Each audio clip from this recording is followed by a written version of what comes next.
Ça va très bien, tu me manques.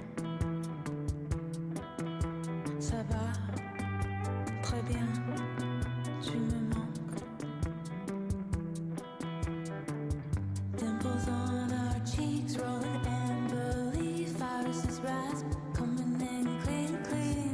Bring the duvet to the beach, make them sail, kiss the thieves. Simone de Beauvoir at 16.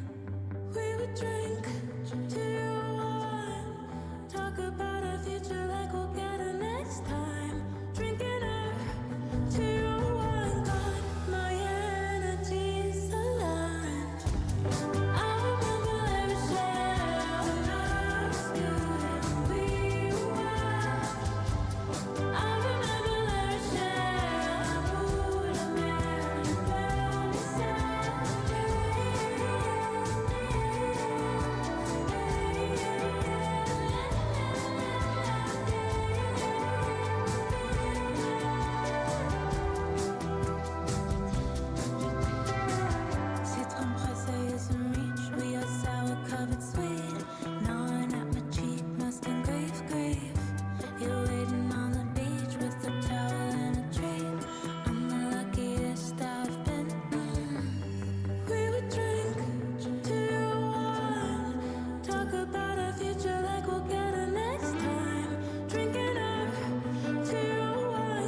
How we doing? You live in a state where you have a primary? Did you vote? Marty betrayed us. Part of me wants to claim elder abuse, but that might be copium. But there's an element here with these.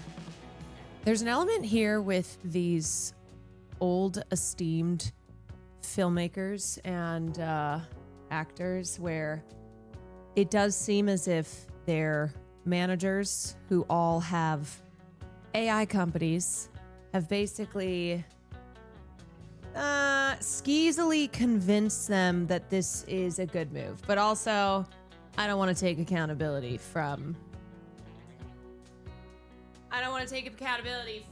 Marty and everyone else.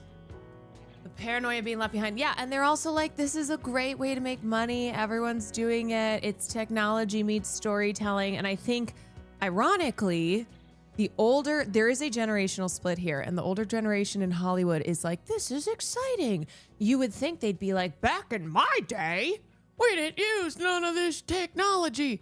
But instead, it's kind of shaping up the opposite. And it's the younger ones in Hollywood who are not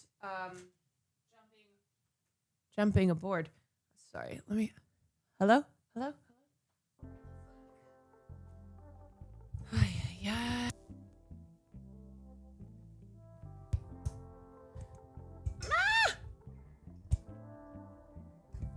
Okay. What the hell? This is really bad today. Hold on. 1 second. Stabby Squirrel, thank you for the 17 months. Carlos, thank you for the 42 months. Are we prepared to hate on Spencer Pratt regardless of result? Oh my God. Like, everything I've seen on Spencer Pratt today has just made me more like, get this guy the fuck out. Tenebrae, thank you for 35. God, excuse me.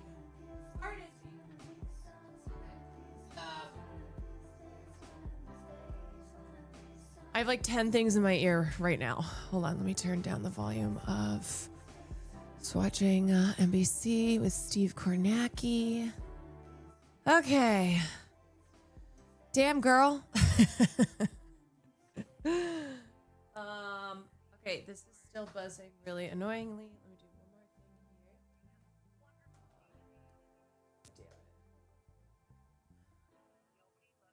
thing here. Okay. You know what? While I'm fixing this, let me just let me pull up old Cornax versus John Cornyn jump right last into Tuesday. Yeah, We've gotten just a few reports from a few counties here, but so far those reports are very emphatic. And again, Josh Turek, who is a state representative from Pottawatomie County, western part of the state, his selling point to Democrats has been, says he'll run as a moderate, and that he's elected, his state legislative district is, of all the Democrats in the Iowa state legislature, there's no more pro-Trump district that any of them represent than Turek in Pottawatomie County in western Iowa. So he's been selling Democrats the idea that a candidate like that can win a state like this. Certainly seems that Democrats in Iowa are buying into that. And as we said, we didn't expect Ashley Hinson, Congresswoman Ashley Hinson on the Republican side, to face serious opposition tonight. You know, you could just see here the 4 counties, nothing, they all look pretty similar. 5 counties, I should say, all pretty similar. 3-1 lead, a little bit better than 3-1 lead for Hinson. So you got Hinson, as completely expected, winning or leading in her Republican primary by a wide margin, but not by a margin that far off. I need to have a day where I just organize everything in my life. In the Democratic primary. Gubernatorial primary in Iowa. Let's check in. That means if we got Polk County, it means we got it here. Wow, look at that. Adam Steen. Right. Okay, so now this is where it starts to get a little break more. My whole setup. You know, a little bit more interesting here. You're looking at statewide. Steen is running in second, and Lon is running in third. So in Feenstra, remember to keep in mind the 35% number. as that comes in tonight. Feenstra, Trump endorsed 34%. Another thing to keep in mind as these numbers come in here, just sort of looking around, Tama County, Dubuque County, this is a pretty big one. Yeah, very Feenstra with exciting. a big number there. Huge. Yeah. Okay, so again, Lon is potential to the victory extent for it's a the factor here. It's pro-Palestine from sort of the movement. He's from just outside Okay. Cedar Rapids. Your shirt is Lee giving County organized here. professional. Thank you. I don't feel like an Remember organized that professional Feenstra right now. got the Trump Cozy, endorsement on thank you, 11 Friday. months. There had been some number of early votes that had already been cast. This setup. I Republicans actually going to the hate it polls so much. not knowing that Feenstra was Trump's candidate. And looking at early vote in some of the analyzed places get reported out first is the possibility that the initial batch, it might get friendlier to Feenstra as you get to the same feminine day vote. We urge always to talk strike. about I how actually same would day love to vote break tends everything to be right more now. pro-Trump. Love it. You know, more sort of Trump aligned. We see this in Republican primaries. Well, this is Trump's candidate, okay? And he didn't endorse him until the Friday before the election after the early voting period had started.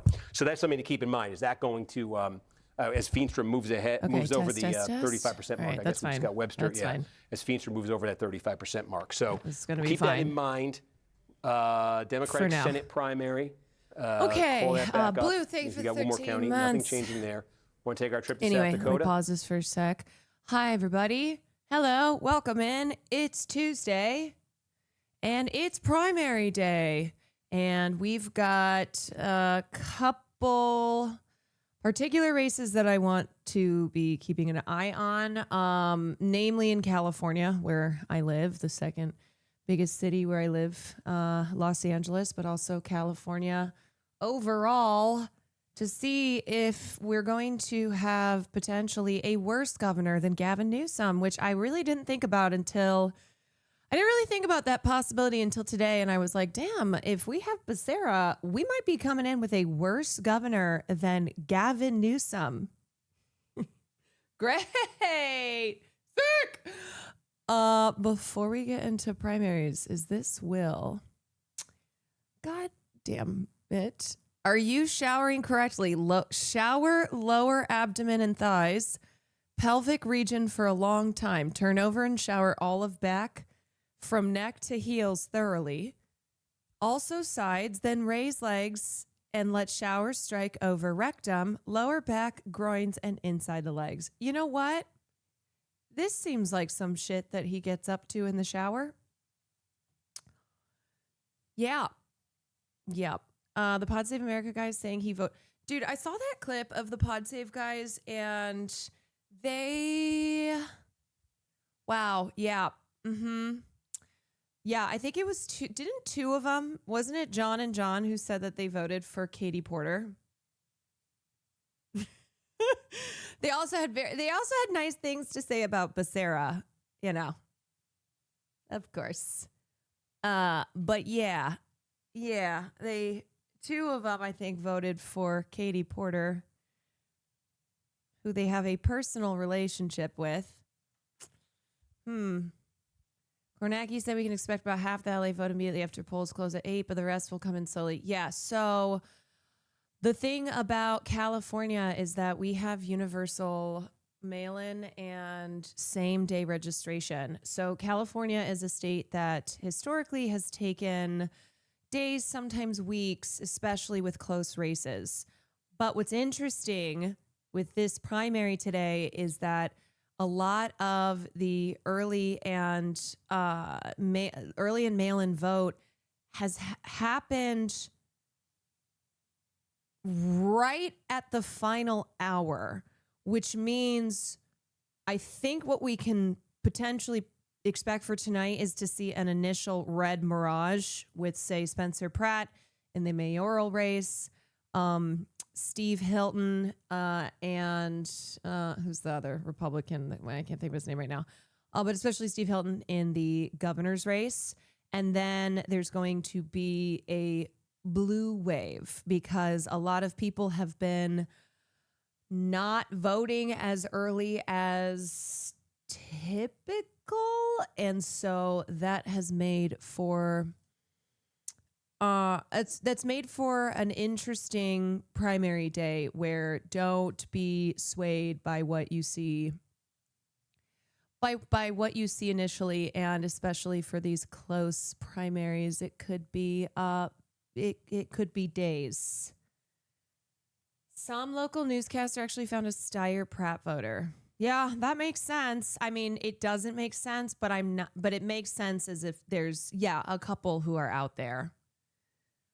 There are probably some people who also have like Spencer Pratt at 1, maybe Ray Wong at 2, or they have like Tom Steyer, Spencer Pratt mix up. Maybe Tom Steyer. I don't know. People are weird with voting. People are very weird. There's actually a really good breakdown that I wanted to go through of how LA kind of LA really breaks down into about three L's. So you have the conservative LA, or 3 L's. 3 LAs. The conservative LA, the liberal LA, and the left LA. And it is based on geography, demographics, and coalitions. Oh my God, this is so You know the situation here. Nothing new, New Jersey 12. No news in 12. I don't want anybody to miss New Jersey 12. We got a winner in NJ7 on the Democratic side, Rebecca Bennett, Tom Kean Jr. That's going to be your big November general election matchup in NJ7. And again, we're showing you these House primaries here in Iowa. You know, in Iowa 1, Miller Meeks and Bohannon, the rematch. This one's going to be hugely followed this November. Hamster, thank you for the 6 months. This race is going to be very closely watched this November. This is more of a fringe target, I should say, if you're a. Okay, all right. So polls have just closed in California. So we're going to start to see a trickle in here. Pretty soon. Let me take a look here. Breaking down Los Angeles' early vote. Los Angeles is set to elect a mayor this year, and Tuesday's primary will determine who wins the race or which 2 candidates will advance to the November general. Here's what we can tell from the early vote returns. The key contest in LA is the mayoral race. Now, here's something to know about Los Angeles, which I bet a lot of people who live here do not know. There is a difference. No, polls close at 8 p.m. You know what? I did the time zone mix up where I'm in this time zone, and I'm so used to looking at primaries on the West, or not the West, Midwest and East Coast. What year is it? I don't know. I went and voted this morning with Will. I'm a day of voter, kind of old school that way. So we went and walked Farley and went and voted, and then he met a Furian fan. One of the volunteer poll workers was a fan of Furian. But then when he was talking about it, he's like, yeah, I mean, it's pretty funny. He was downplaying it. He's like, oh, yeah, you know, I kind of listen to it when I have time. Okay, so the mayoral race in Los Angeles, big one to look at. Now, as I was saying, there is a difference between LA County and LA City. So not everybody who lives in LA County lives in LA City. There are 88 municipalities in LA County, Los Angeles being one. Now, for outsiders, similarly to when you're from the Chicago suburbs, you just say that you're from Chicago. In LA County, a lot of people will just say, oh, I live in Los Angeles, even if, say, they specifically live in Santa Monica or Beverly Hills or any of these other municipalities that have their own council and mayor. So I guarantee you there are people who think if they did not early vote or mail-in vote, went to the polls today thinking that they were going to be voting for maybe Spencer Pratt for mayor, and then finding out that actually, no. I was also reading that a lot of Spencer Pratt supporters are only voting for mayor. They don't care about like district attorney or comptroller or any other citywide races, maybe not any statewide races as well. So that's pretty funny. that's classic. But yeah, so there are places in LA County that I think people think is Los Angeles, like the municipality, and it's not. So a lot of Spencer Pratt supporters who, some of whom I have to assume live in areas like Beverly Hills or in Santa Monica that tend to run more either centrist or conservative, wealthier, whiter areas, may actually not maybe finding out today that they can't support Spencer Pratt. Can you pull up a map? Sure. Let me here I will show you LA City versus LA County.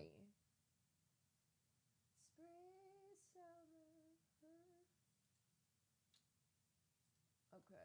First here. Nope. Okay.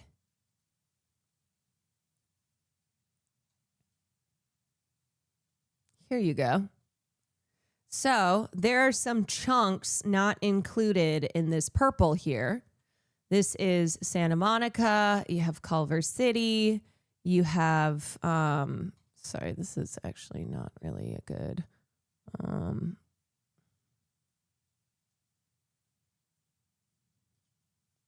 okay, open it. Here we go. This will be a little clearer. Yeah. Okay, so you can see Beverly Hills, Santa Monica, Culver City, and then up here, Burbank, Universal City, Glendale, Calabasas, San Antonio, Malibu, etc.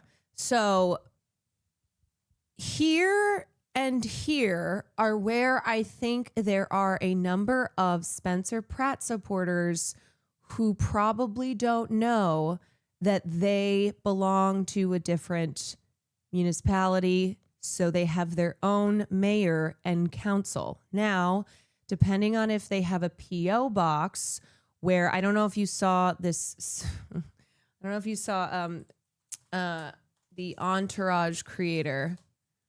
What's his name? Yeah, Doug Ellen, who said he's disgusted by LA's decline in recent years. This guy. He lives in Beverly Hills, but he's like, I have a P.O. box. But anyway, a lot of people are like, are you sure you're even voting in this? House. 2 German Shepherds, 3 legal guns. 5 years ago, didn't lock a door here. But you know what happened? 2 animals. You're telling me that the guy who created Entourage is supporting Spencer Pratt? I'm shocked. Invaded my house. And no, I'm not Margo, racist because they were wearing masks. I don't know if they were white. I don't know if they were Jewish. Love that he feels the need to be like, and no, I'm not racist because they were wearing masks. I don't know if they were fucking rabbis. I know they were animals because they invaded my house. I know I don't care what their excuses are, like a lot of you fucking care. I know invaders of homes should get 20 years, but I'm not paranoid, so I don't believe your... This aggressiveness from him is creepy. Bullshit about the stats and the crime, because everyone in my neighborhood has got the same problem. They're fucking all putting cameras and hiring security guards because we're all getting broken into. It's not made up. It's not false. And this city has collapsed in the last 5 years. There is no fucking denying it unless you have an agenda, and I don't know what that is. But you say, oh, Spencer Pratt has no experience, so how can we possibly think about this?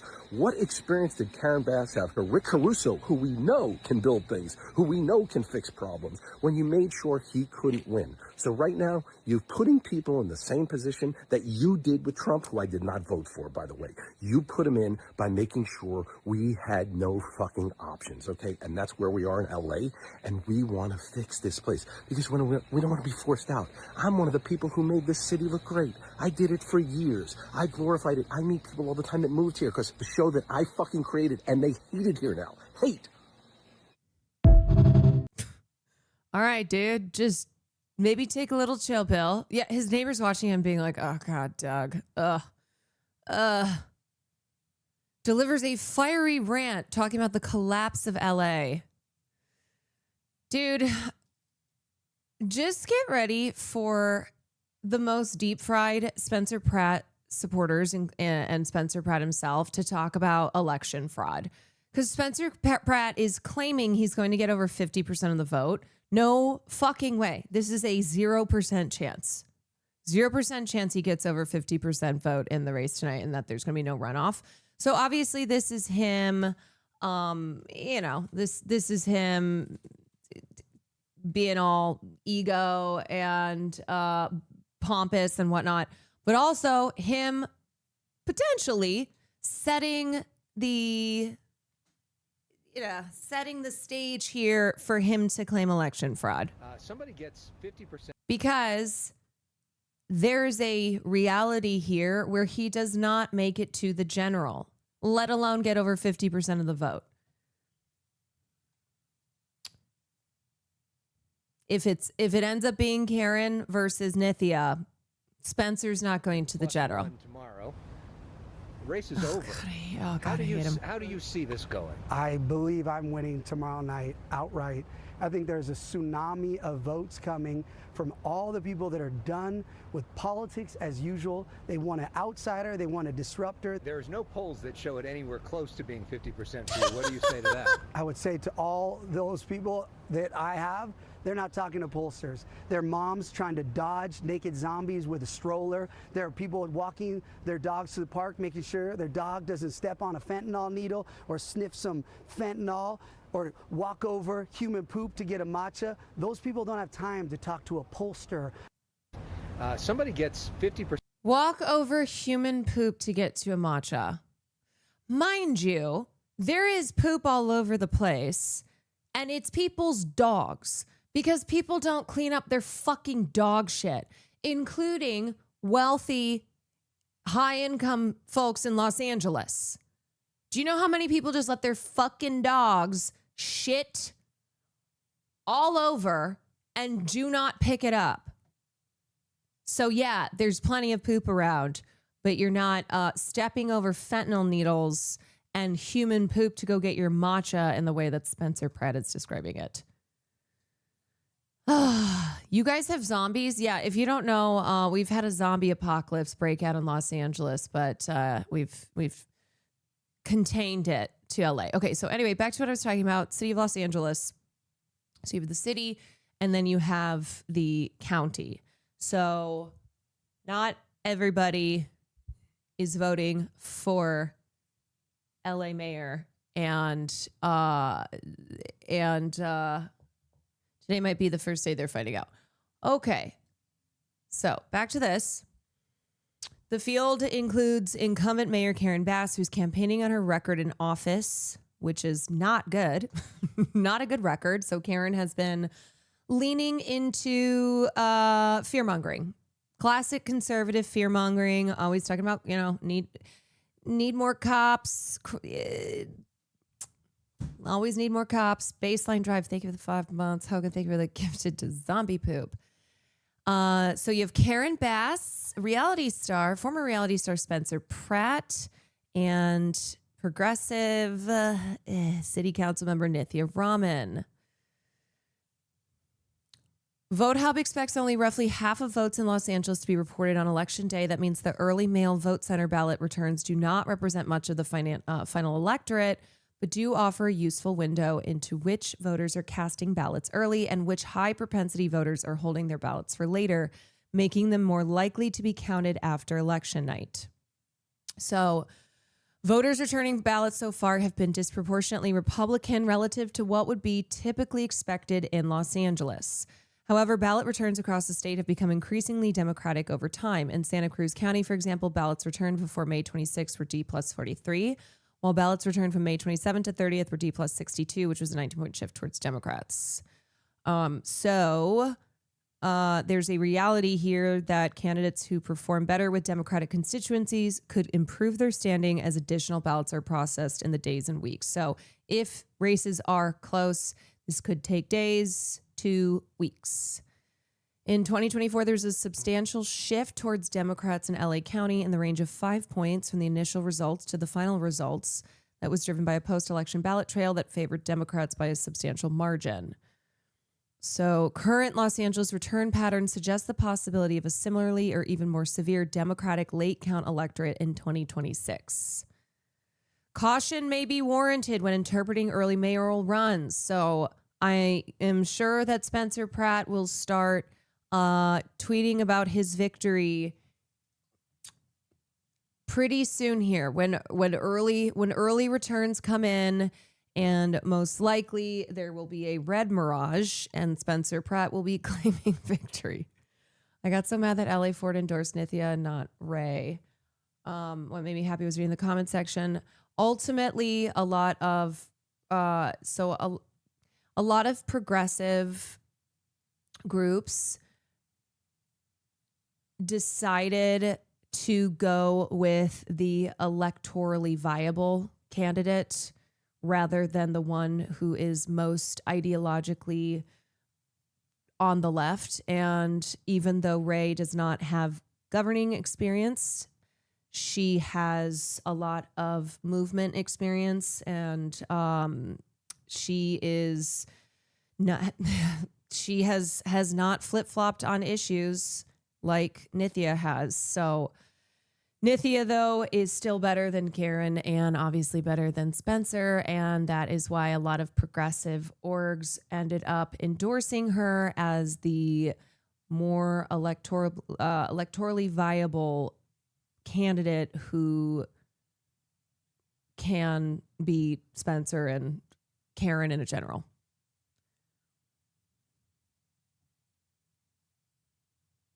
The broader takeaway is straightforward. The electorate represented in current Los Angeles ballot returns appears more Republican, potentially older than the electorate that may ultimately decide the election.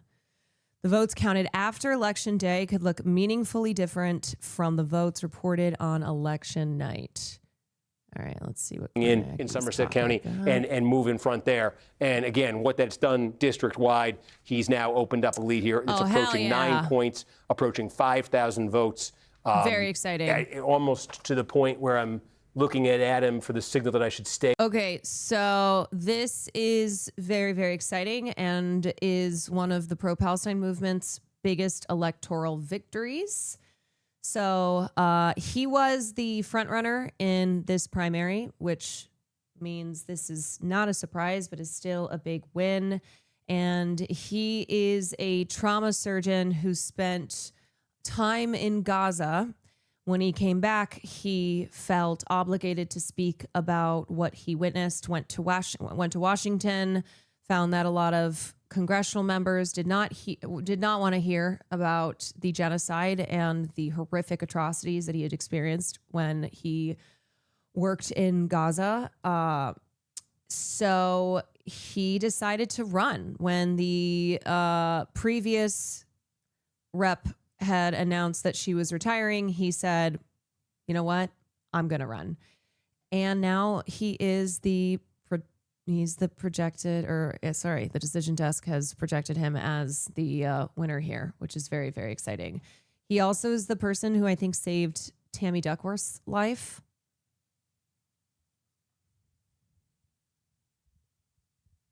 NJ is solidly blue no matter what, but a good candidate. Yeah. Still a very exciting win here. With Trump here leading Congressman Dusty Johnson, the incumbent acting governor, just 83 votes behind Johnson, Larry and the Speaker of the State House, John Hanson, running about 6,027 votes behind him. And I'm remember, sorry, they always look so stupid in their cowboy hats. So if nobody, there it is. How many times do you get to see this in our board? Not the 50% rule. The old 35% rule. They got it in Iowa tonight, and they got it in South Dakota. Remember, in Iowa, it means state convention. In South Dakota, it means runoff between the top two. And very spread out here. What's going to be significant here, particularly significant when it comes in right here, one of our favorite county names of the night, Minnehaha County, right? Sioux Falls, South Dakota. This is the biggest in the state, by far the biggest in the state. We're waiting to hear from there. That's going to be very significant when it comes in. And then out west, we're waiting on Pennington County. This is the main population center in the western part of South Dakota. Rapid City is here. So those two are going to be, I think, very telling when they come in. If anyone's going to have a chance here of getting to 35%, I think you got something. 12? I wish I had something more interesting. Yeah. But I just wanted to do a functional update, which is we're at about 9:35 right now, and we will we're going to move into a different phase of our programming coming up at 10 o'clock. And I didn't know, if you wanted to reset, if you wanted to clue our audience in on what the plan is, there's also an opportunity we could take a little break before that. But just wanted to pose that. Yes. Well, again, I don't know how folks feel about that. I kind of feel we got Iowa Senate called. I could put Toby Doden up. I could put Deb Haaland up. But we're going to put NJ12 up because there might be resolution to this while I'm talking. But while I'm talking, here's the plan. We talked about this a little bit earlier. But things are going to speed up very quickly. So first, as always, thank you for watching this. And I really hope over the next 2.5 hours or so, 3 hours or so, you stay with us because this has sort of been the appetizer. He's like, we had to do production meetings on air. I think we are. Oh, my big dialogue with the audience is being interrupted. Oh, my gosh. Yeah, he's like, will you please call this so I can take this one NBC News off? Decision Desk has declared that in New Jersey's 12th Congressional District, Democrat Adam Hamawi has won his party's primary. This is the race to succeed the retiring Democrat Bonnie Watson Coleman. Hamawi will advance to the general election where we lost the... I'll see if I can get it back for you. Well, this is a district that Kamala Harris carried by 23 points in 2024. So you would consider this, you would classify this as a safe Democratic seat in the general election. Hamawi will advance to that general election. As we said, he just ultimately here, there's a breadth to his support. These other candidates had very clear, pronounced, sharp geographic limits to their support. Hamawi's support spread out really across this district with that one exception there of Plainfield, where the mayor really kind of flexed his muscle. And Hamawi did particularly well with the election day vote. Again, this is a candidate who was backed by the most money, had the most outside support of anybody in this race. A big, new, pro-Palestine super PAC came in on his behalf. Been some controversy around Hamawi that has made national news stemming from his relationship, his ties with Sheikh Omar Abdul Rahman, testifying at his federal terrorism trial back in 1995. So that was something that was brought up, certainly. There was some media attention on that. Some of his opponents brought that up. But ultimately here you could see Democratic voters here, or enough of the Democratic voters here, because Hamawi's probably... if this lands at about 30%, I wouldn't be surprised. Enough Democrats in a crowded field are good with Hamawi being their nominee here and very likely their next congressman. So with that, we will just remind you of the other major thing that happened in New Jersey earlier tonight. 7th District, Tom Kean Jr., the Republican here, Rebecca Bennett, as the polls had suggested, nominated as the Democratic candidate. It will be Bennett. It will be Kean in the general election. With that, I'm going to move off of New Jersey. We're going to say, we're going to wave goodbye to the Garden State, okay? We say we've paid enough tolls, but we enjoyed having you pump our gas for us. And we're going to go out to Iowa, where again, to recap what just happened here, Josh Turek, state representative from Western Iowa, nominated by the Democrats for the U.S. Senate. He's going to oppose Ashley Hinson, Congresswoman. She easily, as expected, wins her primary.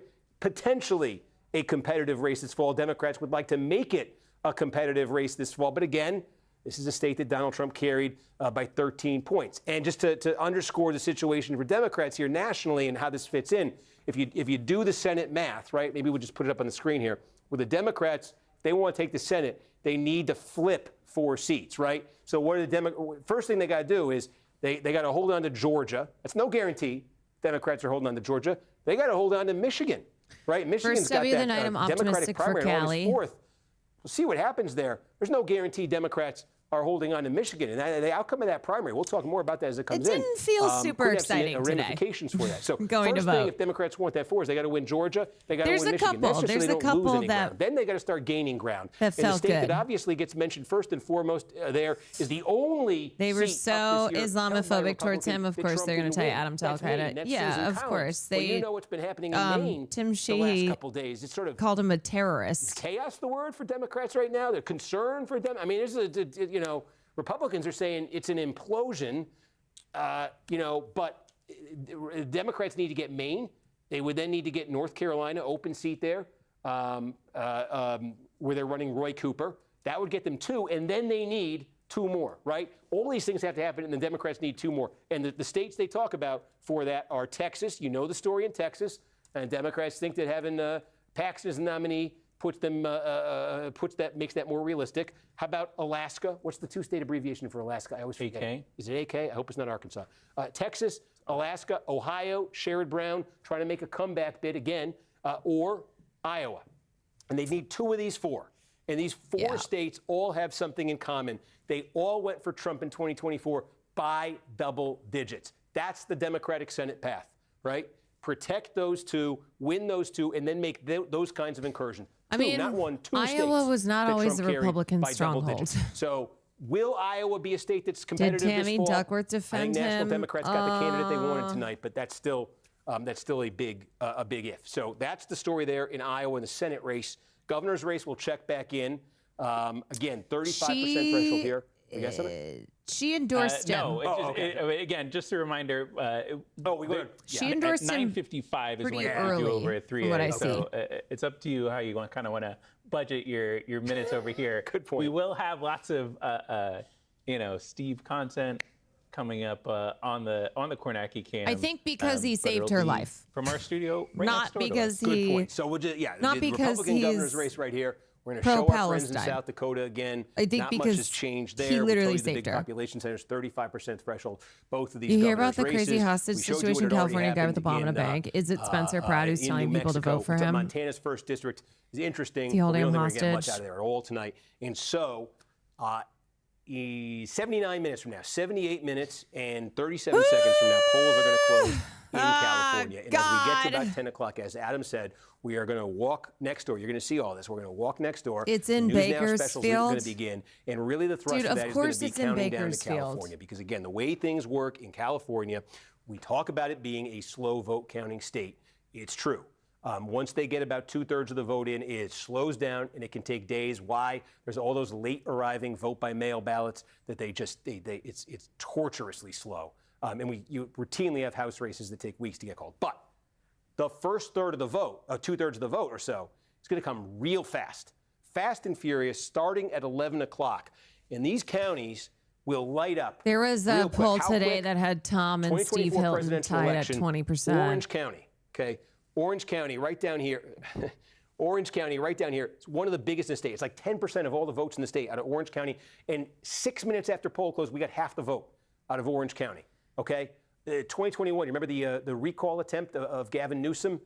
Polls closed in California, right down here in San Diego County. That's also like 10% of the vote statewide. We got that within, I want to say like 3 minutes, something like that. Very right? quick. So it's quick. And what you get in California, I'll tell you now, and you'll hear me say this in the Sarah News Now thing, is in these counties, when they so light bad. up in the first 30, 45 So minutes, bad. you're getting all the vote by mail, pretty much all the vote by mail that came in before election We could day. potentially They can have a process that, worse they can get that governor ready, than and they Newsom can spit that out in right California. away. Then the next thing that we're going to get, and we get that probably in the first 90 minutes from these big places in California, it's the poll place vote. The vote that people, they went out and voted today, folks did that, or they went and they voted early in California. The vast majority of the votes in California are vote by mail. So Steve Hilton but is they Trump's also guy. have that poll place vote. That'll get tabulated. No, he's not, That'll get reported out tonight. That's what'll take us he's up not to about related to the 2/3 of Hiltons, vote but in he's a California. So then the Fox question News becomes in contributor. these key races in California, with And 2/3 of the vote, he's do we have enough clarity to start making endorsed by calls? Trump. Right? So we're going to be looking here in this governor's race in California.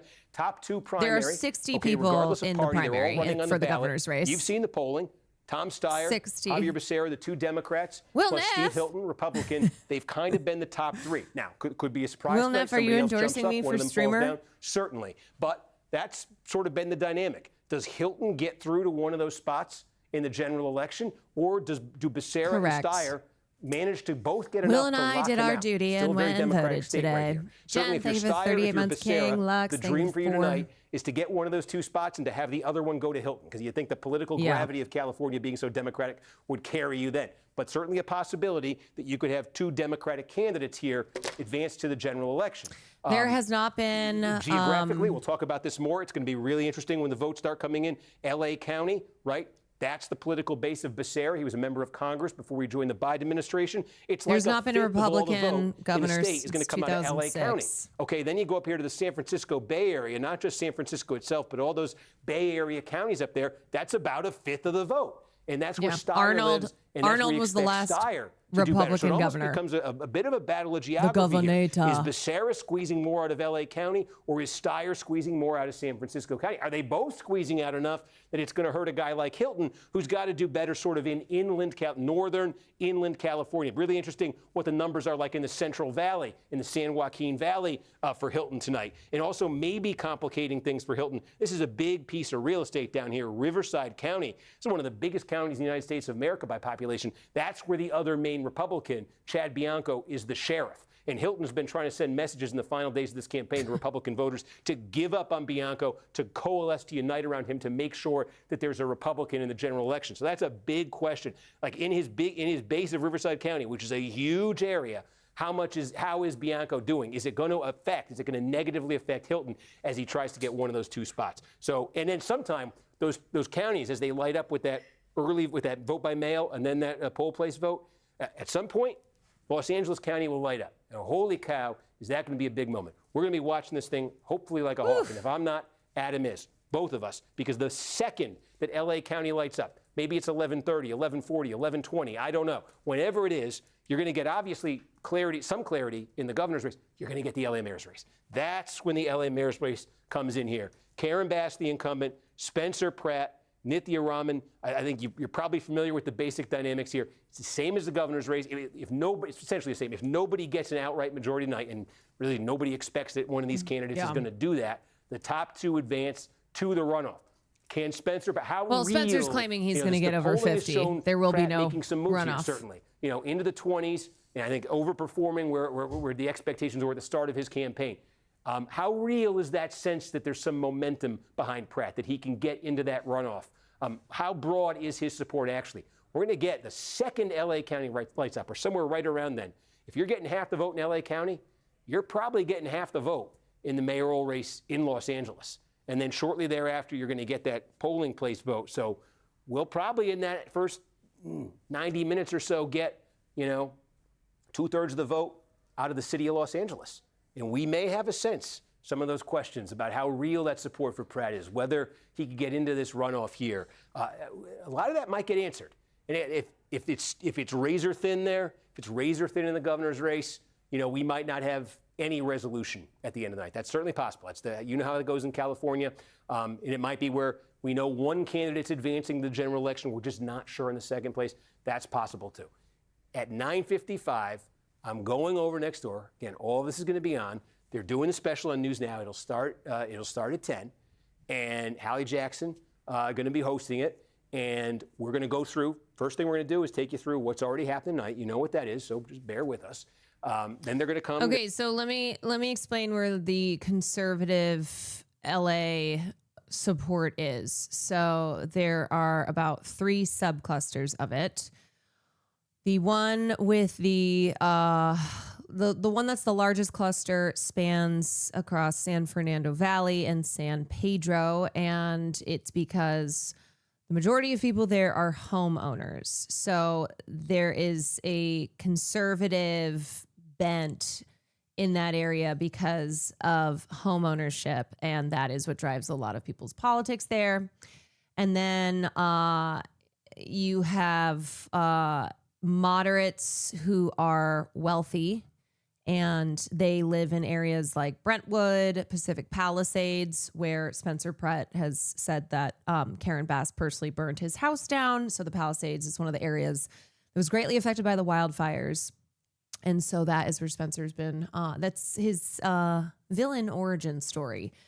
So you also have the Miracle Mile area. So this is the richest cluster in Los Angeles, and it is a vote makeup. The vote makeup being people who I would say range from centrist, moderate to Republican. So maybe they voted for Kamala Harris in 2024, but are now voting for Spencer Pratt today. And then the last cluster is the Latino suburban populace, which is very confusing, but also I guess not, because they are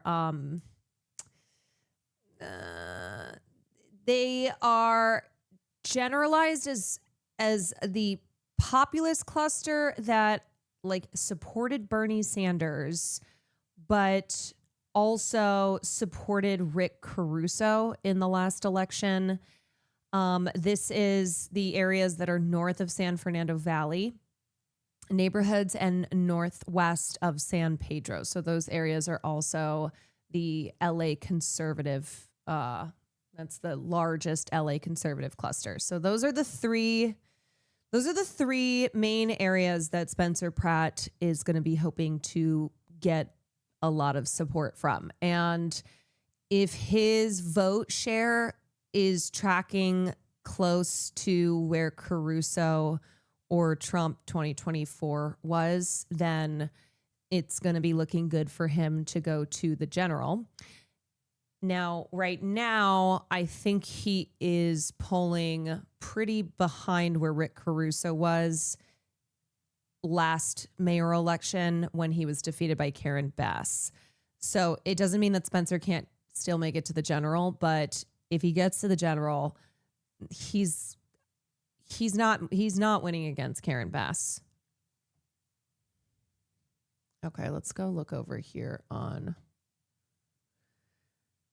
And then as far as Karen's support, so liberal Los Angeles is the largest chunk of Los Angeles. So that is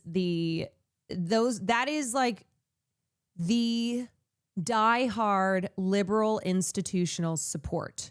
So these are people who very much believe still in the Democratic Party, and they are fiercely loyal to the party. And it's where you have a combination of business and labor interests. And these are the historically Black and Latino neighborhoods of, so you have areas on the West Side, you have Hollywood Hills, you have Sherman Oaks. Where else is that? I think that's the biggest chunk of it.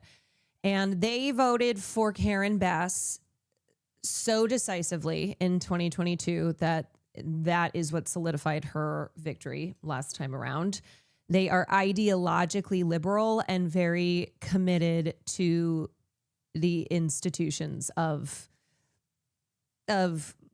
democracy, and they hate the right. They're very much these are the people who go to No King's protest.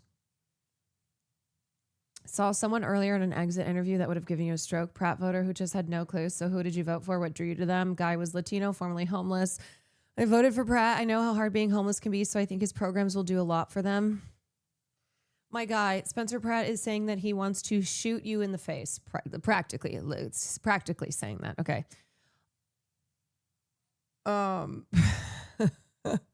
Now, here's the thing, going back to the breakdown. Here's the thing about liberal Los Angeles. So this is where Nithya has been pushing to take votes away from Karen.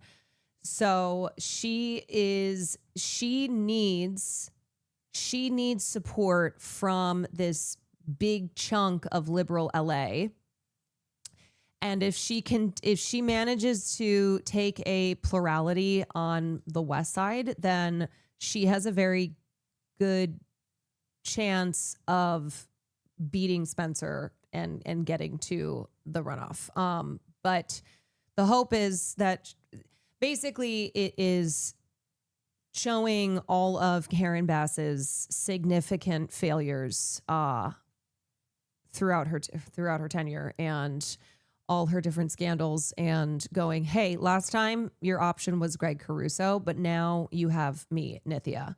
And then she's also going to be getting a lot of support from the final ideological cluster in Los Angeles, which is left LA. And that is primarily East Los Angeles. So Silver Lake, which is nicknamed Commie Lake, that is where Bernie Sanders had a ton of support. They were a big driving force for Sanders when he ran in his primaries, and also Eagle Rock, Eagle Rock on the east side. Very, very, very leftist.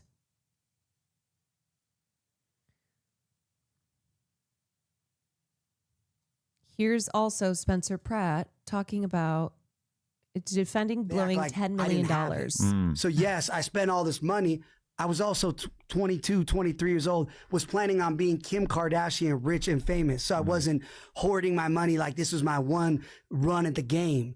You know, if I didn't get unplugged, which that's the game, like the Kardashians, Comcast stayed with them. Viacom said, oh, this crew's too expensive. So I wasn't wrong and I wasn't right. But that idea, again, that's my money. It wasn't tax money. So if we're going to say he spent $10 million of his own money when he's 23, this lady, Karen Bass, just spent $400 million last year of our money to house, allegedly, 1,400 people. If we're going to do Also, in case it's not clear, Spencer Pratt wants to face off against Karen Bass. who spends more reckless money, and mine wasn't reckless. I had great dinners. I treated a lot of friends. Like I was supporting people. I was funding, rappers, MMA fighter. I had so many people. I think the way he looks at it is in a debate against Nithya, he can intimidate her because Nithya is terrible on television. But Karen, the thinking is if it's Karen versus Spencer, that a lot of the left who hates centrists like Karen Bass will sit out the election, or that even more people would vote for Spencer over Karen who aren't necessarily conservative. I was taken care of with that money that you go ask them right now, buying my friends suits so they could go try to be real estate. Like I was. Also, you can tell he is adding an affect to his voice because he's on No Jumper. Like, listen how he's talking. A very good person to be friends with, like, with that money. I'll run it back right now. If this is what's going to stop me from being mayor, like those decisions, I would have done all those decisions again. And just my opinion, I feel like if Caruso had chosen to run this time, he'd win. It would have been interesting if Caruso ran to see if Spencer Pratt would have still gotten into the race. I don't think so. But I wonder if there would have been a similar vote split situation. I think Angelenos who are supporting Pratt would have, and who previously supported Caruso would have supported Caruso again. If I don't get elected, I'm going to go back to selling healing crystals and be with my family. And hummingbirds will be back. I'll just be eating my tacos at Don Antonio. So I only have the pressure of doing my hardest effort so I can look and be like, it was not God's plan. He's going to go back to selling crystals. Please. Please. We laughed at him when he announced he's going to run, and look at us now. You know what? Never underestimate how stupid people are, okay? Never underestimate how much people are drawn to reality TV figures, how much they get bamboozled by people who position themselves as outsiders and are very inflammatory and using shit like AI to generate the sloppiest of slop ads.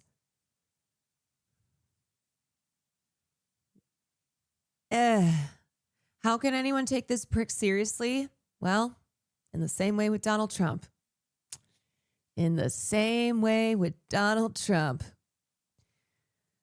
Okay. Let's see. Who else is doing election coverage? I mean, we have a pretty good chunk of time here. So I could take a look at some other news stuff. Non-election stuff, but Barry's wrath continues. CBS News has terminated Scott Pelley's contract. How many 60 Minutes journalists has this been in like just the last week alone? Dear Pelley, I meant what I said in my letter last week to 60 Minutes team. Joining 60 Minutes, dear Mr. Pelley, is the honor of my career, and I'm grateful to be working alongside the people who've contributed to the most important television journalism brand this country has ever produced. While I'm new to 60 Minutes, I've devoted my career to investigative journalism and storytelling. I started this job with you, are excited to collaborate and to benefit from the wisdom and experience of the 60 Minutes veterans, with you among them. For that reason, one of the first things I did in my new role was call you to talk and invite you to dinner. It's a profound disappointment that you rejected that overture and chose ambush instead. Yesterday, you hijacked my first meeting with staff to disparage me, my qualifications, and respectful debate among the team, but this was nothing of the sort. Oh, sorry, I cannot. For some reason, I'm jumping lines here. Yesterday, you hijacked my first meeting with staff to disparage me, my qualifications, and my intentions with remarkable incivility and contempt. I welcome a diversity of viewpoints and respectful debate. Sorry. Yet, despite yesterday's misconduct, I'd hoped that in sitting down with you today, we could find a path forward together. You made clear you're not interested in such a path.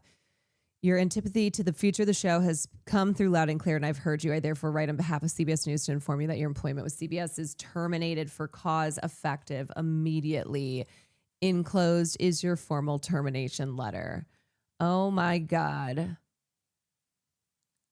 Wasn't he there for like 3 decades? Wow. So Nick Bilton is the new executive producer at 60 Minutes. I think he's a Barry Weiss. He's a Barry Weiss pick. And he just fired Scott Pelley, who had challenged him. Wow. Paramount's top lawyer claims some opponents of Warner Brothers merger are engaging in fear-mongering because of their own anti-Semitic views. So now it's anti-Semitic to oppose mega mergers. Is that what the new line is here? That if you oppose this Warner Brothers merger, you are anti-Semitic. This is the chief legal counsel, and he has alleged that some opponents of the David Ellison-led company's pending $111 billion takeover are motivated by anti-Semitic views. Everything is anti-Semitism. In an interview with the LA Times, Del Rahim spoke about the backlash in the industry to the Paramount and Warner Brothers deal. To date, more than 5,500 filmmakers, actors, and other Hollywood professionals have signed an open letter opposing the deal. Politics is part of life. It's part of the beautiful process of democracy, Del Rahim said. Generally, we are very empathetic to the folks in Hollywood, but this transaction will actually create more and better and exciting jobs. Really? Because we know that every time there's one of these mega mergers, a bunch of people get fired, and there's not exciting jobs being created. David Ellison is an absolute lover of films. He's a filmmaker himself. Oh, is he? Is David Ellison a filmmaker? Great. Can't wait to get films from him once he's in charge of half of Hollywood. For the first time, you're getting an owner who comes from the creative side. Oh my God. Let's be honest. There's a lot of fear-mongering, particularly from people in Washington, D.C. They are running a political campaign. Some of these people are trying to inflict harm on this transaction really because of their own anti-Semitic views. Regulators and law enforcement officials will see right through that. Del Rahim was not, in the interview published June 1st, Del Rahim was not quoted as elaborating on his assertion or identifying which opponents have anti-Semitic views. Was he asked? Did the journalist say who? And how do you see anti-Semitic views as being expressed here in people opposing even further consolidation of power into the hands of one billionaire family? Huh? Easy. Think of it, 29 months.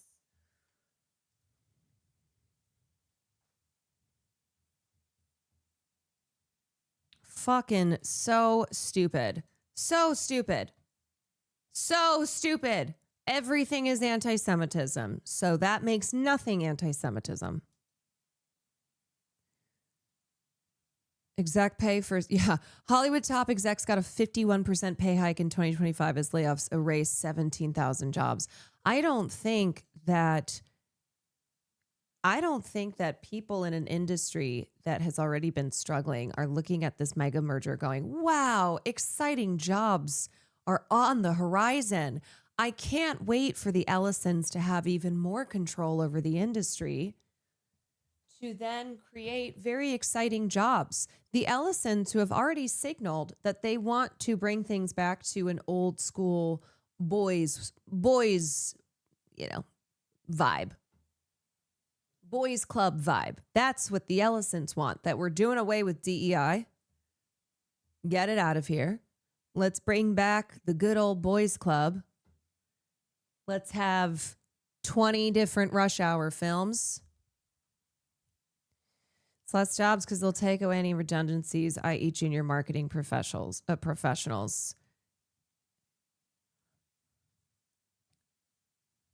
The pay gap is particularly eye-opening when stacked against the more than 17,000 jobs cut across television, film, broadcast news, and streaming in 2025. Hollywood workers have been on edge as media companies cut staff in the name of cost savings, in part driven by the adoption of AI, with deals like Skydance's merger with Paramount and its upcoming acquisition of Warner Brothers Discovery catalysts for even more cuts. The combined compensation of the average employees of the entertainment companies included in the analysis represents just 0.2% of the CEO's combined pay. Yeah, that seems fair.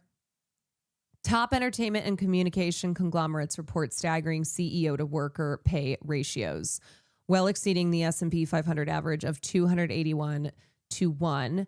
Top Warner Brothers CEO's David Zaslav is at 1,378 to 1. That is his pay ratio compared to WBD employees. That is obscene.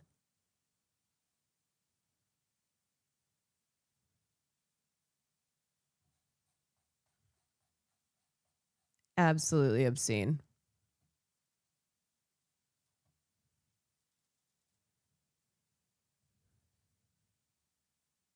Okay, we do need to talk about Martin Scorsese at some point.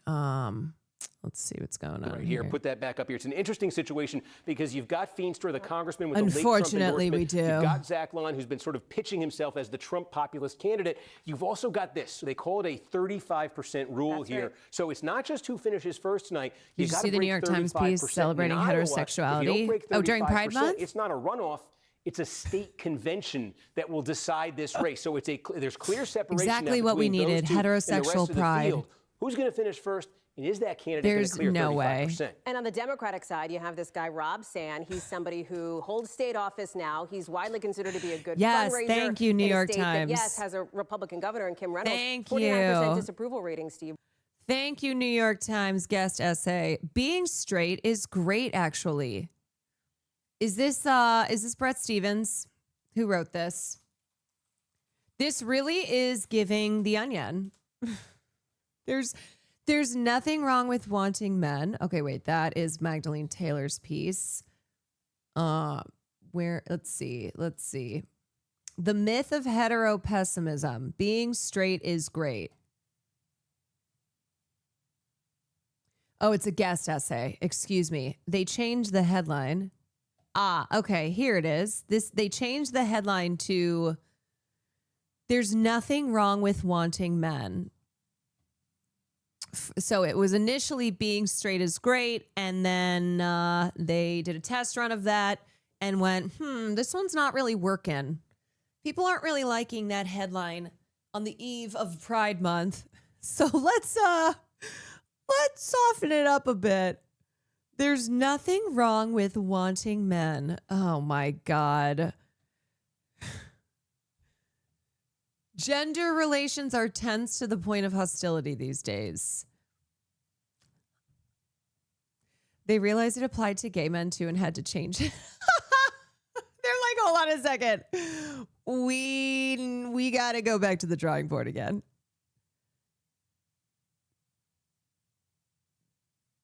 The choice of picture in the second title is very telling. Yes.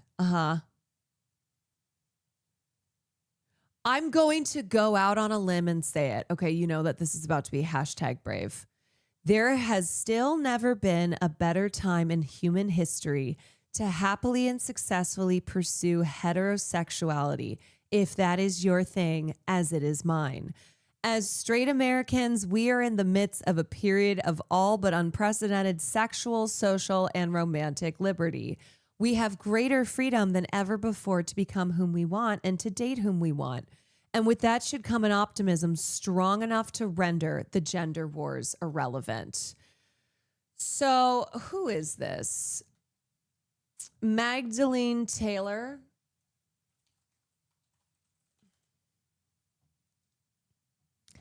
Magdalene Taylor, a sexual culture critic who wrote this piece, who's also pushing the idea that married women are happier than single women. So, ladies, look, I know that there's a lot of men out there who frequently are pushing really vile misogyny, but hey,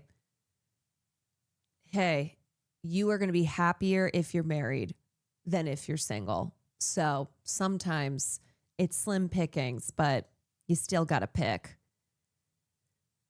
Heteropessimism is, you know what? We have too many words now. We're not doing heteropessimism. Is at bottom little more than a bad mood about the state of being straight. I actually don't think that that's the problem here.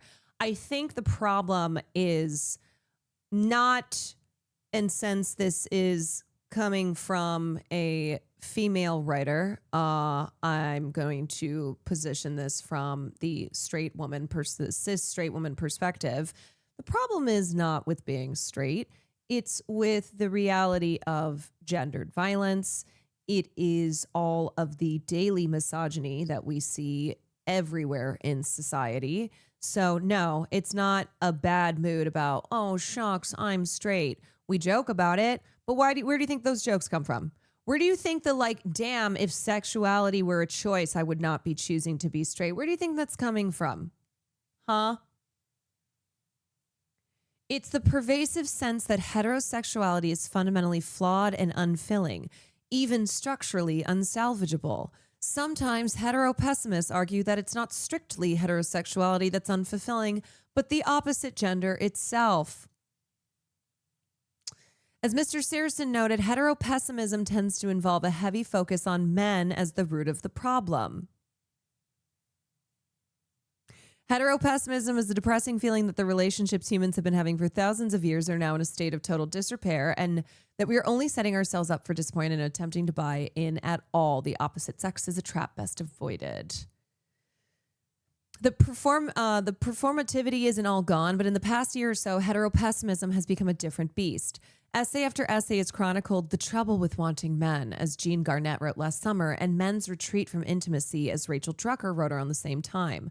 Ms. Drucker wants men to come back, but how can we urge them to do so when women are so keen to frame a desire for men as trouble to begin with? But think about these men's feelings.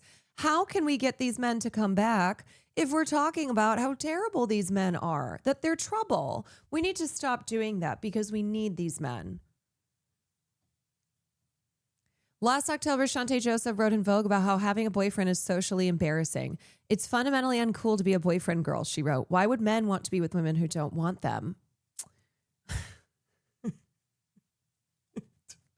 It's becoming a self-fulfilling ideology. Now, nearly 70% of college-educated singles feel everything is so conservative. Honestly, everything, including from these liberal institutions, which we know that's a fucking joke. It's all so conservative coded. It is all pushing this society that is conservative and traditionalist. Yeah. And why is that, Magdalene? Why is that? It feels like an essay Carrie Bradshaw drunkenly slapped together after Mr. Big disappointed her again. No, Carrie wouldn't even write something like this. Carrie would be writing, Carrie would be writing something more of men and the trouble with them. She'd be, I couldn't help but wonder, was I a hetero pessimist or had I just had too many terrible experiences with men?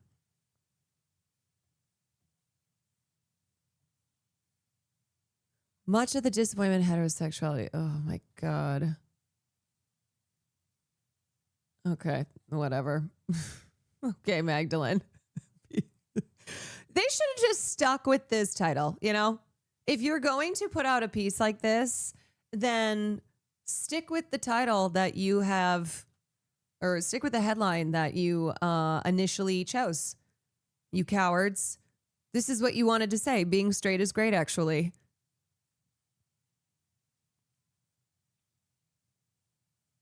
Everything computer and everything conservative.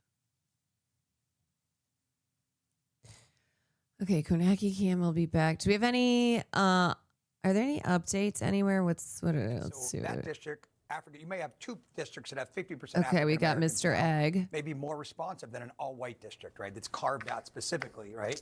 That you know, it doesn't have to pay attention to African Americans as much. I know, like there's districts in Pennsylvania that have disproportionately high African American votes, right? That if you're a white candidate, you better be courting the African American vote in those districts. You can't ignore them. Well, if And you're any candidate, you should court the African. no, but you understand what I'm saying, that you still have a very powerful voting block. You're not The going way to zero. the way So African Americans may only still have 30 or considered for their 40% of the vote. voting block in those districts has still have a great deal of political power. Every election. Was Every drawn, election. it was Oh, actually love to drawn talk after the about Supreme Court love to ruled talk on a about the court case in African 2003. American And so this is just a part of a population bigger in the United political States of program. America, but only in the Say- context of their vote. Maybe. We'll see what happens. David Urban, Ashley, Dana, great to have you here at night. Love that. Everyone, thank you for that, for the breaking news. We're also watching what's happening in Maine. Their election is not tonight, but their Senate candidate, Graham Plattner, was up here on Capitol Hill today as his campaign is facing another scandal. One of his biggest backers in the Senate, that is Bernie Sanders, is going to join me here on set. Okay, wait. I was dying laughing earlier, so I don't know if you've seen the latest thing in the Maine Senate race, but basically Plattner had been sexting with some women shortly after he got married, blah, blah, blah, blah. And so the anti-Plattner crowd, and I'm not talking about leftists who are who have concerns and opposition due to his history of being a Blackwater mercenary, stuff like that. But the anti-Plattner crowd in Maine, who are who are like the centrist establishment types, yeah.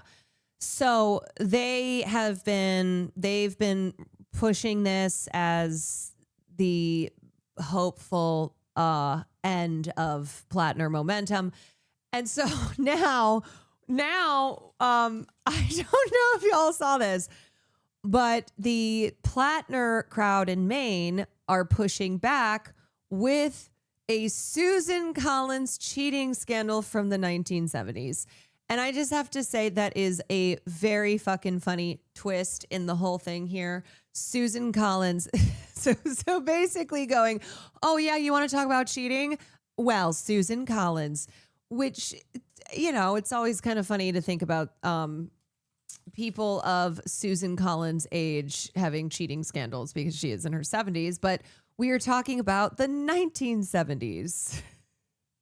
It's not, I'm not laughing because this was good or anything. She married her husband, or her now husband, who left his wife who had cancer. So, first of all, classic men leaving their wives who have cancer. But just this being now the latest twist in the Maine race, this country is not real. Susan Collins should be careful about throwing stones from glass houses when it comes to issues of infidelity. It's been an open secret in Washington, D.C. for decades, but the Wall Street Journal and New York Times have never probed into it. Wonder why? The couple met in 1974 when Miss Collins was an intern in the office of Mr. Cohen, then a Maine congressman. 1974. This has apparently been some hot goss in on the Hill for 50 years.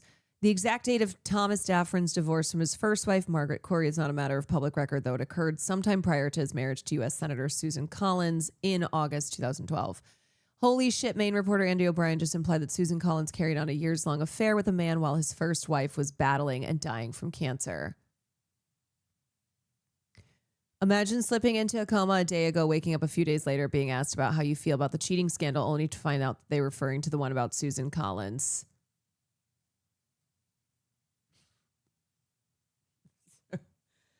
It tracks, though, because national analysis of the race has been terrible. So out-of-state anti-Plattner shills pushing this, not knowing there's actually dirt on these longtime Maine politicians. We just hadn't historically brought it up. It's like, yeah, nobody had brought up the Susan Collins cheating scandal because they did not deem it necessary. But I guess now that there's always the time to bring up the Susan Collins cheating scandal. And now is the time, I guess. What kind of twist is this? Yeah, let's turn this into Plattner cheated on his wife with Susan Collins. That's the T. Graham Plattner cheated on his wife with Susan Collins, who is his Republican, who's the incumbent and his challenger in this Senate race. Or not challenger, he's challenging her. So Graham Plattner and Susan Collins had an affair. Take a look right down here at Orange County. Orange County is like 10% of the vote in this primary in California. At 11:06 p.m., we got 750,000 votes just out of Orange County released all at once. It was all of that mail vote that had come in before Election Day. And then these other counties start lighting up really quickly. So in that first hour, maybe in that first 45 minutes, maybe in that first half hour, I think the major counties, the major population centers, whether it's Orange County, San Diego County, in the Inland Empire right here, San Francisco Bay Area, a fifth of the vote or so is right in those Bay Area counties in the Central Valley. We're going to see them light up one after the other, and we're going to get like half their vote all at once. So instantly, I think that's going to give us a sense of the contours in this gubernatorial race, where again here, this is a question, a top two situation regardless of party. And then also on the heels of that initial vote by mail that comes out there are the folks who do it the old-fashioned way, who go out and vote at the polls today, or who maybe did it in the in-person early period. Not many of them, but also the counties can tabulate those and get those reported out. So it means in a lot of these places, probably in the first 90 minutes, 2/3 or so of the vote we're going to have. Is that enough clarity to know what's going to end up happening in the governor's race, what's going to happen in these other races? That remains to be seen. Because I'm not going to lie. I'm going to lose my mind with how many people are voting for Becerra because they can't stomach voting for a billionaire, Tom very Steyer. slowly here. So that's something to keep an eye on. And by the way, when this one lights up, whenever that is, Los Angeles County, not only is that the biggest county in the state where more than a fifth of the vote is going to come out in the governor's race, that's obviously the home of Los Angeles. And when you get that big batch from LA County, it means we're getting a big batch and potential clarity on the spot from that mayor's race in LA. 100%. Becerra would absolutely be a billionaire if he could. Ties, of course, to LA County. Steve, can I just ask you? Has not been able to. There's been a lot of discussion around the sort of game theory in California. But he tries his best by taking as much corporate PAC money as he can. Waiting to kind of see, all right, how is this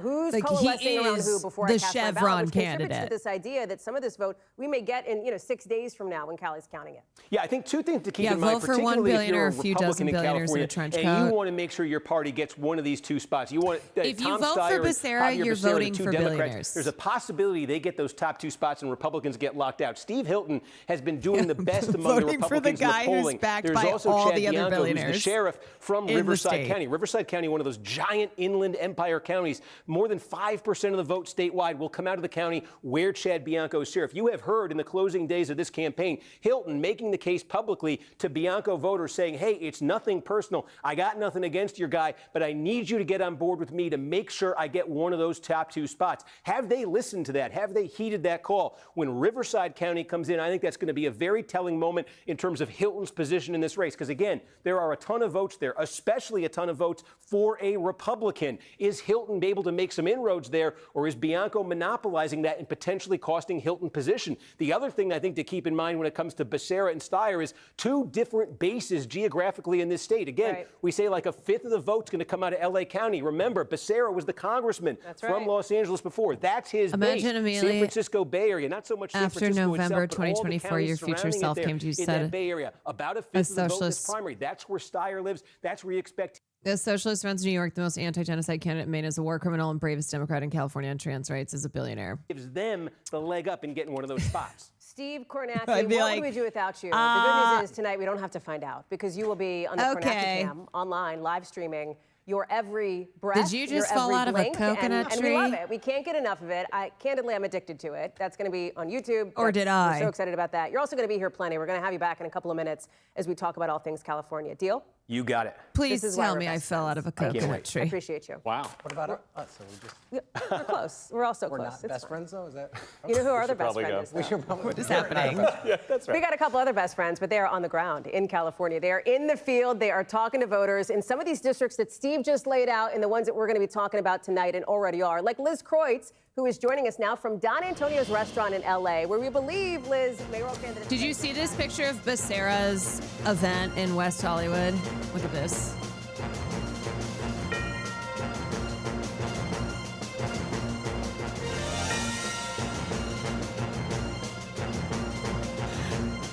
At a Javier Becerra Get Out the Vote event at a bar in West Hollywood that's past the noon starting time, and there are about 10 people in the crowd. There's more media here. Organizer just asked people to get on social media and invite more supporters.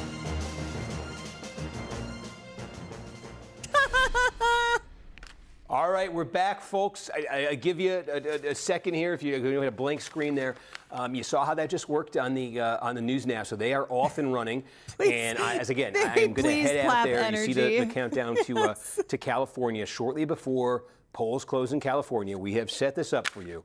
Can you feel the excitement? It is going to be fast. It is going to be furious.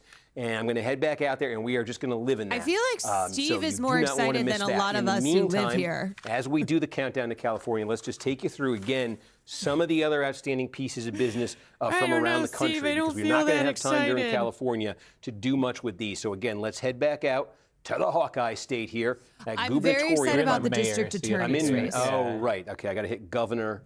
And then the state. Thank you, Adam. I would have done that for 20 minutes myself. Or, sorry, the city Here we go. attorney The race. Republican gubernatorial primary. And I got to say, wow, Zach Lon is having himself a heck of a night here. As the vote has continued to come in Iowa, Lon and Congressman Randy Feenstra really have kind of been separating themselves from the rest of the pack.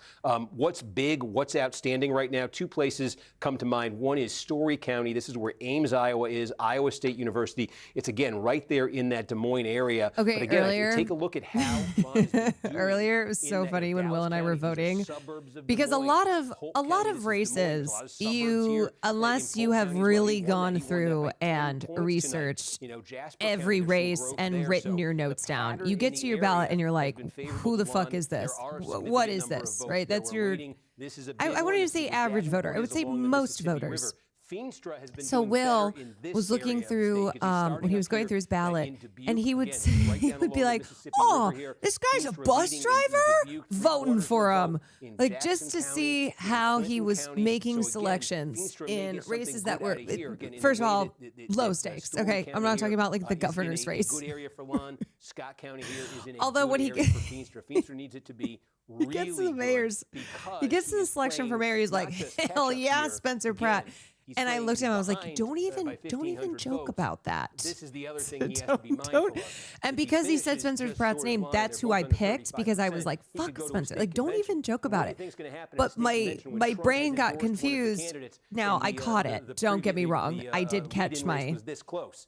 I would say advantage Feenstra if it came to that. I did- But is it going to come to that? Again, did these two catch- candidates have been inching north. To as be more clear, and more Will votes did been not. coming No, in. he So was. it's He pivotal thought he for was being Feenstra, funny. I think to get a big number here out But of I was like, Will, Davenport first when of that all, comes in, don't say that because other people because around are he's going to gotta- think that he's we're gotta, Spencer Pratt voters. yeah, at the way this is coming in, he's got to get into Or first maybe place they're right Spencer here, Pratt because this voters is- and they're right like, now we're not in yeah, convention see you, territory. bro. So some real drama there in that gubernatorial race there on the Republican side in Iowa. Again, remember the winner of this will I get voted Rob for the Sand, bus driver, the too. Democratic state auditor who won unopposed in that primary. The Republican primary in South Dakota. This has just been fun to watch it fill in. Larry tonight. And Roden. you can see here Toby Doden. Again, he's been running as sort of the Trump aligned. The Yeah, most I'm he's been- secretly a he's been the Pratt most supporter. Adamantly, I'd say pro-Trump in his public positioning in this race.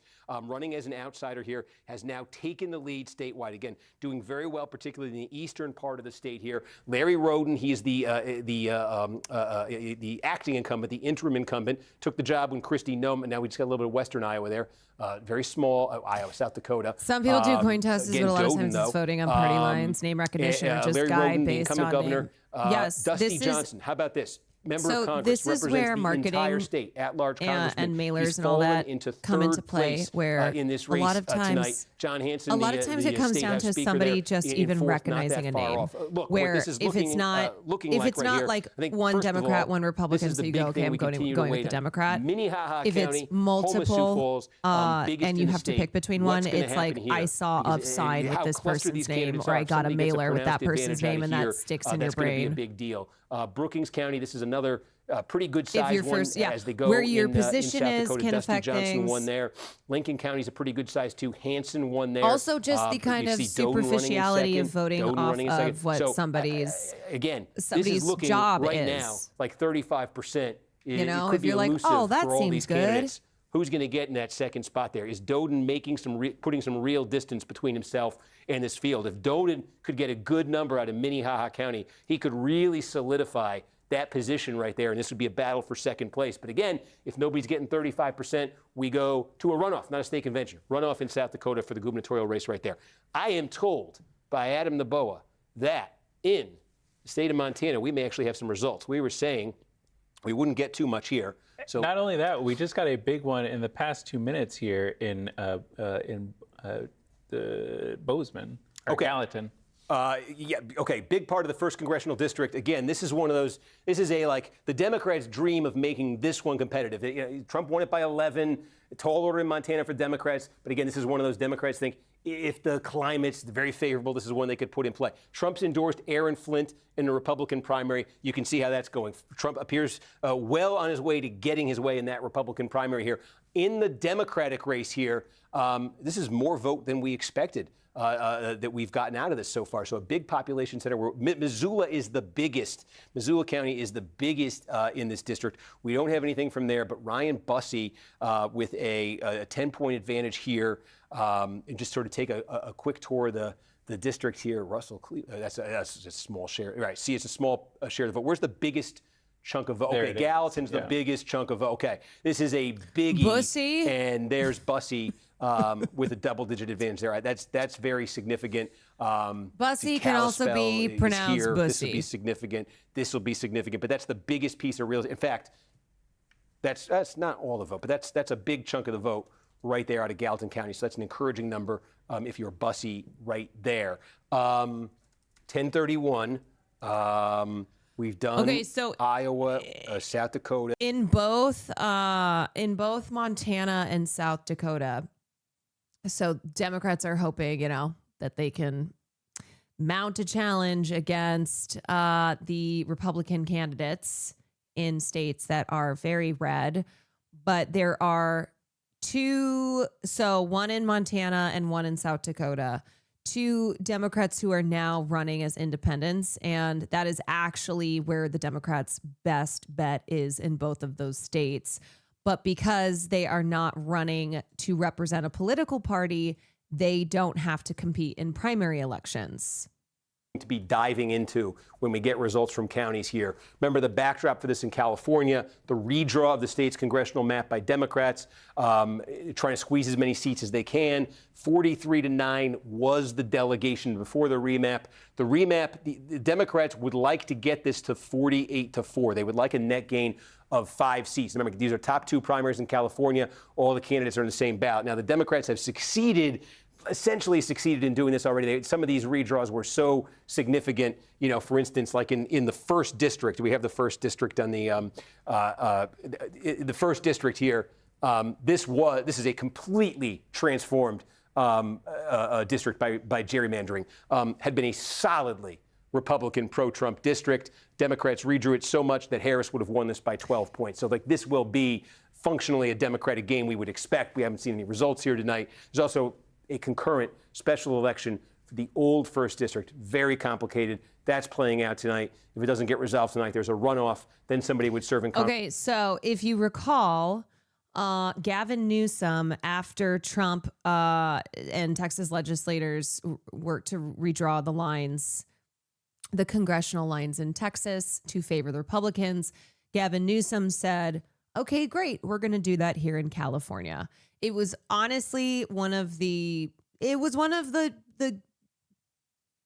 Gavin Newsom wins I will give him, where he did show in that moment how to doing what you can without the courts stepping in, offer up a challenge to this bullshit redistricting by Republicans.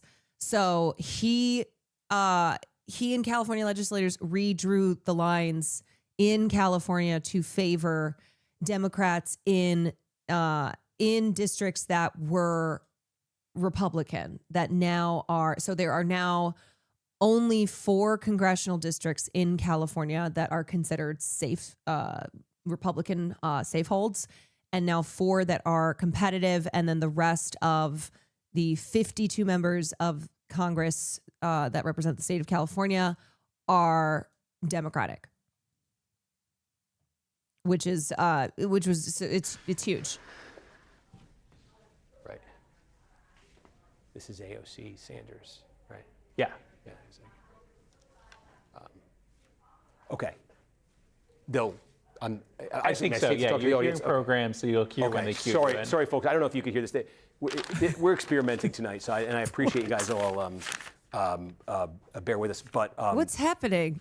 While they wait to come to me, we didn't think we were going to get much significant vote out of Montana tonight.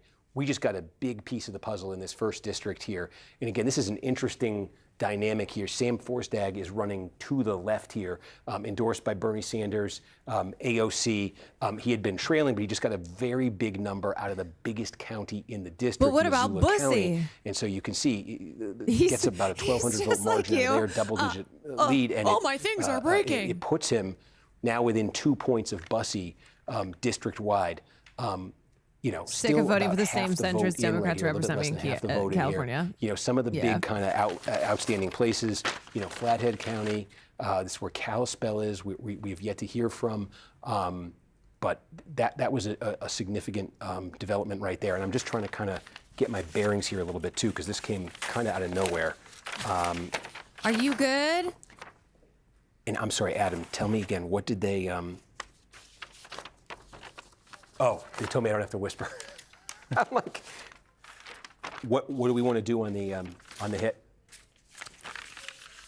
Are we team? Oh, we're team I think Forstag California, here. but I'm just saying they're Bussy's also name watching because you in the studio. I just need to laugh about something. And so they can.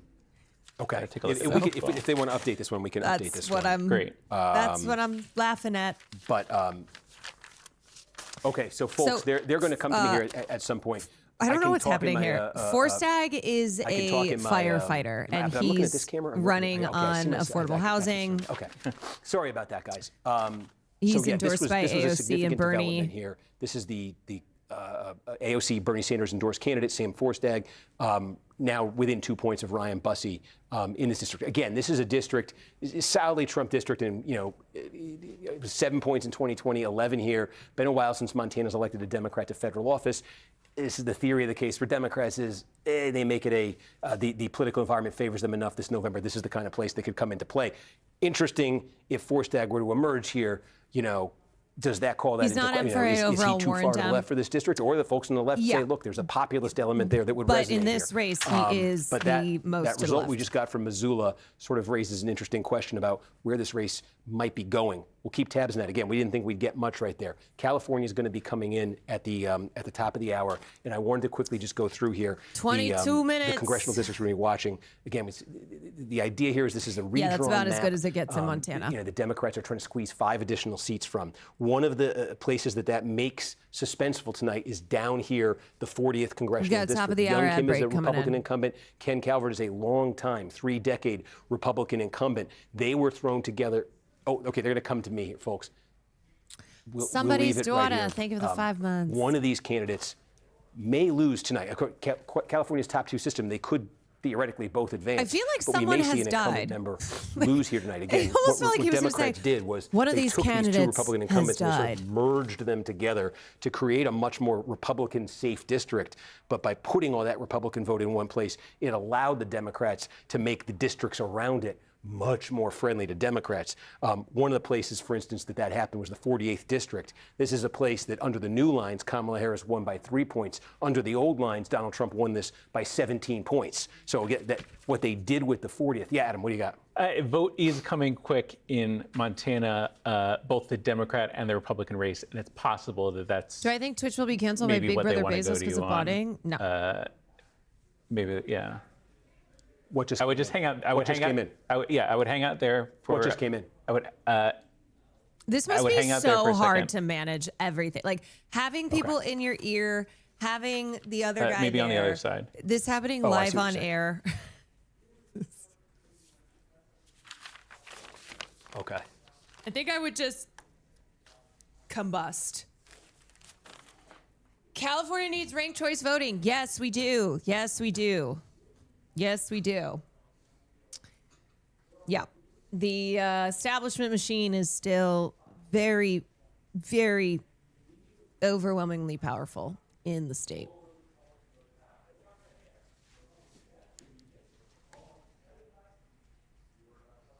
Incredibly overstimulating. I would melt down. I know. Just. So. And you have to be okay with like the awkward moments because there's a lot. Okay. Okay, sorry. On the Republican side, in this Montana district here, again, Aaron Flint running with Trump's backing here, now with a quarter of the vote in, comfortably ahead here in the Republican primary.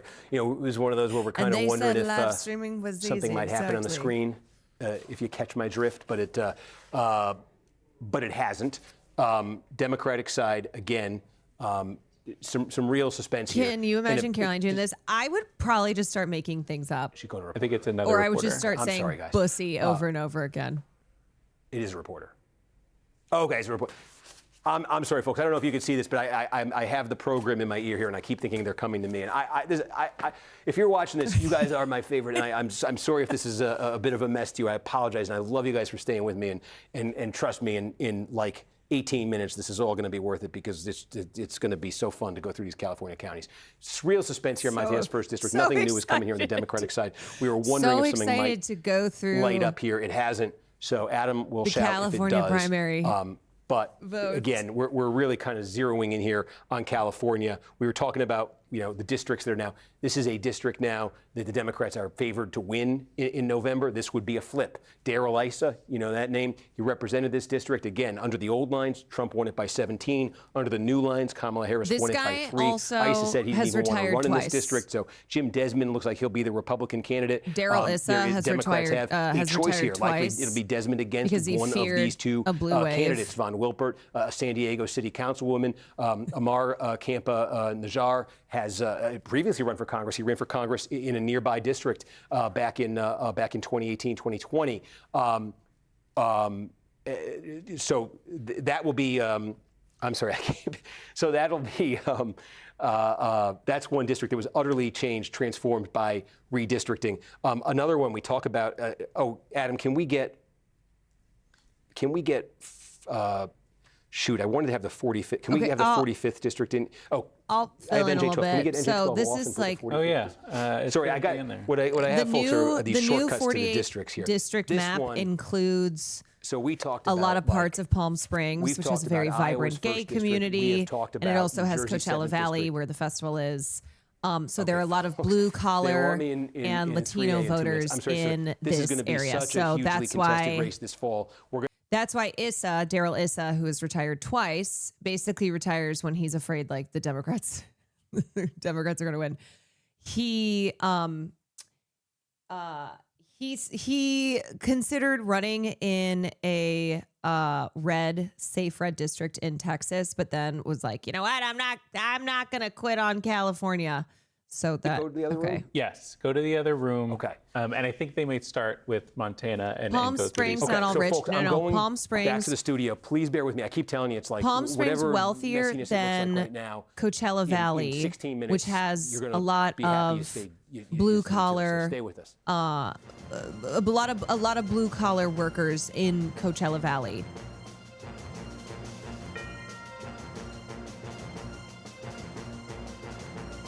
Okay, they're taking a break here. All right. What we got over here?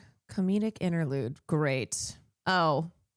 Wait, okay. Do you guys know who these people are? These psychotic Zionist influencers? But do you know them beyond them doing deranged Zionist shit? Couple, they just moved into the neighborhood. They love Israel. Oh, Lizzie, amazing. Oh.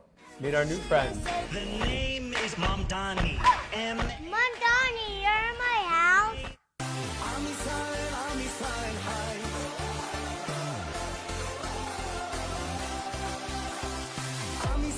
Yeah, okay. Come and say hello to. First of all, kidnapping Muslims as Israeli Zionists, fork found in kitchen. Like, yeah, there's so many things that are nonsensical about this.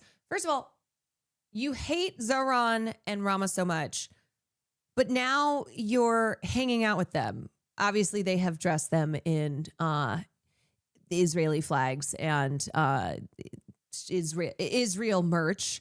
Also, these fuck ass shoes. But like the whole thing is just so fucking deranged. Us on Fifth Avenue today at the parade. Make sure you come and grab a picture with your mayor and his private citizen. I'm a Zionist, and this is my humor. Okay, so let me tell you about these weirdos. So Lizzie Savetsky, that's who this is. She was supposed to be on Real Housewives of New York. And then she was cast on the reboot of RHONY, and her husband as well. They dropped out of the show, departed from the show, and had claimed that it was due to anti-Semitic attacks post October 7th. So they're like, we can't be on the show anymore because we're not safe. There's been a rise in anti-Semitic attacks because of October 7th, blah, blah, blah, blah. But actually what happened was her husband, this loser right here, said the N-word on camera. Yep. Listen, wife. Hey, babe. Because, of course, they're not just racist towards Palestinians. They're racist point blank. Ain't no way that was him. Ready to go to the yes. parade? I'm ready, but yes, I this invited guy. A new couple. They just moved into the neighborhood. They love Israel. Oh, Lizzie, amazing. Oh. meet our new friend. This psycho got fired and edited out of the Real Housewives of New York reboot because her husband used the N-word to complain about a black member of the cast using it in a conversation. Yes, that is how openly racist these assholes are, which obviously you can tell based on everything that Lizzie posts. But the fact that her husband used the N-word complaining about a black member of the cast and used the N-word on camera. We actually hate you all equally. Yeah, we're equal in our racism. Hi guys, from the New York City bus. We're Mayor Mom. So sorry for the Donnie, volume. he promised us a free ride, but guess what we got instead? She also is very creepy looking and uses 10,000 filters. Higher bus fares. Yes, that is right. Today, the price of this bus went up to $3. You know why? Because even with this price increase, the New York City buses and subways are barely able to function. The mayor of New York City has actually never had control over the transportation. That is controlled by the state. Yes, that's right. These people are always so scary looking.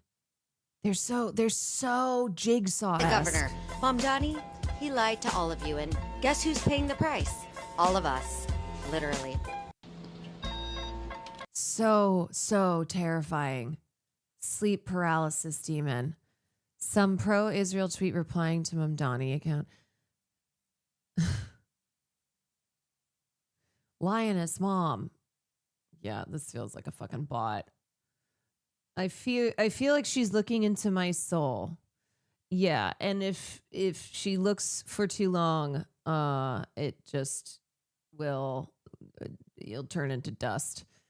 She stuffed an Israeli flag in Spike Lee's. Oh my God, that's right. She's the same psychopath who recorded herself stuffing an Israeli flag in Spike Lee's mailbox. This was after he wore the Palestine fit to the basketball game. Same one. Yep. Please tell me people are calling them out on their pro side. Oh, I mean, yes, people have been talking about how deranged these two are, but I don't think a lot of people know. I don't think a lot of people know the background here.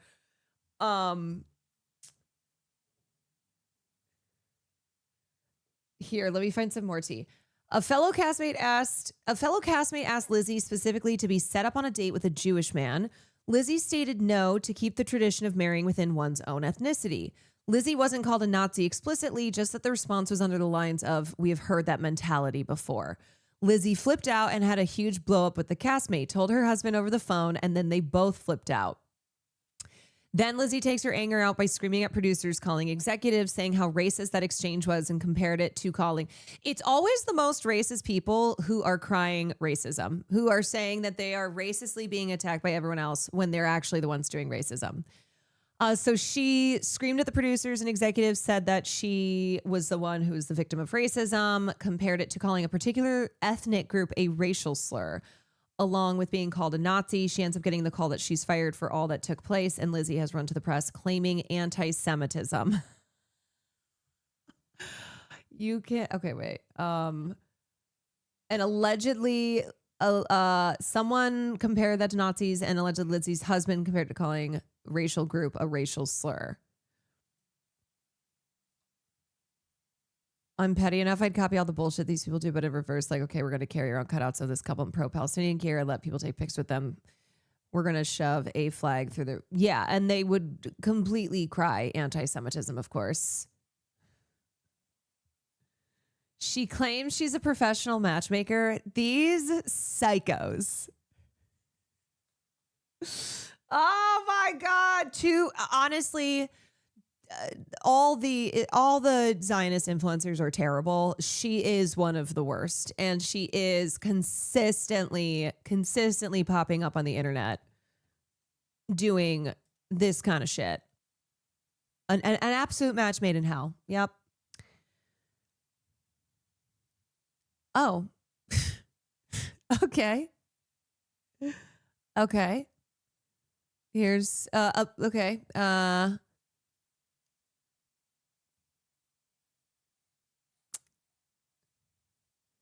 Next thing you know, Lizzie's getting a master's degree, blah, blah, blah, blah. Just remember that having a master's degree does not equate to being a smart human. With an emphasis on multicultural education, get the fuck out of here.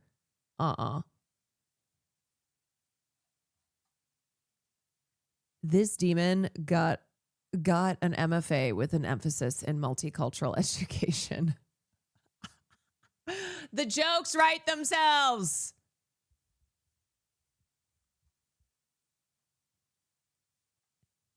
I didn't realize how much deranged pro-Israel anti-Mamdani are out there. They're the most deranged. And it's like, leave New York. I thought y'all were going to do that. I thought y'all said you were going to leave New York City when Mamdani was elected. So leave. Okay. Conan Nolan Prove brought this it. up, and I'm going to be totally honest. We've talked about this kind of in our little chats in the office, et cetera. LA mayor's race. Yeah. Let's say, I mean, there is a world, there is a scenario in which the incumbent Los Angeles mayor, Karen Bass, does not make the top two, right? It could be Spencer Pratt and Nithya Raman. For that to happen, Spencer Pratt would have to do gangbusters in the San Fernando Valley, right? Yeah.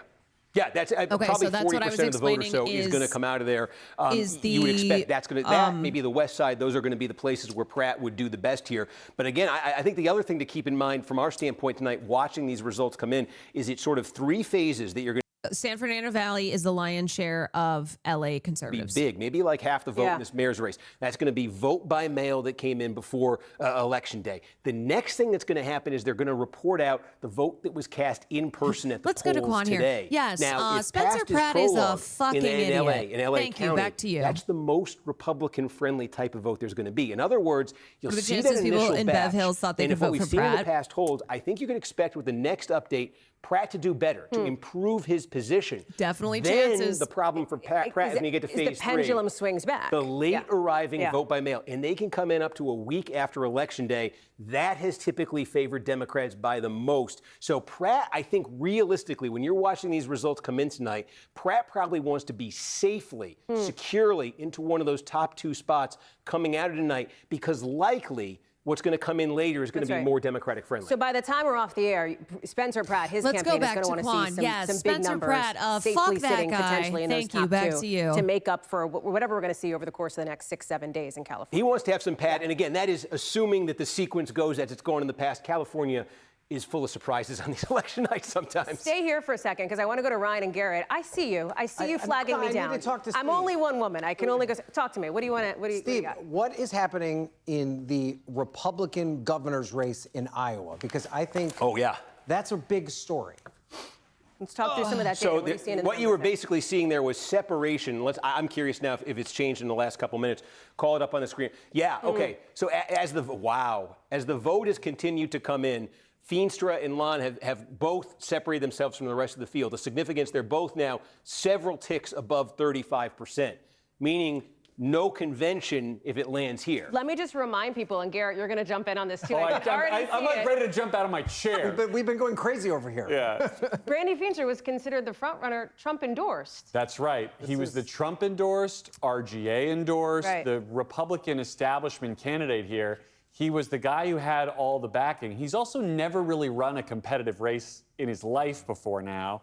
And the one organization that didn't endorse him is the Maha That wasn't me. PAC. Who backed? I don't know who did that, but that wasn't me. That's right. So this is a Trump versus Maha Republican primary here in a pivotal state. If you donate And right $5 to now, MSNBC, Maha's up. food pellets are what released just in happened, though, Kornacki's to put studio. a finer point on Yeah, it, we please. just got Story County. So this has been, Feenstra has been struggling in the Des Moines area, in the central part of the state right here. Update? So again, Oh, this is I where need to go Ames to- is, this I is where need to Iowa go State visit University is. Albius again. Again, Feenstra finishes second. Feenstra's hopes really are going to be right here, where Davenport is. Yeah, This is also, Scott this is County, this is along the NBC. Mississippi Steve River. works This for is a NBC big now. piece of real estate in a Republican primary. And you can see in these Mississippi River Wow, counties, look, my starting up here, old- Feenstra's my been old putting up city in good Iowa. numbers here.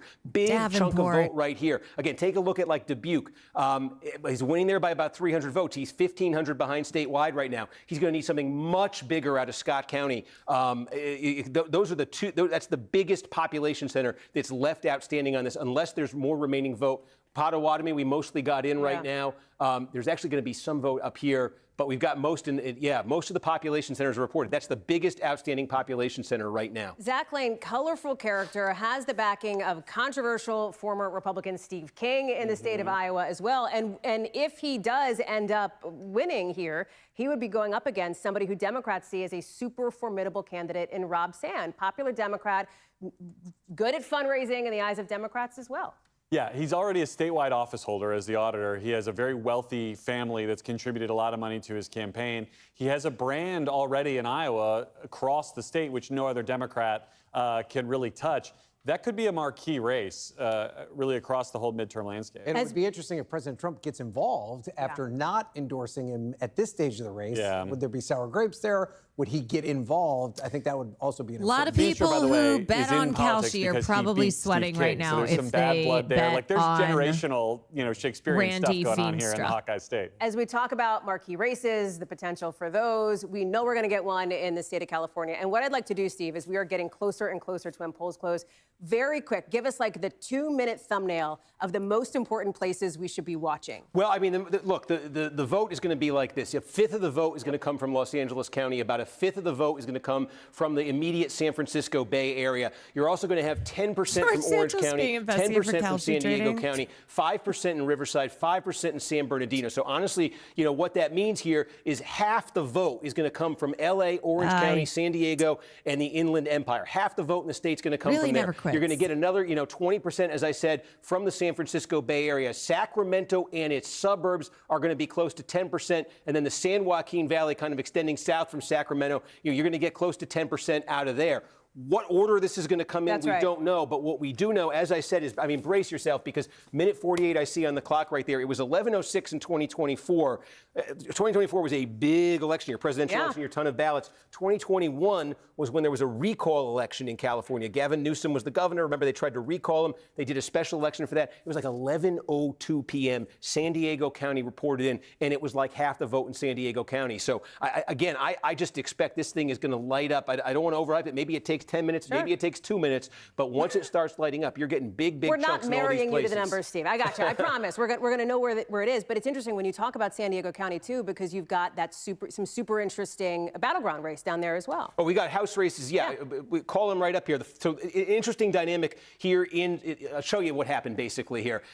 This district, this is what the Democrats did to make redistricting work in their favor. They took two Republicans here, Young Kim and Ken Calvert, and they merged them into one district, and they made it a very Republican district. It's pretty much a safe Republican district. By squeezing all those Republican votes into one place, it opened up a district like this, the 48th district, which straddles San Diego County and into Orange County here, into Riverside County, excuse me. And this is a district that under the new Democratic remap, Harris would have won by 3 points. Under the old lines, it was Trump by 17. So by putting all those Republican areas in one place, it made this so much more Democratic. Darrell Issa was the Republican incumbent. He didn't want to run here for re-election. That's Jim Desmond, a new candidate they have. And that's why this is such a big deal. This is one example. We've got a bunch others in the state as well, as we are getting closer and closer to the polls closing. In fact, we are just about to hit the top of the hour, and any moment now, we are going to see the very first results in some of these key California races, literally seconds away. The anticipation is building for the LA mayor's race, the governor's race as well. Happy New Year! It is 11 o'clock now on the East Coast, 8 o'clock in the West. And polls have just officially closed in California. We are moments away, maybe 2 minutes, maybe 4 minutes from seeing some of these numbers come in. And all eyes are on the races for LA mayor and California governor. At this point, we want to see where things stand right now. Right now, obviously, too early to call when it comes to that LA mayor's race. You've got the California gubernatorial race, also too early to call. Tom Steyer, Steve Hilton, Javier Becerra. Another reminder, don't mean to sound like a broken record, but it's important. Top two will face off in November, regardless of political party. Significant there. We've also got the LA mayor's race as well. We said too early to call. At this point, Karen Bass, Spencer Pratt, Nithya Raman, too. Listen, we know that it's going to take a second for some of the vote to start to come in. Over the course of the next 60 minutes, as Steve has laid out, we are going to start to see some of these data, some of these numbers come in. I just saw you, Steve, talking with Adam. You don't have anything just yet? No, okay. False alarm. Okay, Brad that's looks okay. I've got constipated. one eye on you He at just all looks times like as we that. go through some of the other results here. We've talked about some of these other interesting races as well. Like, look at this, the Iowa governor's race on the Republican side. Too close to call here with about 87% of the vote in.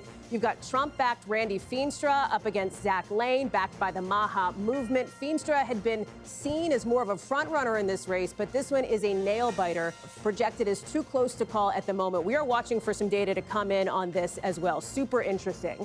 We've also got the New Mexico race as well. The Republican primary for governor here, too early to call between Gregory Hull, Doug Turner. It's all so stupid. In South Dakota, a three-way governor's race as well. The current governor, Larry Roden, who is took over for Kristi Noem when she moved on to go serve in the president's cabinet. She obviously has since departed that position. Oh my God, He is running thank for you. his I was just in my head like, isn't that how Amanda Bynes used to laugh in the Amanda Show? Maha! President Trump has not made an endorsement in this race. We'll talk more about that as that Oh my race God, gets shouts going. out the You've Amanda also got Show. the Democratic Senate primary in Montana. You've got Riley Neal, Alani Bankhead as well. There is an independent in this race, too. Could be interesting. Kurt Alme, we've said, is going to be the winner on the Republican side there. Let's go to the East with the New Jersey Republican Senate race. Whoever will take on Cory Booker there. Well, we all share one brain call. cell these days. Justin Murphy there with 32.9% of the vote. Let me bring in now Steve Kornacki at the big board. Oh my God, he just got so There's excited. nothing we can do at this point but wait for the vote to be counted. Come in. And as you say, we're going to get some coming in He just Southern did like California. a little. We're going to be watching to see what that means for some of these battlegrounds and obviously the LA mayor's race and the governor's race too. Yeah, I mean, again, it's just a question of kind of who goes first If right Steyer here. and in our we top took two, you is through there a how chance this the is kinda Dems try going to blow in them up in past. the And again, I general? think That it's a would be reminder to fucking folks that insane. The vast majority of the vote that's cast in California is done by mail. And this Hilton vote is has been coming in Trump's well candidate. before Election Day. And what that allows these counties to do is to take these vast piles of ballots. They don't just sit there. They can process them. They can get them ready. And they can report them out. All that vote that arrived before Election Day, they can report that out in one big batch. So here's what everything we you're want, gonna be y'all. We want seeing Steyer and initially here from Hilton these to make counties it to the is top going two. to be that. And then the next phase that's going to layer in on top of that, again, we expect this within the first hour, 90 minutes in most of these big not counties, Hotel is Hilton. going to be the vote Fox that was News cast commentator. in person. You know, a lot of folks went, not a lot, but some folks went in person today and did it. Some folks did early voting in California. So that gets reported next. And generally what that'll do in the first 90 minutes or so is get us close to about 2/3 of the vote statewide counted.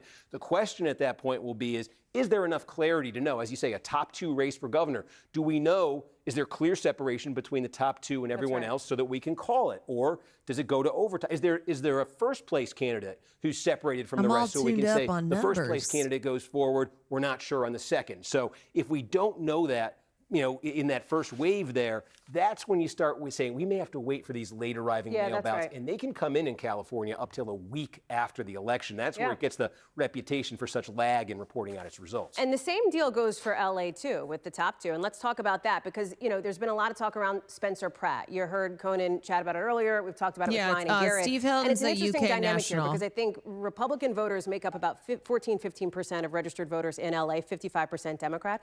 But Donald Trump, President Trump, got something like 26% of the vote in LA back in 2024. He was able to get 26%. Karen Bass, when she ran in 2022, she defeated Rick Caruso, who had been a Republican at one point. She tried to make that an issue against him. He was able to get there into the mid-40s in that race. Democrats, though, did something in California and Los Angeles a few years ago. They changed the date of these mayoral elections. They used to be in off years. They used to have lower turnout. They'd be in like odd-numbered years. So Los Angeles elected a Republican mayor in 1993 and 1997. That's right. Richard Riordan, you know, was his name for folks who remember that clearly. Hallie does. And, Last Republican to win the mayor's race in LA. Correct. And he did it in an odd number year. And Democrats decided they wanted to sync it up with nights like this, statewide primaries, congressional primaries, when there's far more people voting, you know, there's more, these partisan organizations are more engaged. The idea was, you know, more turnout for a mayoral race would be a good thing, but also it lets the mayoral race get caught up in the politics around it too. There's a thought that that is advantage to the Democrats too in Los Angeles. So it's an additional thing. If Pratt is going to succeed in doing what Riordan did, he's going to have to do it in a different kind of year. I'm going to let you stare at this thing until something blinks or something lights up. And while we do, I want to go to Liz Kreutz, who's in LA for us at a polling site. And Liz, you know, what's interesting here, there are people who might be in line. They still want to vote even though polls have closed. Talk me through what you're seeing, where you are. Hey, Hallie. Yeah, so basically the largest conservative bloc in Los Angeles, which is the San Fernando Valley, may not be turning out as strongly because they don't have as much enthusiasm since Donald Trump is not on the ballot. So if the turnout is lower in San Fernando Valley, then that's really bad for Spencer Pratt. Or if he's not pulling numbers like Rick Caruso did last election, that's bad for him. The dump is coming.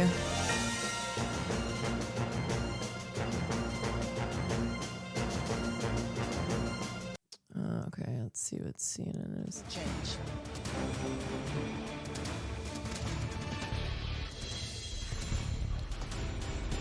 Where's that coming from? Good evening, everyone, and welcome to a special edition of Laura Quotes Live, Election.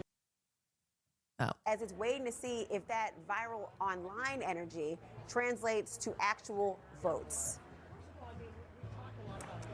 Well, the This is campaign outside isn't of Pratt exactly headquarters. Talking right now, and let me kind of walk you through why. I mean, I've covered a lot of campaigns, Laura, but not anything like this. You see this dark curtain No, the here? first guy This you dark see in curtain this is fucking basically top hat. all in front of Don Antonio's Mexican restaurant. And the reason why is because instead of having a traditional watch party, they have decided to essentially have only invited guests. They've kicked out members of the public as well as the press. So what do you see here?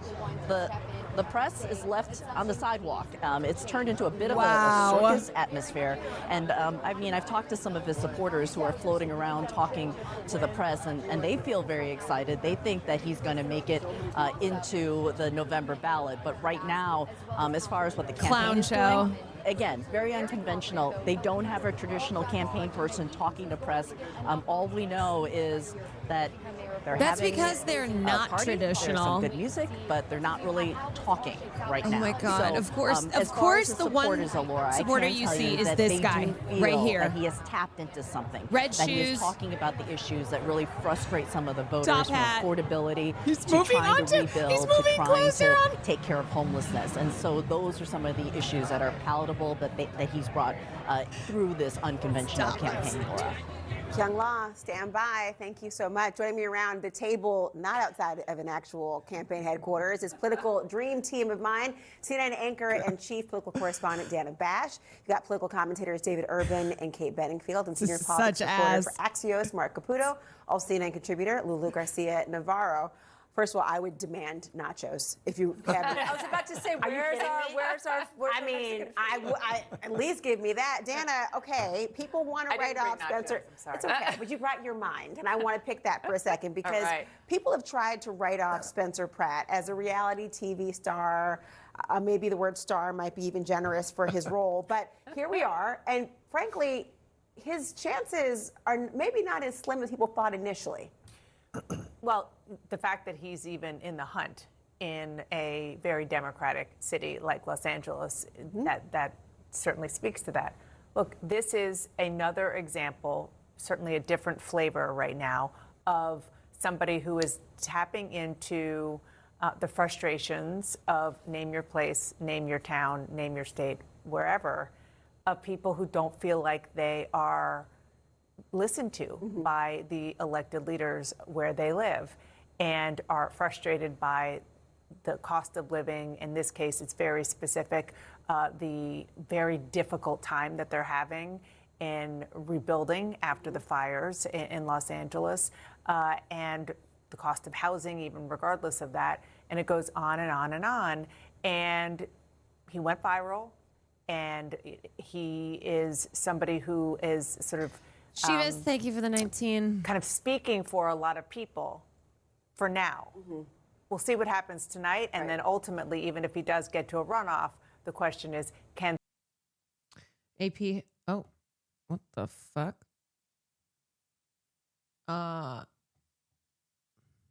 Okay. Goodbye. We mentioned this at the start of the night. The San Francisco Bay Area here was going to produce about 1 out of 5 votes. We said, remember, Becerra, Southern California, LA County base.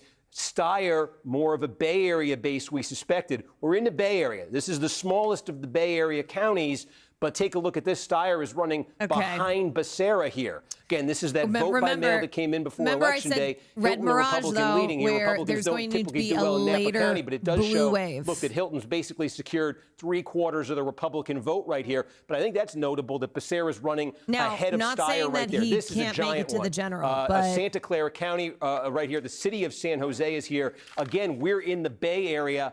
And again, wow. A lot of what I just said in Democrats are Napa, voting multiply very, that very by late this 10. time around. Javier Becerra with almost a 10-point advantage over Tom Steyer. Again, in what we thought would be a relative strength area for Steyer. Also, by the way, Matt Mahan, he is the mayor of San Jose. This is probably as good as it's going to get for him tonight. He's 11%. He's a distant 5th right there. Really clarifying. Again, the polls were suggesting it had sort of come down to these three. Seeing Mahan running that distantly Please don't be in his the 1 home billionaire county that can't reinforces the sense that the polls were Bloomberg. directionally correct, that we may be looking at something between these three candidates tonight. And again, Becerra Moving up into Northern California, we've seen 2 counties report from that San Francisco Bay Area, both of them giving Becerra an advantage over Steyer. Taking a look going down the coast here to San Luis Obispo County here, 40% of the vote in. Hilton with what kind of separation there? A little bit more than double what Bianco got. That's a combined vote for the Republicans of 45%.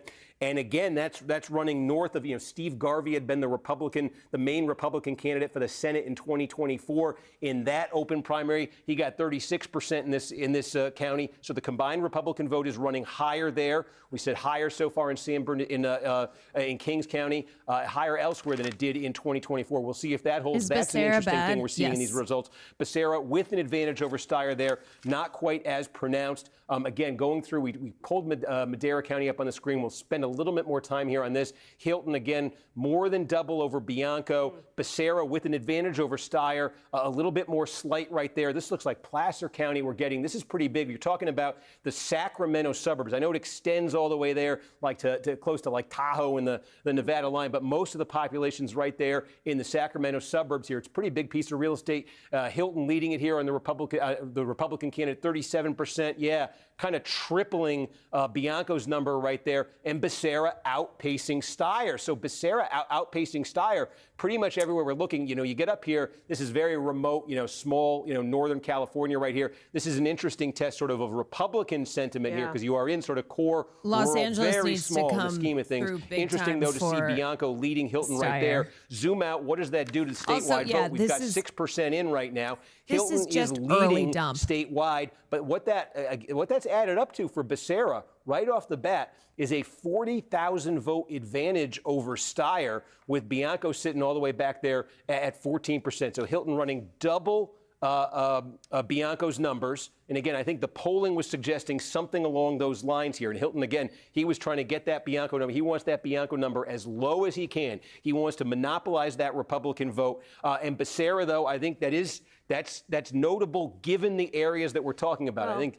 these are the 2 biggest sources of vote that we've gotten so far here. San Bernardino County, and again, this is going to be like 5% of all the vote cast statewide tonight is going to come out of San Bernardino County. About 5% is going to come out of Santa Clara County. Those are the 2 biggest counties that have reported so far. We took you through some of the others that are also significant, but again, you can see it here in San Bernardino County. Hilton, he would like more separation with Bianco, but again, there's Becerra with an advantage over Steyer. Everywhere we've looked so far in that Democrat on Democrat contest, Becerra's had the advantage over Steyer. You could even look here. These are smaller counties here. Becerra with the advantage. Merced County, this is a we have bigger to see one how here. LA looks. And again, Hilton running in first. Becerra, though, with the advantage over Steyer. So we're seeing this in one county after another. Hilton, Bianco, Becerra, Steyer. Steyer's got to start finishing ahead of Becerra in some of these counties. Now, again, Santa Clara, I think if you're Steyer,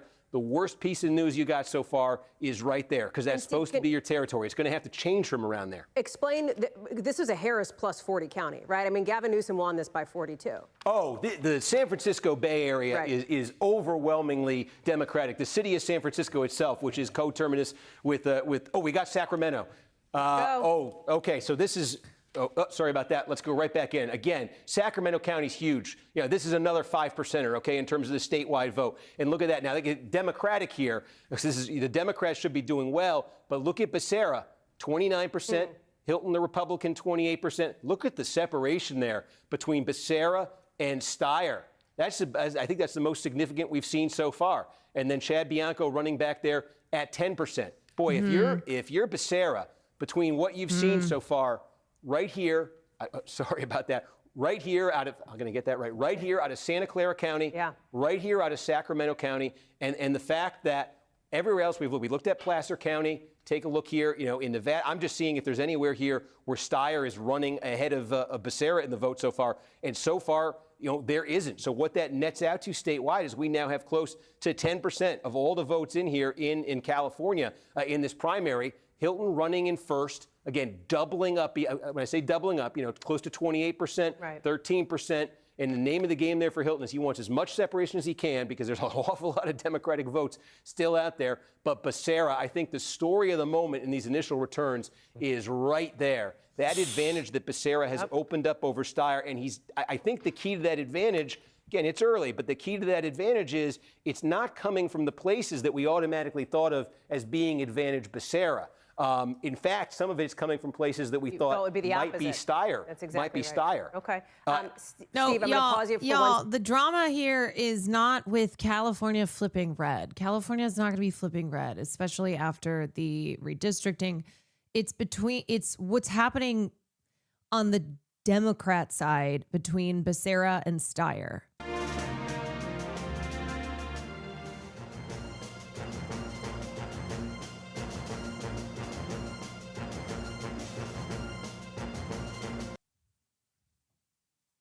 Let's see if this is That's right. Okay, that is on an ad. So yeah, I mean, I would say right now it's not great for Tom Steyer and people who voted for Tom Steyer because Becerra is doing very well so far.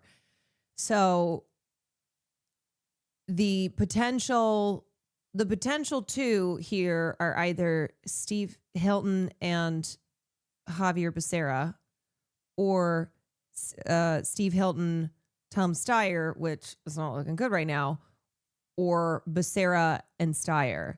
So the best option there is Steyer versus Hilton. But there's so many more votes to come, and LA County is a big share in California. So it's very early. But yeah, Steyer is hoping right now that a lot of the last minute votes and day of votes are going to be looking good are for him.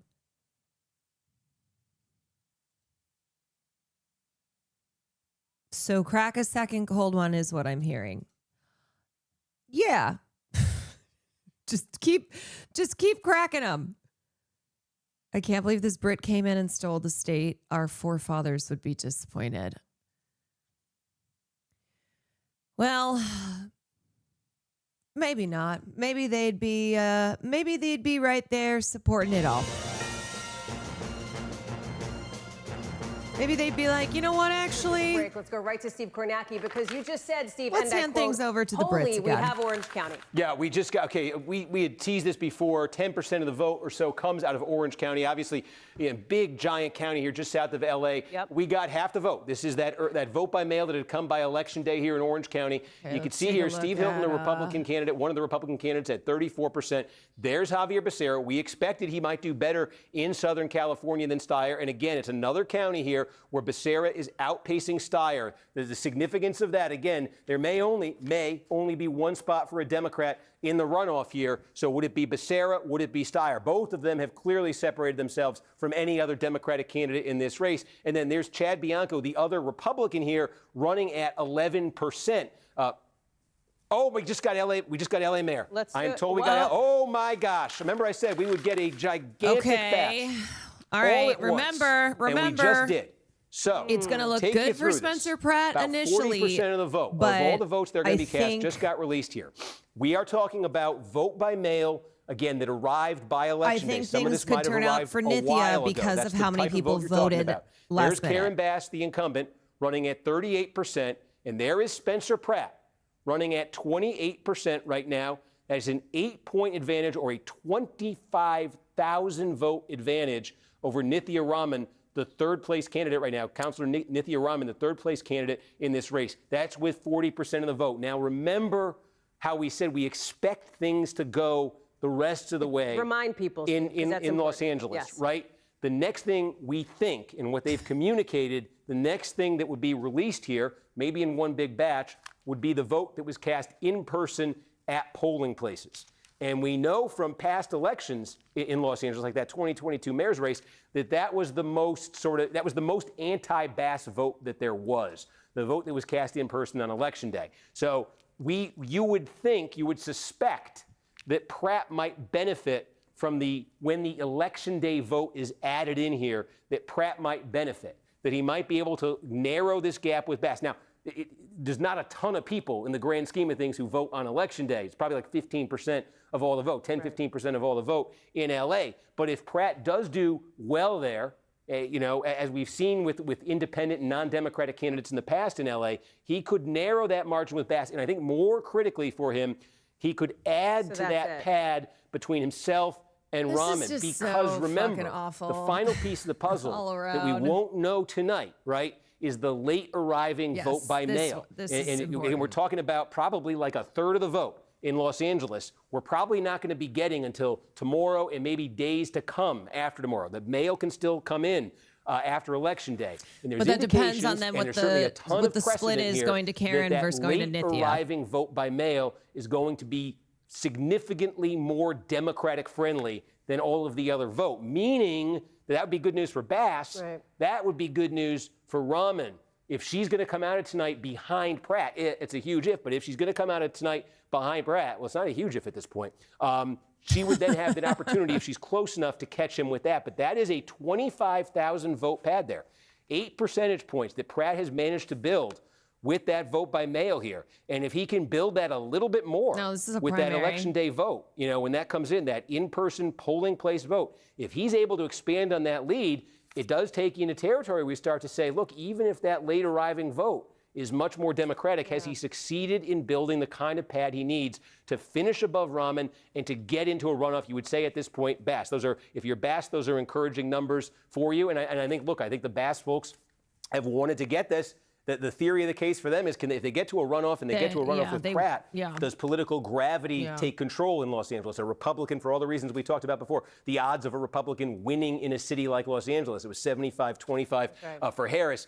But that, who knows if it comes to that. But again, if you're Pratt, this is, I think, kind of what you wanted to see with this first update here. You've got some real distance between yourself and third place. The next thing you want to see is if you can expand that with what comes next and get yourself in a position where you're not sweating it out in that late arriving vote by mail. And if you're Karen Bass and you're just trying to get to that second round, you're obviously encouraged by what you see right here. That's right, Steve, because to your point here, Spencer Pratt doesn't need to get more vote than Karen Bass right now. He needs to get more votes than Nithya Rahman based on how these boards are laying out. Garrett Hake, I know, has a question for you. What's going on? Yeah, Steve, does the same day vote, are you saying it's more, the Election Day vote, does it behave more Republican or more anti-Bass? I ask because 38% is better than she's polled in any polling that I've seen. Do you think the vote we would see coming in that next tranche from Election Day lifts Pratt and Rahman and brings down Bass? Or is this something where these are Republican voters in Los Angeles County who are going to mostly support Spencer Pratt? Based on the past, it would be more that it's just a Republican vote.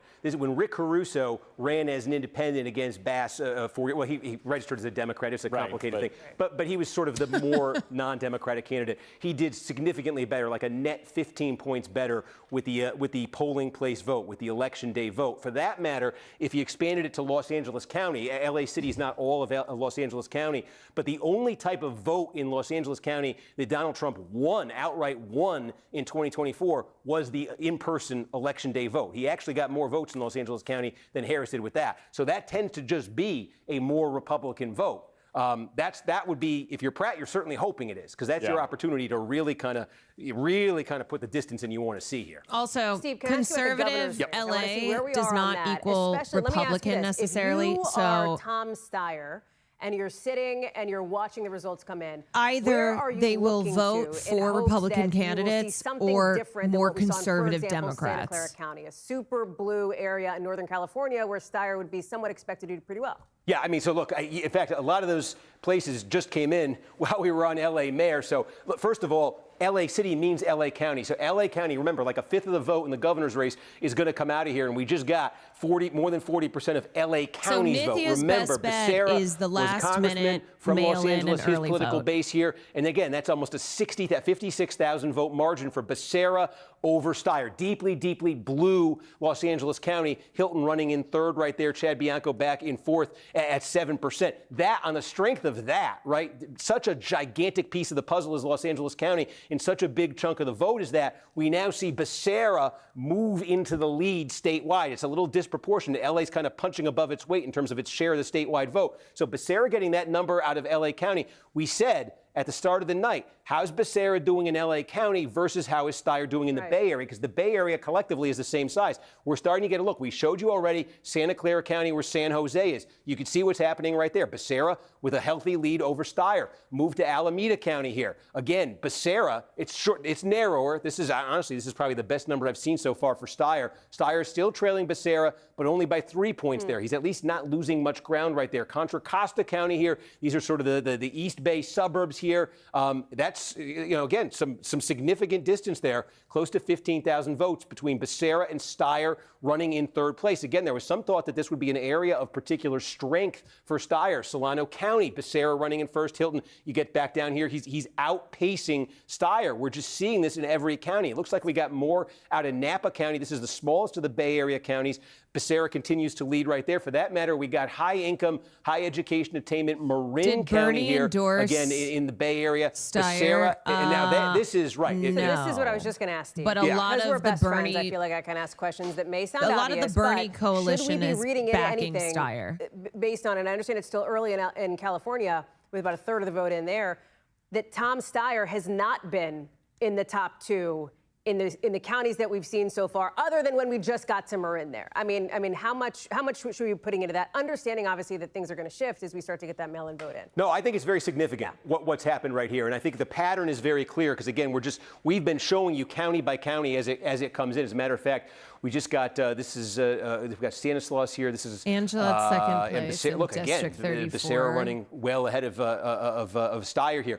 I think this is significant. I think the pattern is clear with this vote by mail. Now, it means two things if you're Steyer. Number one, are things going to turn around for you with the in-person vote? Is there some reason to think that Steyer is going to do better with the folks who went out and voted today or who cast ballots in the early voting, period in California? Is there going to be some kind of reversal there? He would need something like that. Or perhaps more realistically, what Steyer would then need to start thinking about is not the distance between himself and Becerra, but the distance between himself and Steve Hilton. And you can see here, Becerra's margin District over Hilton is 11, not huge right now. It's 23,000 votes. Nancy Pelosi and retired. It just shifted, opened up to what did we got? Oh, we got Riverside. Let me just show you this because I'll return to that thought. But we just got Riverside County, Chad Bianco's home county. Okay, he's the sheriff here. Okay, this is a big piece of the puzzle. 5% of the vote comes out of Riverside County. We got half of it right there. Bianco leading in his home county.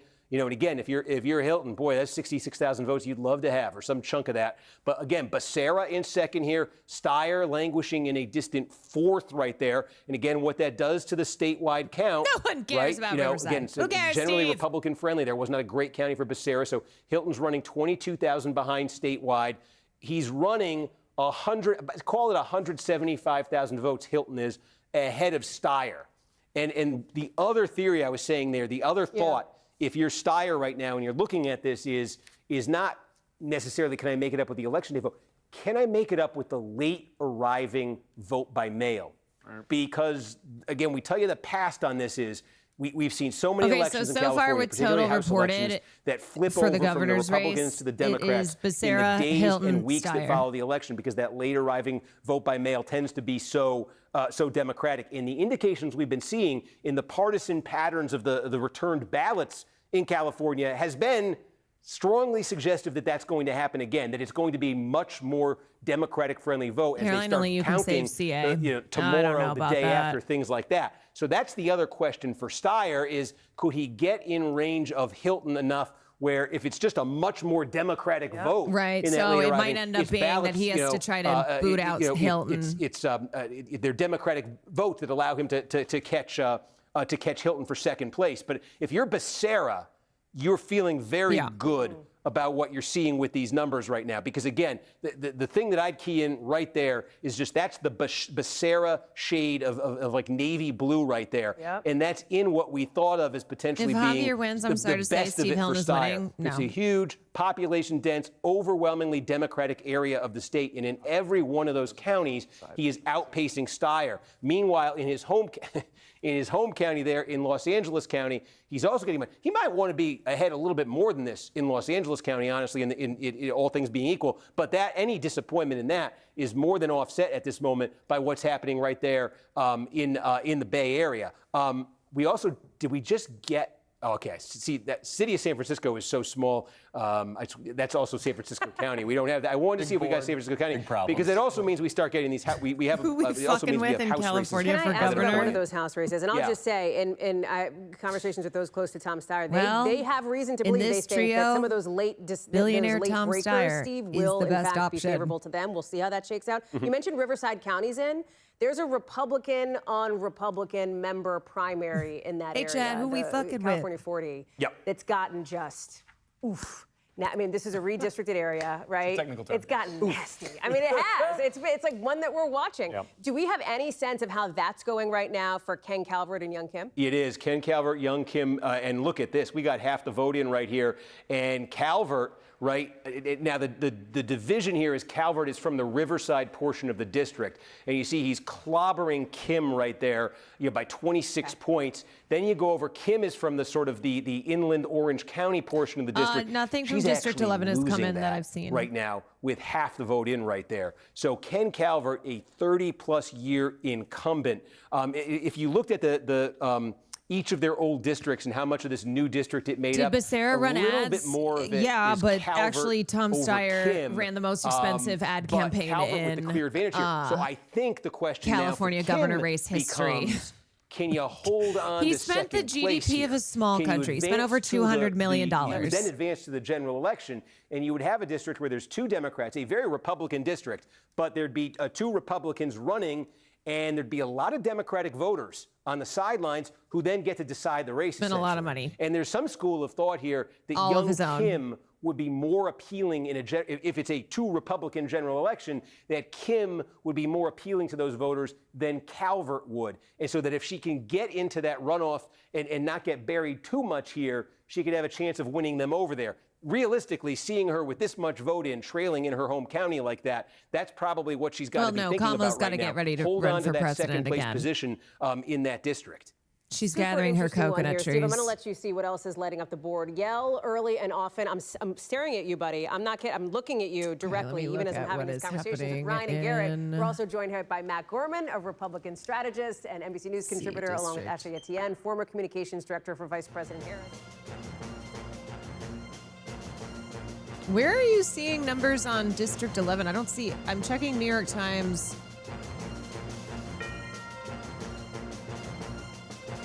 I don't see. Hold on. Decision Desk headquarters. Okay. Let's see. District 11 primary results. Okay. NBC News isn't reporting anything either. Well, we're watching.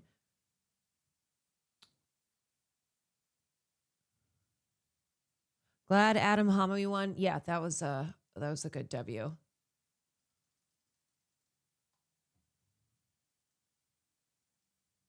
Okay, let's see. California U.S. House 11. Scott Wiener. Scott Wiener, Connie Chan, Saikat Chakrabarti with 37.27% in. Damn.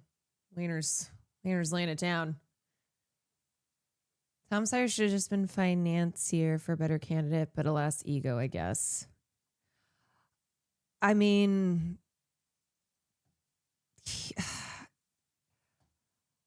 I guess.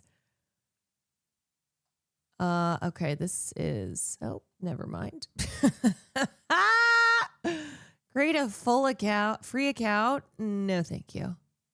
I don't think I shall. Among Democratic voters that they're really pissed at how the state and the city have been run. And so you can see this now in the polls. So the Democrats are both of those guys are going to have to be sweating it out for the rest of the night when they shouldn't be. And I was struck by that voter that Liz Kreutz interviewed, Garrett and Ryan, who said, Scott I want Wiener's authenticity. real bad. I want somebody who I think has my back. But it's not like he gives for Saikat and his. I'm not he's down with gotta- either party. he's I'm kind gotta of more beat independent, Connie but that's who Chan. he's looking for. I got to say, Steve, I've I got to go to you, my friend. Yeah, we just You're muttering got. to yourself in a really intense way. I was trying to tell them. I was trying to flatten control because we've been hyping this. Here it is. We just got same-day vote out of the city of Los Angeles, and it's exactly what we were saying might happen. The same-day vote is favoring Spencer Pratt. Look at what just happened. He's moved now within 22,000 votes of Bass. A 6,000 vote gap here between a 6-point gap now only between Bass and Pratt. And this is kind of what you thought would happen, right, Steve? This is the same-day vote. We typically see this be a Republican-friendly vote, and it came out here for Pratt, and it's moved him closer, and I think more critically for Pratt. Look at this. He is now double digits ahead of Nithya Raman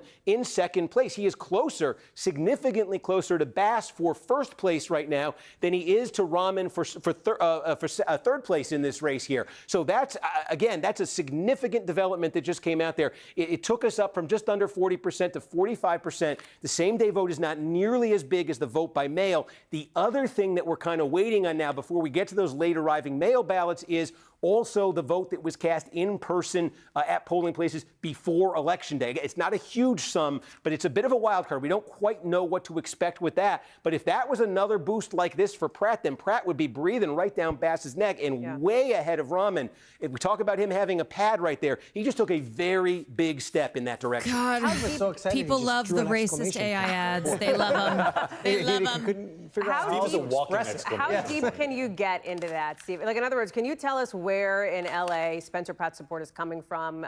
Same with Karen Bass here and what that means. I wish we could. Unfortunately, we just, that's the thing about California. We give you the numbers, and in 2 days, I can give you a great breakdown of where it came from. We'll be on the air for 48 hours. Don't test us. Steve, go ahead, Brian. So fascinating is the Pratt thing was just a wild card, right? We really had no idea. I mean, it was really an internet sensation. There were a lot of people in California. I had friends in California that didn't know he was running for governor or mayor. They were mad that he wasn't in the governor's debate because they just knew he was running for something. But a lot of times, an internet sensation doesn't necessarily translate into votes, and it appears that's Resistance what's happening. Radio GB, thank you for the raid. I love this producer, and I love it. He said, "Is Spencer Pratt? Was he really a reality star? Is that fair?" Yes. Yes, this man is a villain. I'm saying among millennials, people knew Spencer Pratt well before this race. Hang on, can I pull back on this a little bit because this is something that's driven me crazy about this race. When you look at the numbers, already right now, a majority of Los Angelinos are saying they want to fire Karen Bass. 50% of the voters that are up right now say they want somebody other than the incumbent to be the mayor. Love the debate so over him as a Spencer Pratt star. thing, to me, isn't even really about Spencer Pratt. Yes, this is the blue wave. It's a vote sink for people who are fed up with the way that city's been run or fed up with the fire response. And if this were any other city outside of California they weren't excited by anyone else. Primaries, Karen Bass with those numbers would be toast. Hang tight. Steve, let me come to you because I know we're getting some more numbers in on some of these critical California House races, right? Yeah, take a look here. We've got a projection here, too. This is the 13th district here. Democrat Adam Gray won a very, very narrow race in 2024. This got more Democratic, this district did in redistricting. How much more Democratic? Well, it basically drew it even. It had been a Trump district here. The dynamic now is who is going to be that Republican candidate to go against Gray. Kevin Lincoln right now leading by 10 points here. So I got to say, Chad, California is crazy. The significance for Lincoln is he is backed by Trump. We're just surrounded by Chads, The other thing here Mike. is what's not come in yet. San Joaquin County, this is where Stockton, California is. And that's the big change that Democrats made to this district to make it much more Democratic. They added a chunk of Stockton, a very Democratic city here, to fortify Gray. That's also where Kevin Lincoln has been the mayor. Everyone thinks of Los Angeles and San Francisco as like these Kevin very, Lincoln right now with Trump's backing, very holding on to that hubs. second, has some distance there for that second place position here. But this is going to be one of those elections that's going to be very, very closely watched this November. So is this one. Yeah, right. 22nd district with David Valadao. And again, Valadao, the lone Pittsburgh Republican and Philly here, are so much more clearly left-wing getting than LA and first place. SF. But a couple things here to note. Villegas, Baines, his two opponents here, close It's very in that sad race, to be second living here and third in California. Place here. Again, and Villegas running to the left here. Again, one of those sort of lefty progressive insurgent surges in candidates other areas here. of the The country. other thing to keep an eye on when all of the votes are counted here, what is Valadao's percentage going to be here? Because this is a top two primary. Everyone's, in theory, is voting here. They're going to vote again in November, but And it's Valadao like, is look, the only Republican on the because ballot. He's somebody- running at 43.7%. somebody like Karen Bass, He's going to have to get she over fucking 50% sucks. in November. She fucking He's going to sucks. get So reelected. that's how people keep an turn eye on that around number as and it learn comes in nothing from tonight, Trump and go, what that oh, ends up looking Spencer like. Pratt. We have nothing yet That's from the the change 11th we need. district. We had showed you the 48th district here. Again, this is the this fucking was jungle redrawn. I primary is wanna see absolute which garbage. The county- fact that which we're one county- of we don't only have 2 San Diego County yet, states so that's that does significant. this. Jim Desmond here, likely to be the top Absurd. vote-getting Republican. This was Darrell Issa's district, redrawn by Democrats, very aggressively redrawn by Democrats. Monty Von Wilpert, a councilwoman from San Diego County, notably here, look at this, we don't have any votes yet from San Diego County. What we're getting here is Riverside County. So for Von Wilpert, that's good news just in terms of getting into second place here, trying to get that November matchup. So those are some of the House races we're looking at here. Steve, I'm going to come back to you in a second on California 22, the Valadao race, because I want to talk about the Dems in that race. But let me first get a vibe check, if you will, with Liz Kreutz, who's in L.A. And Liz, I think you have ping-ponged your way back to this gathering for Spencer Pratt, right? Talk us through it. I have, and as I've returned, it's a much more lively vibe and in very LA fashion. Look at There's this now a guy chopper now behind flying her. overhead. He's having his It is party the at a worst Mexican characters in restaurant Los that he has loved Angeles. for years. And there's some Spencer Pratt supporters here who seem in a very good mood. You guys have Instagram Patriot Welcome. You guys have probably There's a guy seen like the that latest on Bachelor every poll that just corner in came out. Hollywood. Shows him doing pretty well in second place, just 10 points behind Karen Bass. How are you feeling about that? Do you feel really confident that he's going to make it to the runoff? Definitely, he's going to make it to the runoff. There's a lot of people who already voted for him. Their votes haven't been counted yet. They voted day of the election, old school style. So I think his numbers are going to get better. What is it about Spencer Pratt that you just is resonating with you? Because he's speaking out against communism and socialism, and it is a real big problem in our cities, especially in LA where it's turned to crap. It's not an accident. They're doing it by design. Karen Bass my wants God, to I destroy wish our we city, had- and it's nice I to see wish we someone like had Spencer it. Pratt. I can simplify it because those buzzwords are like they melt the brains of like left. Karen, leaning the people. concept of So Karen let's just Bass say is this a way. He doesn't communist. want you human feces to be a part of your life. Yeah. He doesn't want homeless children outside. Totally. Homeless Thank people you. Outside. Oh, We you have- didn't no. like that. We have- you ran away. We have He doesn't talked- want homeless Okay, people outside of we the elementary appreciate schools you. having Can I get a sex shout out real with quick? their We own appreciate hands you. in front of the children. We appreciate No, you. dude, We that's talked a lot you. about the That's homeless- you. Thank you. That's that All guy. right. That's I that don't know. fucking Listen, guy. Don't Liz, appreciate I'm you, gonna ma'am. toss it back. I got it. Thank Oh you for my navigating God, that so well. When I tell you some of the worst people live in Los Angeles, some of the worst fucking people. Staff of Spencer, she's incredible. Thank you. Okay, Hallie, all I will say is that clearly they're taking a few shots. They're feeling good out The here. margaritas are flowing there at Don Antonio's. Perhaps, I don't know Oh my for God, sure. get away from really this suspicious. reporter. Liz, Get thank away you. from her. Hey, stay Get close, because away obviously from we want to her. talk more about Spencer Pratt. We want to talk about Nancy Rahman. We want to talk about Karen Bass. Children with this critical behave LA better mayor's than race. these Let me see if fools, Steve has than anything he these wants to jump in on here. goons. Anything else coming in, Steve? Oh That's my been God, they want to interesting? be Florida give you people an so update badly. on Go what to we're Florida, expecting please. in this LA mayor's race in Okay. terms I'm of sorry the to remaining people who vote live in because it's a Florida. little bit I won't- different I won't than send they've done them it in there. the past, and this is Can what we LA send them County somewhere is else? now telling us. So again, seeing what's in with 45%, I've got it on my phone here. I'm God, going to of read it to course you. Spencer Pratt has the shittiest come on. fucking okay, so voters. it's 11:45 Eastern right now. Sometime starting at about midnight Eastern in that next hour, they're not saying exactly when. Okay. What a great representative I should back up. Bear of with me here. I first representation want to say, of his remember whole that campaign. Pratt got closer to Bass with that last update. And we said we think that is vote that was cast in person on Election Day. So it's actually a different type of in-person vote. That was The vote concept that of brought Los Pratt Angeles closer to being within 6 ruined by points communism was and the socialism. in-person early vote. Okay, it all gets categorized. It's technical, but it all gets categorized as polling Karen place Bass, who vote. But that cannot was stop actually giving the more money in-person to the early police. vote. We have not yet seen tabulated and reported out the vote that was cast at polling places today. And again, I say that's significant because we had that discussion. Literally, the vote that's cast in person at polling places on Election Day. Those are that the types of specifically guys. has been the most Republican-friendly vote in Hold Los on, Angeles. I'll wait. We don't have that yet. What Pratt made that jump with was the in-person early vote. So keep that in mind. He was able to get closer with that. Now, we think starting sometime after midnight, in that midnight to 1 a.m. hour, what they are going to release, they say they will have some more vote by mail that was received prior to Election Day. Okay, so remember, that was what we first saw. That was that first giant chunk. That should be more Bass-friendly, though we did see Pratt leading Rahman in that. Keep that in mind. Then, sometime after 1 a.m. Eastern, okay, 10 p.m. local in L.A., They say they will then report out the in-person election day vote. Okay. And that's where we expect Pratt to make another jump relative to Bass. And then after that, we're just living on the periodic updates of vote by mail from there. So Pratt's, again, if form holds from the past, Pratt's got another big jump in him here when that in-person same-day vote gets reported out, which, again, may be a while, but keep that in mind as you see this margin between him and Bass and him and Rahman. Super interesting. Can I go to another race? I know we're all California, and I want to live in that with you, but I've got to ask you about this. What appears to be an unexpected situation that has developed in the state of Iowa in that Republican primary there. Let me bring this up. Randy Feenstra, Zach Lane. Can you go to Iowa, Steve, here? Yep. We have said that this is too close to call. Remember, Randy Feenstra, Trump-backed candidate, up against Zach Lane, who has some support from sort of the MAHA groups in and around Iowa. He's a farmer. Feenstra lost. Wow. Feenstra has conceded. Now, we haven't called the race. It appears Feenstra has conceded in a video that's been posted. Bad for Trump. Lane and conceded this race up against a bad popular for Trump, Democratic but governor Spencer in Iowa. Pratt, This is good for interesting, Trump. Steve.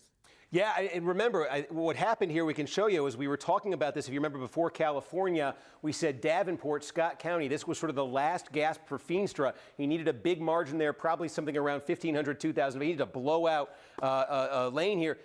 Less than 500 votes, a 456 vote plurality for him there. That was his last gasp. That was the only kind of big remaining piece of real estate. Didn't get nearly what he needed. You see, there's just a very small county here that's outstanding. So just based on this vote, you know, it's significant. That's a significant margin with no county that's unaccounted for right here. And again, with that 35% rule. So this is a Trump-backed. Now, that's right. Keep this in mind. This is a Trump-backed candidate.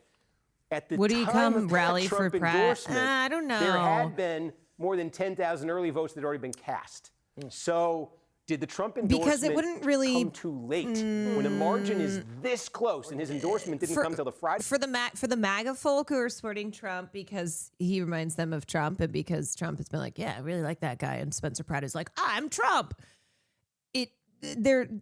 Trump rallying would not do anything additional, but for the ones who are like, I didn't support Donald Trump, but I fucking hate Karen Bass, and I'm sick and tired of seeing these drug addicts homeless on the streets, Trump rallying with Spencer Pratt would not be good for that crowd. Woodbury County, where Sioux City is, but now, he should be it's cleaning not that up they in here. would And the not 4th district vote for punches Spencer above its Pratt weight, still, right? but they're all equal-sized population, but the 4th district's where the Republicans live Republican in primary, Iowa. yeah. So in a Republican primary, it's more than a quarter. Anyway, I was going to say the one guy, the Spencer Pratt supporter, who was not the one guy, the multiple guys who were drunk on camera. Those are the kind of guys who will probably have 7 more vodkas, and then will be so drunk that they piss in the alley. Same guys who are talking about, having to step over some dude who's having sex with his hand in the park next to children. Those are the kinds of guys who will just go around the corner and drunkenly piss on the side of a building. Kind of what he wants here. He certainly got first place here. The gap here, about 6,000 votes over Becerra. Yeah, they're the kinds of people they're talking sort about. Of trend holds there between them. Steyer can squeeze more out of here. That's and not then quite go half drive the their vote. cars and then he crash does into get the side San Francisco. of We also I don't know, just got David in. Dobrik's Here we go. Pizza San Restaurant. Diego County. And remember, this is like 10% of the vote in the state. So we just got, again, all that pre-election vote by mail in here. And Hilton leading on the Republican side, but there it is. Becerra with that. It's more than a 30,000 vote advantage over Steyer for second place. Bianco getting buried. Just dwell on that for a second. We said great news, not great. We said good news for Steyer out of San Francisco. He's running in first. He's finally running in first over Becerra in a sizable county, a margin of 5,900 votes. But again, what we just saw come in moments later in San Diego County, it's a margin of 31,000 votes, 5 times that size. Becerra wiped it out like times 5, just with what came in there in San Diego County. So again, you sort of, now we're getting close to half the vote that's tabulated in this thing statewide. That's some real separation right there. That's a 240,000 vote gap there, 242,000 vote nearly gap between Becerra and Steyer. Again, Becerra much closer to Hilton here than Steyer is to Becerra. And there's Bianco running back at 11%. Remember we said, Hilton wanted to get as much distance as he could, 26.5 down to 11% there. Again, 436,000 votes for Bianco. So really, you know, it's clarifying here. I think the picture's clarifying. The only other place here I see that Steyer blue, this is Santa Barbara County. You know, this is decent size, but we've seen some much bigger ones. But you take a look here in a place like Kern County. It is a big Republican area here. You know, Hilton in first here. It's close between Becerra and Steyer. There aren't a ton of Democratic votes right there. But just kind of work our way through here. Tulare. I just want to see if there's Fresno County. I don't think we'd shown yet. Becerra with an advantage there. You know, he's finishing. California's not turning red, but it's not turning progressive. As we kind of work our way, you know, through the San Joaquin Valley right here,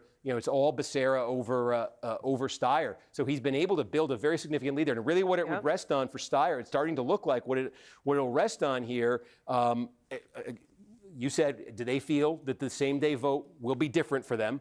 We do have some of that, as we said, some of that early vote is now in Los Angeles.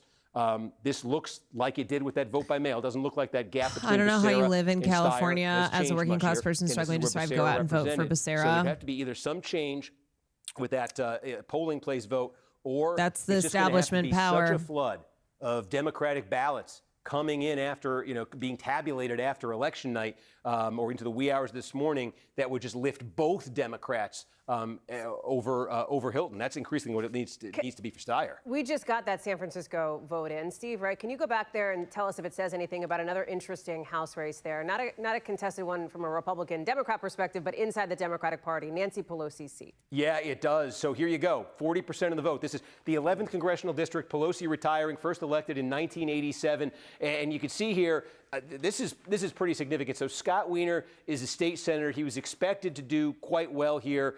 He was expected, frankly, to finish first. And the question has been who would get second place here. So you see Wiener, I think, performing as he expected he would. Connie Chan is the candidate who was endorsed by Nancy Pelosi. Pelosi came in sort of at the end of the campaign, or toward the end of the campaign here, and got behind Chan. And Chakra Barty is the former chief of staff to Alexandria Ocasio-Cortez. So this has been closely watched in terms of, again, it's one all of the most corrupt, liberal girl. Democratic congressional districts in America. Could that brand of sort of progressivism, how would that do out here? Of course, these other candidates have their own sort of progressive credentials as well. Right. But with 40% of the vote right there, Wiener performing as expected, Pelosi's preferred successor running in second place right now, AOC's former chief of staff, that's a very disappointing number for him. Something would have to dramatically change. He didn't get the again, endorsement. With that election day vote. Didn't get her endorsement. Correct, right. You got a lot of others on the left, yeah. Other members of the squad, but not from AOC. The one who knew him best. But he also spent millions of dollars of his own money on this race, and so far it's Nancy not Pelosi is fucking fuming and right to your now. point, Steve, that Scott Wiener number, as expected, I mean, happy about considering Connie he had the Chan, state party's but looking endorsement at and these was Scott considered a Wiener front numbers runner here. and- But an interesting one when you look at this battle. She's plotting we keep something. saying it because it's really part of the storyline here. The fight for the soul of the Democratic Party, and what's so interesting to see in the state of California. What kind also, of y'all, fighter nothing do is Democrats over. want to put forward? I for have some of to these keep critical reminding y'all that races come California- November, as they are looking to take back California the House is a and possibly very, take very back the Senate late as well. Ashley, let me election speak to you very state. quickly So- on this while Steve takes a look at some of the numbers that are coming in. No, I was just Especially saying with earlier, close the interesting races, thing about it can Chan, take our up- former it can boss, take Pelosi weeks. is the best vote counter in in history, and and this- clearly got this this one wrong in election, her own district. I mean, I'm pretty shocked by that. But I wouldn't look to California This primary, to determine sort of there what's was the profile a of Democrats to ton win of in competitive last-minute seats. I would actually voting. look at Iowa. In fact, I mean, So if you we're look going at what to Sam's get doing a and how he's big positioning dump. himself, he's sort of, running counter to the Democratic brand. That is talking going about to be- corruption and that is and going to be a fraud. He's blue leaning dump, into but it's just a values, matter of not how that blue ideology, dump- I think, which is different. It's going after affordability and is how that blue aggressively dump splits targeting up. independent voters. I think that is going to be the formula to win these competitive seats moving forward, not necessarily looking at California. And that's it, to our point last week about Tallarico. That's exactly how he's also running and positioning himself. So I think that's the formula on how you win these red states in competitive districts. We've heard it even tonight in some of these acceptance speeches from Democrats. Affordability, affordability, affordability. Hey, Steve, I promised I would come back to you on the Valadeo District 22 in California. Can we, unless you're digging in on something else, can we go there? Because it looks as though we are now projecting that, of course, as we said, David Valadeo will be one of the winners here, setting up this fight between Randy Villegas and Jessamy Baines. Yeah. How do we get California progressive? Well, we got to destroy the establishment machine here. Jasmeet Bains leading here by just over 1,000 votes. I'm just seeing where the vote is. This is Villegas' base, Tulare County. He's a local elected official here. So and he's get rid of outpacing jungle Bains here primaries. with only 39% of the vote counted. This is where Bains' base would be. She's running a little bit ahead of him here. I'm seeing these for the first time too, so I'm trying to process. Kings County, look at that big margin there for Villegas. Fresno County, they're basically about half the vote. They're basically running even.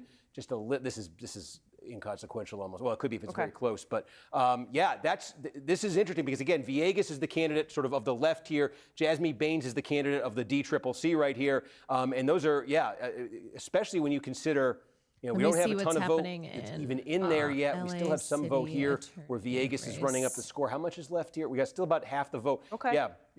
Bains is going to need, I think, is going to need something so far bigger out of Marissa Kern Roy's County doing here, well in the LA City Attorney race, which is good. Villegas. This is potentially a significant development. And Hallie, I think this race is interesting for Democrats because there's definitely a disconnect in Washington as to who the preferred candidate is here.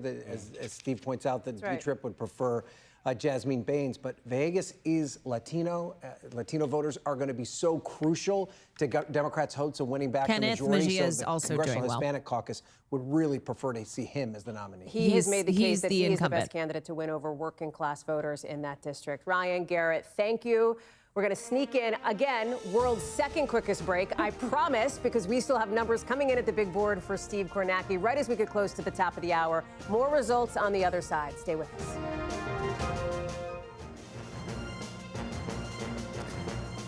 Oh, boy.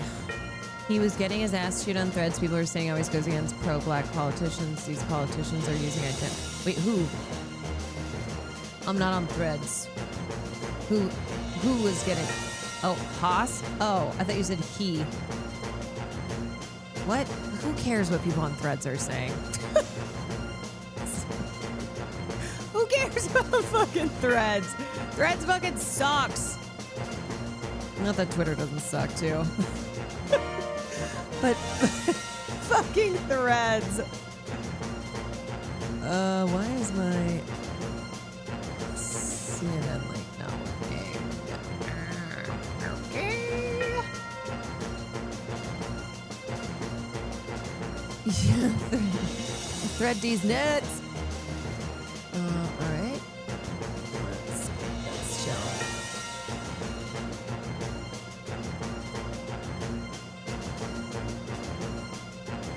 Okay, I think it's all right. Okay. Okay. Yeah.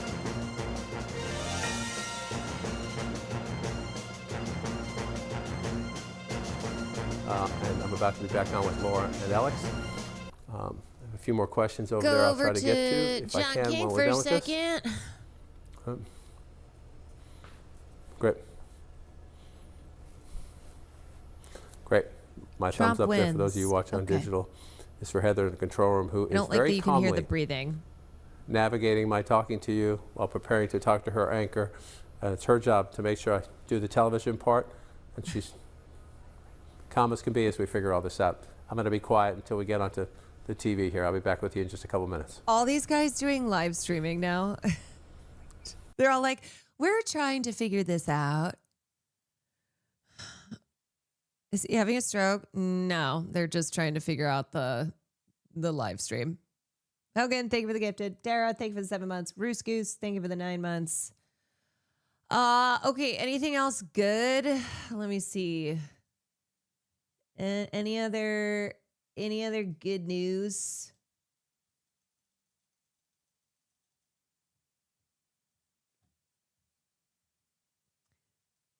Well, here is a brutal indictment of Barry Weiss by Scott Pelley, who was just fired. For my part, new management has instructed me to inject falsehoods and bias into politically sensitive story. I've been told to include assertions that are unverified. To date, in every case, I've managed to ignore these instructions or refuse them. Recently, politicians have been invited to choose correspondents for interviews on the broadcast. Giving politicians control over 60 minutes interviews is not how this is done. Finally, incompetence and unprofessionalism in the new management have wreaked havoc. In a case involving one of my stories, the entire program came with 19 minutes of not getting on the air at all. He said, these people are so fucking incompetent, so unprofessional, so corrupt. It's a joke. What they have done, and by they, Barry Weiss, under the direction of the Ellisons, what they have done to 60 Minutes, to CBS as an institution, which we know, this is what we have seen happening from the moment that they took over. Jane Kim is leading in the insurance commissioner race.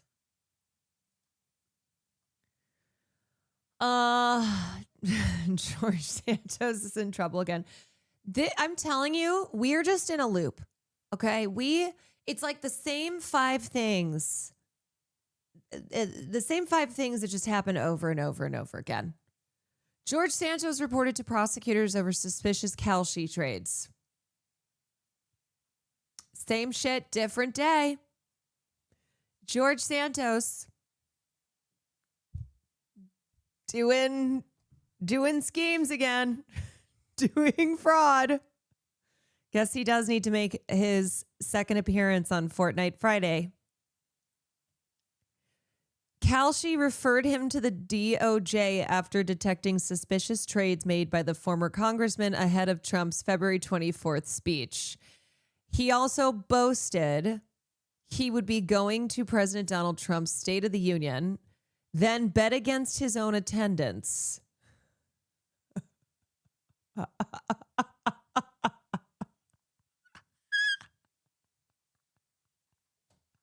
Santos did not respond to text messages or phone calls.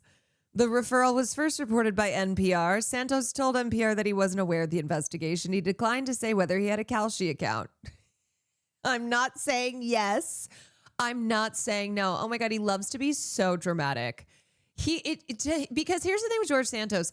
He never worries that he'll genuinely face consequences, because even when he gets in trouble, he gets himself out of trouble. So he just lives for the dramatics. Like, he loves to do a scheme and then brag about how he's schemy. I'm not saying yes. I'm not saying no. They're like, so that's a yes. Okay, so that's absolutely a yes. It's fraud-ish. Fraud is so hot right now, and I'm making it trendy. This is sending me that he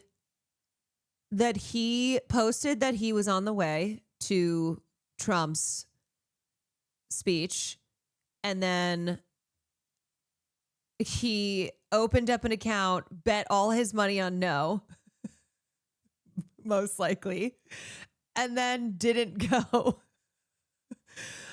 Here's how he addressed the complaints on his podcast, because of course he has a podcast. I guess people lost money. Some people made unexpected money. That's to show you how fragile these markets are.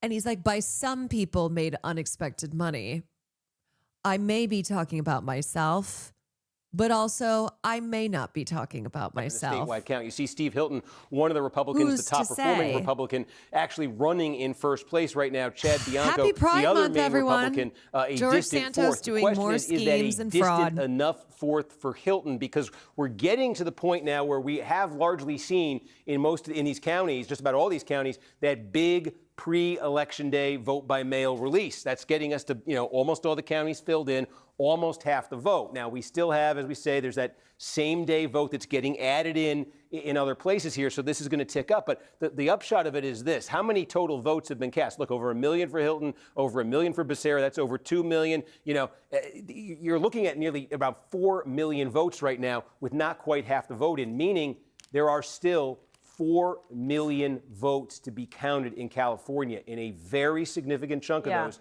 are going to be late arriving vote by mail that are going to be tabulated, maybe tomorrow, maybe in the coming days, maybe over the next week, whatever exactly it is. But that size of a pool, okay, we're talking millions of votes right here. When you see the advantage right now, that Hilton has over Steyer, not Becerra, that Hilton has over Steyer, okay, you're talking about a 300,000 vote advantage, okay, 7 points. But in a pool of millions of votes, late arriving vote by mail, if it's dramatically more Democratic, which we've seen in the past, 300,000 votes is something that Steyer could overcome, and he could potentially pass Hilton. That would mean Becerra and Steyer would pass Hilton here, because it would just be overwhelmingly Democratic vote. It would benefit both of them, and that Republican share of that share for Hilton would just tick down. So Hilton's put himself in a decent position right here. He's running in first because he's consolidated a lot of that Republican vote, but he hasn't consolidated. Again, he was putting out a very urgent call in the final days of this campaign, telling Bianco's supporters, look, I like the guy, you like the guy. We all want a Republican in the general election. You got to get behind me. Some of them, I think, clearly, when you see that separation, did heed that call here for Hilton. I think this is a larger gap than we saw in a lot of polling. But again, the question is, did enough of them? Sitting there, Bianco. Okay, obviously, California has always been reliably a Democratic stronghold, right? It's one of the big three blue strongholds. But there are a lot of conservatives, because there are conservatives across the country. And because of how big of a state California is, the most populous state in the nation, they actually have the largest number of registered Republicans, but California is still overall blue.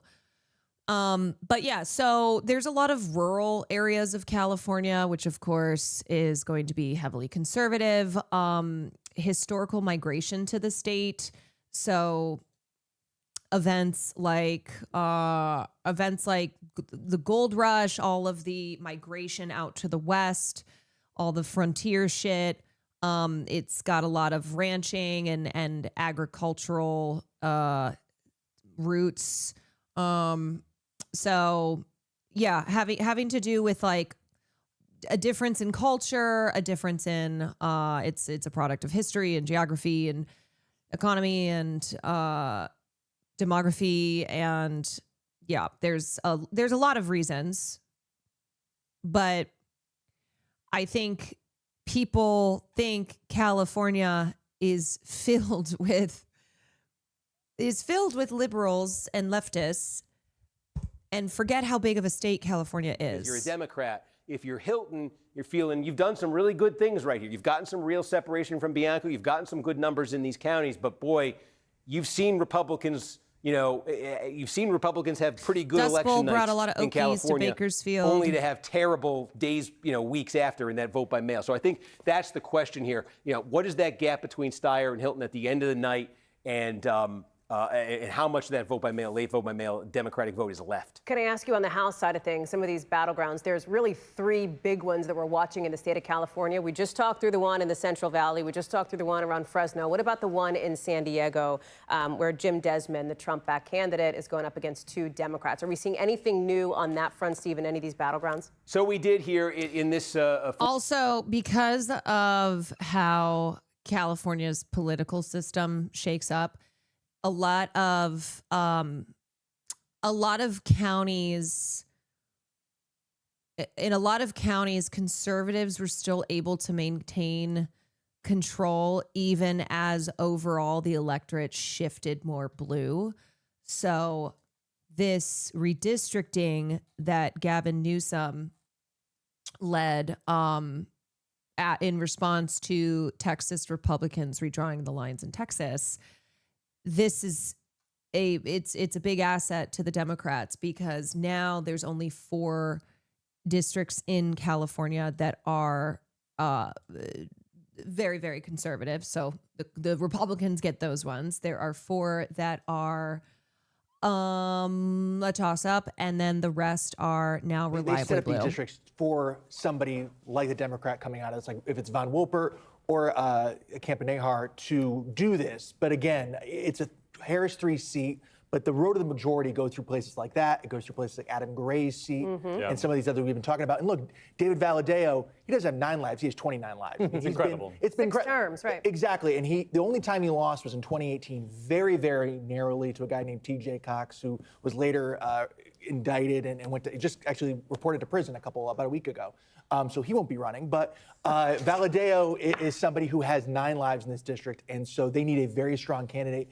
And the NRCC is very excited to see Villegas, who's the more progressive AOC, Bernie Sanders-backed candidate, over Baines. Valadao is the last Republican who voted to impeach stole that Trump from in me. the House. I wanted to say We were that. all there, man. It still counts. You gotta finish the sentence, though. The more important thing with Valadao is that he voted for the big, beautiful bill, which had drastic cuts to Medicare, biggest cuts in our nation's history. And that district is the most dependent on Medicaid of any of the districts in the country. So Democrats are feeling really good about it. The other thing I noticed, too, if you look at turnout is higher for Democrats than it is for Republican in Valadao's district. So he's incredibly vulnerable. I think that is one that Democrats in the DCCC feel very positive about and are going to keep dumping a lot of money. Just to finish that sentence, though, so if people you talk about Villegas, you talk about David Valadao, the only currently sitting member of Congress who is running for re-election. Current House member. Correct. Current House member who voted to impeach President Trump after January 6th. And President Trump largely silent about it. Yeah. Right? Just got back from seeing there's backrooms. a number, Fucked his there's a galley. long line That's great. of members of Congress who are no longer members of Congress or are on their way out of Congress because of the decisions they made shortly after January 6th. For whatever reason, Valadao has escaped the wrath of Donald Trump and could potentially still be in Congress after all of this, depending on how this race goes. Some of you may have noticed our eagle-eyed viewers. I'd go at back to the M&Ms back emerged rooms. You know from what? the Put me in the theater. back rooms. A very quick break to eat them, and we'll be right back. Fueled up Put on me the in the other back side. rooms. You just shake a salad? Mm-mm.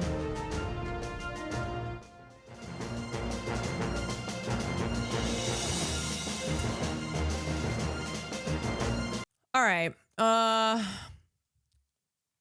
We'll watch a little bit more. Or something unusual. And then it's been we can pretty do some clear other since the stuff. beginning of the year. Democrats had energy and were hopeful in Iowa. It's more clear now.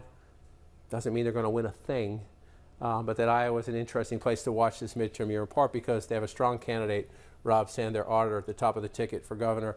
Again, Zach Lane. It's a bit of a surprise in the sense that Randy Feenstra was endorsed by the president. Zach Lane is on top here. Randy Feenstra has conceded this race. Again, Iowa governor, Iowa has a Senate race. Iowa has a couple of competitive House races. So there are just some states out there that have a little bit of everything. When you got a governor's race, a Senate race, a couple of House races, makes it fascinating for a guy like me because of the regional pieces of all that. I'm going to use at that point just to come back one more time. Just because I'm stubborn, to check again, 47%. So there's where we are. That's where it's been stuck for a while. I can't promise you it's going to change in any dramatic way in the next few minutes. So I'm going to say thanks for all of your time tonight. I hope we do this again down the road. Not sure exactly when that will be. Really grateful for the questions. Very What smart is questions. going on with the Becerra Again, bots? we will do that again. So thank you for your time. Have a fantastic night.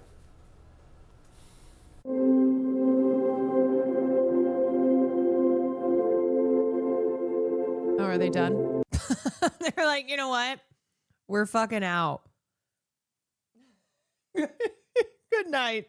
I am tired of politics and I am going to bed, he said.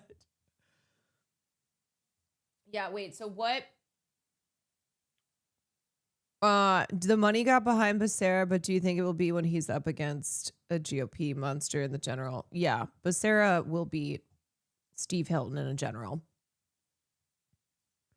So just to kind of recap, there's still a lot of late vote that's to come in, and that is always good for Democrats in the mayoral race. We're looking at that being the best bet for Nithya Raman to try and overtake Spencer Pratt, but Karen Bass is also going to be getting a share of those votes.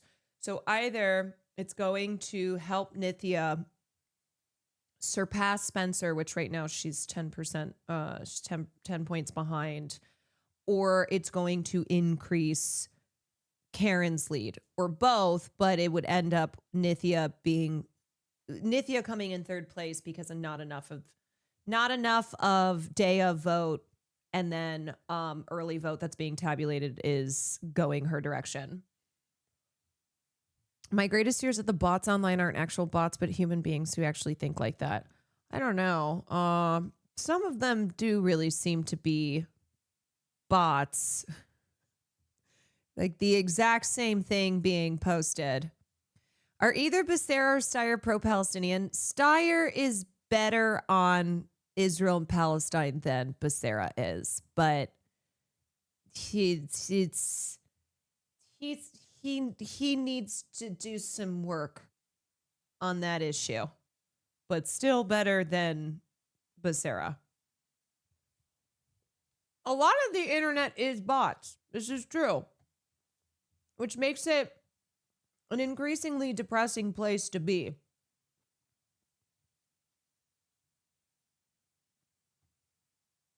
Clarity that we've already talked about, but I love that you're trying to make fetch happen. I'm going to make it happen. I'm down. I'm okay with it. I like it. But but this is I sort of a just big cannot believe investment how by many the votes party. And Becerra when we're is sitting getting. here on election night or in the week after election night, I mean, we'll be talking about the seeds that were planted now as to whether or not Democrats take control of the House. And it could be that simple. And I think there was also a real question tonight, not necessarily progressive versus moderate, but also new versus seasoned. I Yeah. use the word old, right? There were a number of kind of upstart Democratic Remember, too, candidates, particularly in Swalwell. these House races, Swalwell that was were trying the to front shake runner. up the establishment. Had to drop Many out. of them who'd said they would not support And that's what Hakeem led to Jeffries Becerra. as Speaker of the House if the Democrats were able to win back the majority.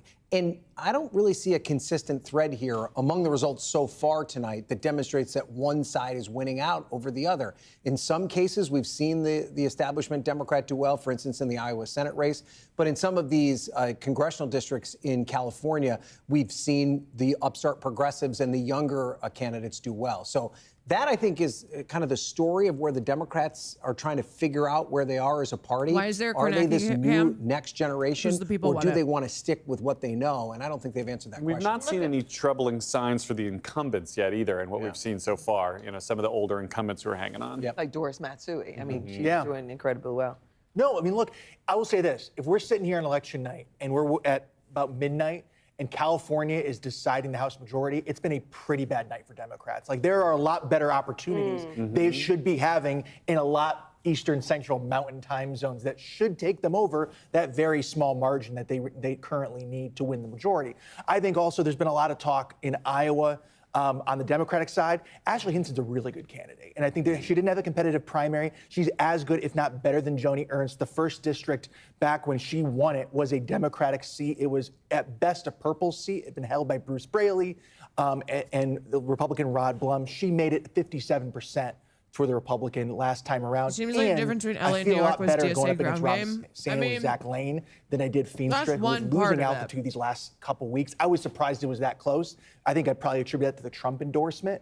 But Feenstra was losing altitude for the last 2 weeks. Not a surprise. I'll just say, though, our buds over at the Cook Political Report have just recategorized that Iowa race from likely to lean Republican now, right? I mean, because of the fact that Josh Turek is, in fact, the winner there. I'm not surprised because I think to those folks, Feenstra is a known quantity. He's been in federal office for a couple terms. Lane isn't. And so I'm not surprised at that. I expect that to evolve a little bit. But again, Feenstra ran I a think pretty people great race. We talked just on this at do the this start, every but if you're time national with Democrats, California there's elections a lot where worse places you could they start decide to, like, panicking have your over Alamo than what in seems Iowa to be right now. I mean, there's a red so wave. much at play right now. You've gotten the candidates It's you not- wanted. You've gotten the Republican it's candidates not you the wanted in the governor's Republican- race for- like, here with right a kind of here, an the unknown in Zach concern Lane, is and that could not- obviously come back to bite Democrats in the I long run. still don't But it's think just such that a great Republicans state are to try to, gonna like, win. plant your flag and win not It's just that the midterms, but the we're argument going about the to kind of end people you're up trying to reach. with And who's going to determine status whether or not we're quo winning that argument are centrists. going to be independent voters. If you look at Iowa, there are a third of voters in Iowa. Right now, Trump is polling at 25% with independent voters gonna in end up Iowa. with So corporate that's establishment a huge opportunity for the shills. Democratic Party. And you've got somebody like Sand who's positioning himself as, you know, not the typical Democrat. He's a sportsman. He's leaning into his own faith. He's doing an exceptional job of It's all making the corrupt, case girl. about corruption and the economy, why the economy is so bad. And that is having overwhelming appeal to independent voters. They're now trending Democratic than they are for Republicans. So that is where the opportunity In the AG rests. race, there's only one Republican, Democrat, Green Party can, and the Democrat only leads by 12 points. Because again, Democrats Because have the not early won a vote is Senate so seat in red. Iowa in almost 20 years, basically. And so Don't get excited. I'm going to talk about Texas for 1 second. We haven't done your obligatory Philly mention yet. Do you want to work it in this segment? For like a minute. But like a la Texas, when we were all sitting together during that thing talking about, is James Tallarico going to be able to But there are some places that are. But I was more like Georgia than it is. Saw a billboard the other day that said Black mothers support Spencer Pratt.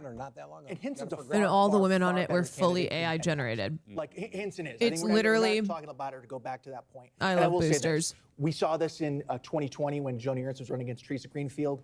And this is also true, I would say, in Montana. Montana and Iowa, you're going to get a poll, let's say October 1st, that has the Democratic candidate within about 4. You always will. It's a tale as old as time.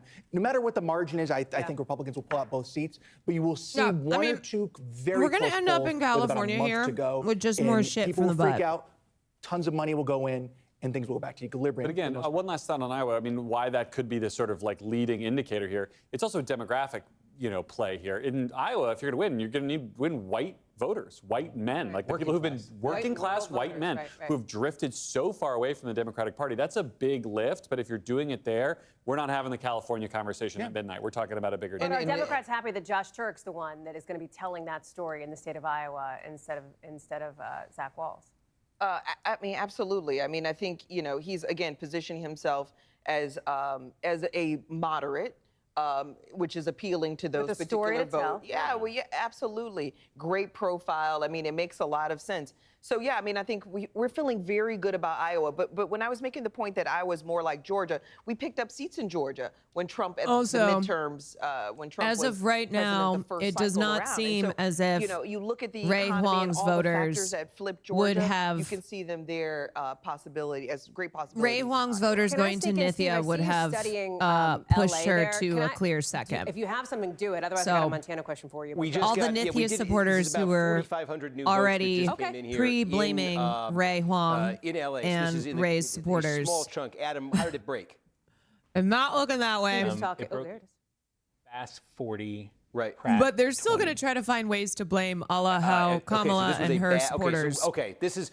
I blamed suspect this is people it who broke voted third about party. 2-1 for Bass over Pratt. Again, it's a small number of votes. Okay. Remember that the LA told us that they expected they would have a few updates throughout the night of that vote by mail, which we saw was very good for Bass early on. So I suspect that's what we just got. One of their incremental updates of vote by mail that they said would come in overnight. That, again, that's the dynamic here. That vote by mail is going to probably be better there for Bass, and maybe even Rahman for that matter, than Pratt. Although Pratt Ray has is a coming pretty in good below cushion Adam over Rahman Miller. right now. But there is still an update to come in this mayor's race, probably in these overnight hours, maybe soon here, from the polling place vote that I would expect would be very favorable to Pratt. Then after that, it would be all late arriving mail. That is a very, if you're Pratt though, that cushion you have over Rahman, I think that's the big development in this race tonight. That's a pretty significant cushion. And Garrett is right that this is a This is a referendum very on good Karen night Bass, for but, Spencer Pratt. given the fact that we were saying that there was a possibility that she wouldn't even be in the runoff, the fact that she's comfortably third party in the runoff losing right until- now, as it appears the to third be, party and if you look, who there's far more Democratic votes will be treated as a tonight than there joke, are but then also Republican blamed votes. for elections being She lost. looks like she's on the path to survival, despite everything that she's Which is a fascinating political dynamic that Yes. she looks on the path to survival. That we would have to be talking about her when survival. a majority of people in the city say they want somebody else. Yeah. So as we're getting to the last 5 minutes of our coverage here, at least for the moment on this part of it, I wonder if I can ask you all, as we look at the landscape of the night, what we have learned. But I'll ask Is it it this way. possible We to did get this, California progressive? I last mean, never primary say night, even though never. I maybe messed up the toss, which is the thing that you're obsessed with. What is the thing that you're kind of obsessed with at the moment? I will tell you, I mean, I think Iowa's super interesting. I think what we saw in New Jersey was fascinating. I'm looking very closely. What is Tom Kaine going to do when he comes back? Remember, that's the Republican in New Jersey who hasn't been seen since his last vote on March 5th. He's supposed to be coming back to work in person in a couple of weeks. He's facing Rebecca Bennett, as NBC News has projected, and that is going to be a gangbusters race in Jersey here. Ryan, you next. You stole like the best three. That's okay. Yeah. That's why she goes first. That's why she goes first. Smart That's to go why it's- first. Did you know the first fabricated attack ads in the country were targets Upton St. Clair's I'll tell you what I'm obsessed with, and I'm probably Socialist California Governor's campaign? We haven't talked about it yet, and that's that Dusty Johnson, who is the sitting congressman from South Dakota, who's running for governor, is giving up his safe House seat to run for governor. Looks like he might be on the outside looking in the runoff in South Dakota, which I think is pretty fascinating. Dusty Johnson's a well thought of member of Congress. He's somebody who is considered to be a productive member of Congress, was thought to be relatively popular in South Dakota. Karen I know Bass South going to Dakota get is hit with probably the not at the top of a anti-Fetterman lot of stroke people's come out minds, for but there's a lot of police powerful people in abolishment. South Dakota, including the Senate Karen Majority Bass is Leader. going to get in, is And going to so be the idea that reelected, Dusty Johnson but might be on the actually outside become or way like more appears woke. to be at this stage appears to be on the outside looking in, I think is a pretty significant development, and the idea that he might be out of politics she's gonna have the by woke the end of this stroke. year, I think is pretty shocking. Trailing Toby Doden maybe speaks to your point of the anger against incumbents. I could speak on that because I could build on that, actually, Ryan. Thank you so much for setting We me don't up. call it stealing, we call it building. Well, no, that's right. I've been taking a list over the course of the night about all the House Republicans who run for other offices this year and are have either lost or appear likely to lose or who've not gotten the Trump endorsement, who basically seems to have hit a dead end. And what I think we're seeing is a split here between Democratic voters who are looking for like kind of meat and potatoes, basic candidates. Your Tureks, your Ralph Sands, some of these other candidates who can have credible governing experience and kind of, even Javier Becerra, who you could argue is kind of boring. Here's my prediction. We're going to end up with reporter who now is independent journalist, who called him the cardigan of the race. Becerra as governor and Karen Bass as mayor. Comfort people. Versus Republicans who are saying, I don't want your experience, I don't want your governing background, I want somebody who's authentic, somebody who's as pissed as the next guy. I'm looking at all the things our guy who told us who was voting for Spencer Pratt said. He wants authenticity, and he wants somebody who's as mad as they are. And there's that split still between the two parties. And we'll see how that aligns in November. Ryan and Garrett stole all of your time, so you have 10 seconds. So I mean, I think the economy is still the central issue but across the country. But actually and we see worse because in a it's stark status quo example continuing. in Iowa, where you have a situation where Medicare cuts in are this year, incredibly 2026. impactful to local voters. Tariffs are killing farmers. You got rural hospitals closing. You've got healthcare costs going up. I mean, that is a recipe for Democrats to actually win. You've got a state where Trump won by 13 points, and now it's a toss-up state. I mean, it's an incredible opportunity. Democrats are going to continue to invest a lot of money. We've got really good candidates that made it through. So I'm going to be watching how they position themselves and what that'll signal to Democrats who are going to be running in competitive. No, Karen's not even going to pretend to stand against ICE because she'll go, no, but like Tom Keene's I don't race even is have a to do perfect that. example, right? If Tom Keene is surviving politically on election night and he's coasting to victory, and we're talking about California, then suddenly those California seats become a lot more important than the ones they hand drew for Democrats to win. Steve, I gave the final word to you intentionally. What is the thing that you are obsessed with after tonight? I'm obsessed with what happens here in this governor's race. Does this end up being the top two as Democrats? Does Steyer get a huge late arriving vote by mail for here? establishment. Or does Hilton get in there and you have a Republican big night versus for establishment, Democratic but also contest big in night California? for Spencer Pratt. If you're Becerra, of these three, you're the one feeling best right now. Okay, Steve Kornacki, we appreciate you so much. It's been a night. Big night We've for covered the a lot. We're going to have all the contrarian results on NBCnews.com. Big night for the guys in the background of that reporter's All right. We're switching over the transmission over to Kornacki Cam here over in already, this is like an interim studio 10 cocktails deep. between 3A and 3A West here at Rockefeller. Steve is Ripping walking back cigs. onto our set in front of our board. This is cute. What a night. What a night. Oh, cute. we got In other people left? news, Yes. let me know about it. Loyal viewers. Well, let's go through Out it. tomorrow. Let's start here. Let's go through the. Well, okay. First of all, the governor's race here. Again, now about half of the vote is in here. Yay, something good. Adam, do we have? What was the last major update we got? Governor's race. We got Trinity County, 21 votes. I said major. You gave me the most minor thing possible. Lake County, Let 780. me know Mariposa, 715. so I Los can whine Angeles, about it. 10,000. 10,000. Okay. Well, one thing I do think is interesting in the LA County portion of it, we were looking at this question here, of could Steyer, surpass Hilton on the late arriving vote by mail. Hilton is technically running ahead of Steyer here, in LA County. Again, this half of the vote. It's interesting, as overwhelmingly Democratic as this area is. The second Democratic candidate, so far at least, I expect that late arriving vote by mail will probably be more Democratic friendly and would help Steyer. But Steyer may not, with the hundreds of thousands of votes left here, probably like 900,000 votes left in LA County, I'm not sure how much Steyer will end up netting we just over talked about Hilton George there. Santos. But again, if there's a He's huge back, shift baby. there, I mean, that's really Just the in question time here. for Pride If there Month. is a huge shift in that, in the partisan composition of that late arriving vote by mail, and there can be. and there can be. Because, look, that's the other way to look at it. If there's 900,000 votes left in LA County. How can he say it's overwhelming? No, he's talking about he's talking about the late votes to come in. 600,000 remaining vote by mail. Which will be overwhelmingly Democrat. If Steyer ends up beating Hilton in those votes by 10 points, that's 60,000 votes. If he can beat him by 20, it's 120,000. So it would need to get that much more Democratic. But in the context of this gap that Steyer faces here against Hilton, which is just under 300,000 votes right there, that's the kind of, again, it's just that late arriving vote by mail is such an element in this thing. LA mayor's race. So we were getting some communication from our decision desk on what to expect here. Where do we stand on that? And what's the immediate thing we're waiting on? Is it the? I think so. It's possible we get another batch of mail vote. We think the two most recent batches were mail vote. But yes, my guess is subsequent batches for the rest of tonight. But we have an election day batch, I think right? it's also just like putting it in the context of over 110,000 people have cast a vote for Spencer Pratt. Polling place vote, right? You can vote at a polling place on election day, or you vote at the polling place, in person before the election, right? Collectively, that's probably like 15% of the vote right here. Now, if you remember, there was a big batch that came in, and we got all excited about it because it was a momentous moment when Pratt got closer to Bass there. We think that was the in-person early vote, right? It was polling place vote, but it was the in-person early vote. That was the big pro-Pratt sort of polling place vote that came in. Now to come is going to be the vote that was cast in person. It's not looking great tonight, for her. That's going to come in here. Is that going to be as pro-Pratt? Is that going to be a little bit different? But that's an opportunity for him, at least, I think, in theory there, to close this gap more with Bass. But again, that question is going to arise here with half the vote left in the city of LA. Well, again, after tonight, it'll be less than half.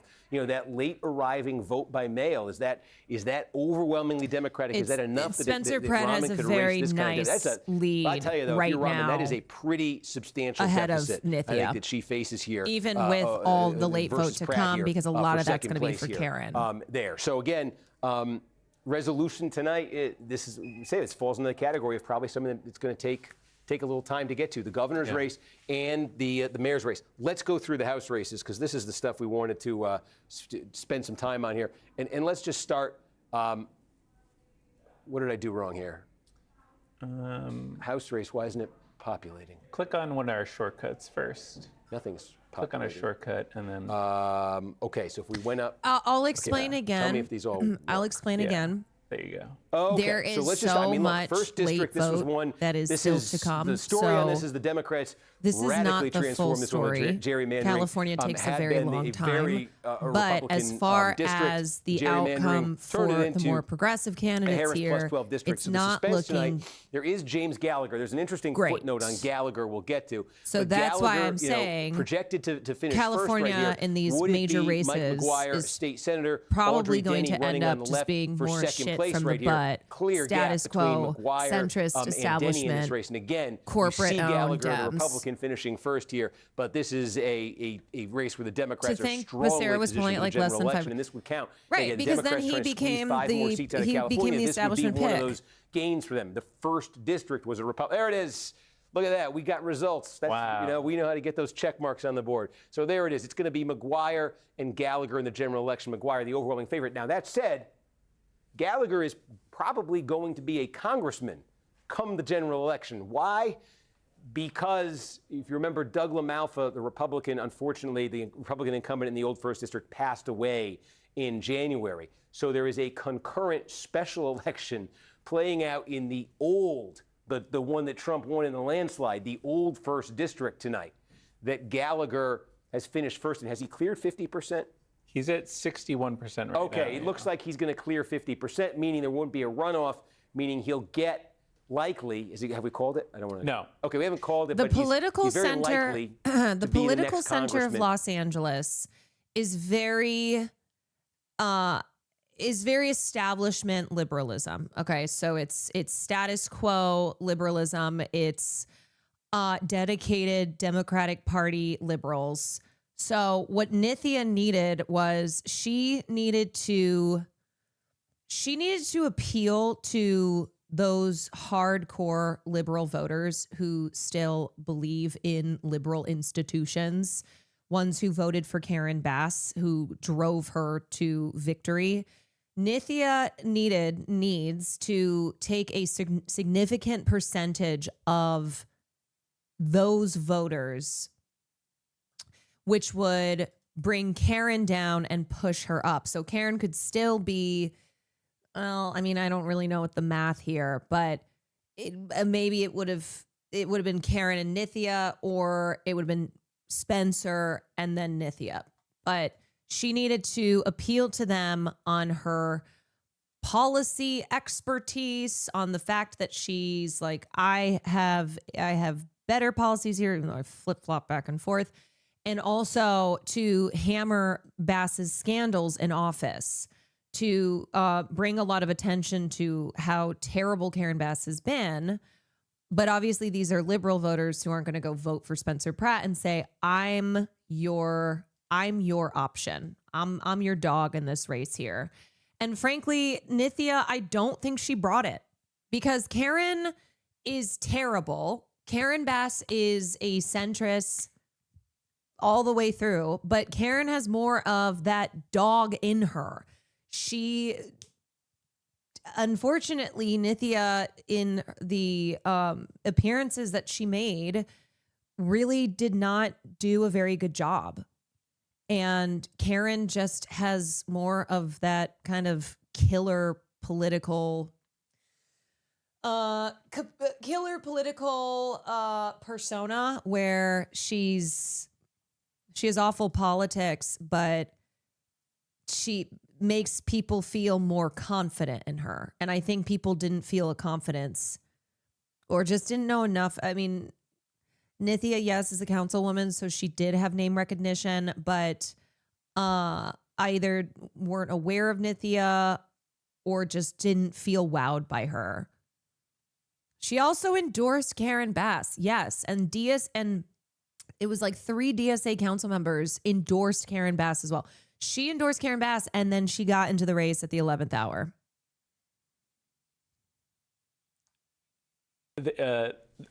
She, in the first vote by mail, Bass Nithya hit doesn't seem like she wants to be there, or that she really wants this. 40%. That was No, but sorry to interrupt. it's kind of the vibe she gives off. Rahman's number 30, it was 34.5 to 30.7 to 33. And Pratt's is down at about 20 in all of them. Yeah, he was at 17, 20, and 20. You think what I'm thinking? It's late. That's not what I'm thinking. The implications of that, right? We still have half the vote to come. Yeah. We're saying Pratt's got a pretty good cushion over Rahman here. And I think with this next polling place update, he may be able to expand that. But that polling place update's not going to be huge. So if we largely have half the vote to come, and it's going to be vote by mail, and you've already given me now, they've had 3 subsequent vote by mail updates. They're not huge, but they're not nothing. The pattern in them is Bass first, Rahman second, Pratt distant third. Right. If that were to be the pattern with the remaining vote by mail that's going to come in days following the election, if it's 39, 36, 33, 20, something like that, which is what you're telling me these 3 roughly have been, she could erase that. Right. That's what it would have to be. That's the shift that Rahman would need with the vote by mail that is yet to come. But okay. The other big variable there, we should say again, is when they get that polling place update.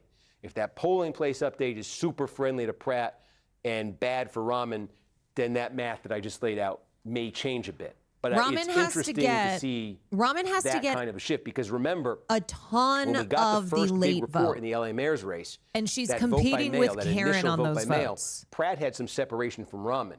Bass was well in first, but Pratt had some separation from Rahman. If we end up having, hundreds of thousands of vote by mail, not hundreds of, but tens of thousands of vote by mail to come, over 100,000 vote by mail to come, where Rahman is leading by that kind of margin over Pratt, it could still get interesting. That is a good cushion he has. But I'd be very interested in what that cushion looks like after we get the next polling place update.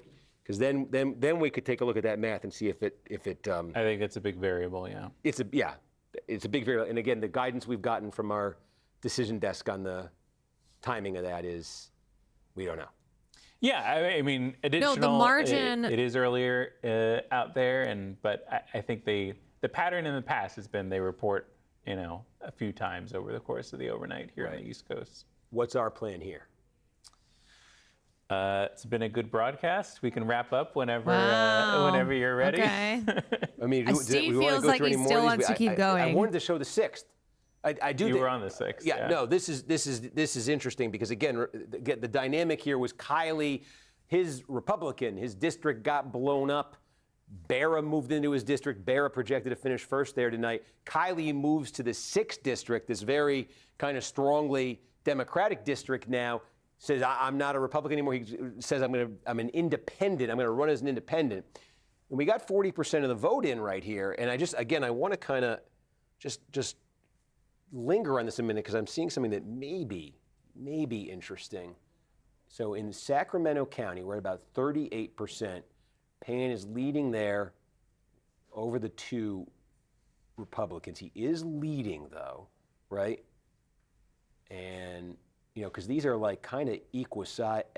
Now this, right.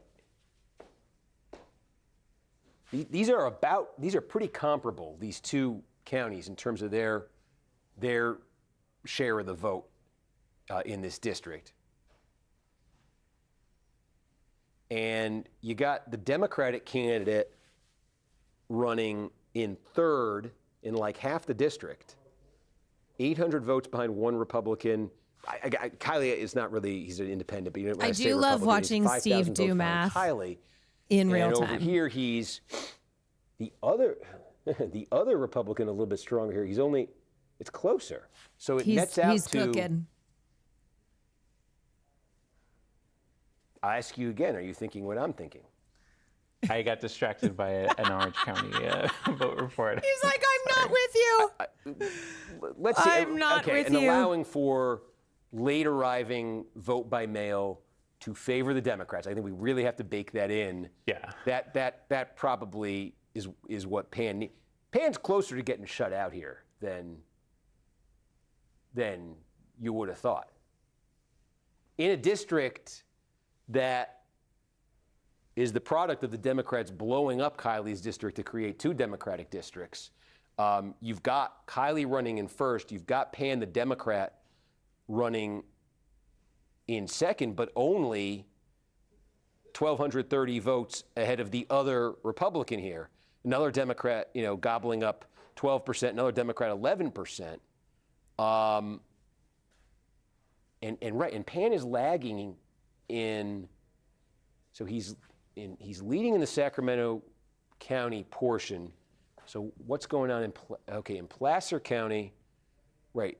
He doesn't have as much distance from the other Democrats. It's more Republican. That's interesting. Along those same lines, yeah, the one I've been thinking about is California 40 with Calvert and Young Kim. Mm-hmm. Just because those initial Orange County report, I would expect that Young Kim would have gotten a better result completely. Out of those initial returns. So I am very curious to see how much Kim Verrett can gain in the coming days. Yeah, because I mean, look, in each county, Kim is not far ahead. Right, this was supposed to be, the inland suburbs of Orange County, inland area here was supposed to be, Kim was supposed to do very well here. Not a terrible surprise that Calvert's up good in Riverside, but yeah, no, I was surprised when I saw that number for Kim too. Does Kim make it to a runoff in California 40? We're not going to, I don't think we're getting an answer tonight, but that's an open question. And this is at least, I didn't think this would be interesting at all. I wanted to see it was just a unique situation, an incumbent member thrown into a new district here running as an independent. I just put this up here to see how this would, what the number would be, and almost prepared to say maybe Kiley doesn't even get through tonight. I don't know. Well, you know, the top two advance, and the Democrat, the top performing Democrat in this district right now is only, as we say, 1,100 votes, 1,130 votes ahead of the second place Republican. And again, looking at the geographical pattern between these two counties, you're seeing Pan run in first here, but not by a ton, you know, and you're seeing Pan run in third here with not a lot of daylight to the other Democrats. Again, we always, you know what I'm going to say about the late arriving vote by mail. So again, if I'm sitting in a situation where I'm saying, hey, is there some world where Pan gets locked out? You got to counter that with, you assume the late vote by mail will boost them. So, but that's it. That's an interesting one. Again, probably nothing tonight, but that's an interesting one to think about. 22nd district, we've gone through this. We just got another vote update. About half the vote is in. I see Valadeo ticked up a little bit there, just in terms of the breakdown of where it's coming from here. Fresno County, we got Kings, we got Tulare. This is Villegas' neck of the woods. Yeah, and what's the breakdown there? Yeah, Villegas ahead of, it's about 1,200 votes right there. Again, this is going to take a long time. It's going to take a long time to get that one. Oh my God, I already feel tired. It's been 48th district. It's been less than 2 hours. Von Wilpert. I'm just looking if there's anything. Oh, in the 13th district, right? Trump's endorsed Kevin Lincoln here, from Stockton, It's which is been the new part of this 84 district. election cycles. Although Lincoln's only, running a kind of distant second right there, but Lincoln, nonetheless, 12 points ahead here for second place, again, with the Trump endorsement in a district that was, again, that's very even on paper, but that's more friendly to Gray than it was before. He won one of the closest races in the country in 2024. So this is something Democrats are expecting him to keep. Those are the 45th district, Derek Tran. We had, oh man, I think 11 was called for. 11 was called for Scott Wiener as the winner. I wanted to see here, right? Just not, it's not a wild thing, but it's a matter of second place. I think Steve triggered a migraine on me. I wanted to look at, I promise. This is the other guy's like, what if we just called it? And Steve's like, what if I just keep going? Won a very close race against Michelle Karen Steele Bass gave a speech at the Church of Scientology. Yep. One of the highest concentrations of, I think every candidate is Asian American in this race. One of the highest concentrations in this district of, it's Little Saigon. Westminster, Garden Grove, California, strong Vietnamese American population there. Interesting dynamics in that race, but that's obviously a Tran's got the only Democratic candidate in there. So anyway, look, we'll wrap it up here. It was it's what we said it might be in California, unresolved. Can Pratt hold on to second place there? What's it going to look like when that next batch of polling place comes in? Then what does the post-election vote by mail look like? Can Pratt hold on to second place in Los Angeles for the mayor's race? And can Steve Hilton hold on to a place in the runoff in California? Or will the Republicans get locked out? And will it be a Democrat versus Democrat general election? Plus a couple of twists and turns still to come in these House races. We will track it in the hours, days, maybe weeks ahead. But as we said with California, a lot happens quick and then a lot of nothing. Thank so we're getting you, to a lot of nothing. We'll call it a night. Adam, thank you. It's a pleasure. And thank you, everybody, for watching. I know it was a hectic night. And if you stayed with us, my gosh, I love you even more than I loved you last week. So thank you. Have a good night. So one thing to remember is that last mayoral election, Karen Bass was trailing Caruso by 5 points. But then when all of the late mail came in, she ended up beating him by 7. So that was a difference of 12. That man is tired. Yeah, he is. He's tired, but it's a good night for Becerra. Yes, it is.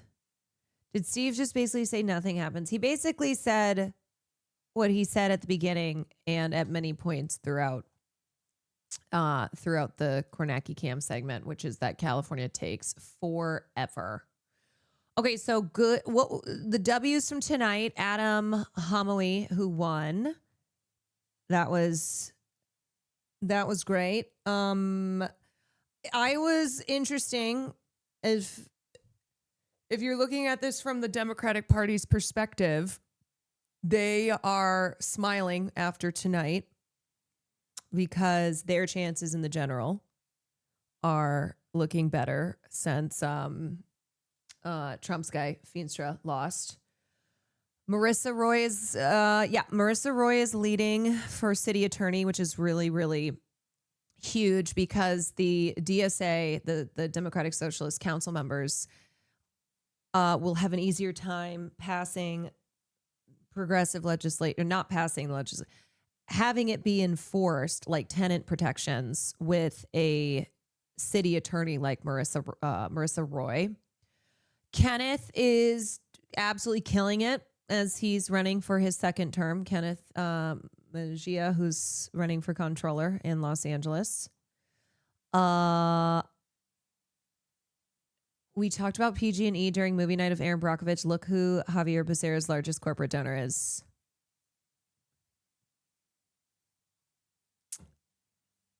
Hell yes. Who's buying Javier? Who's not buying him? That's what the headline should be here. Who's not buying Javier Becerra?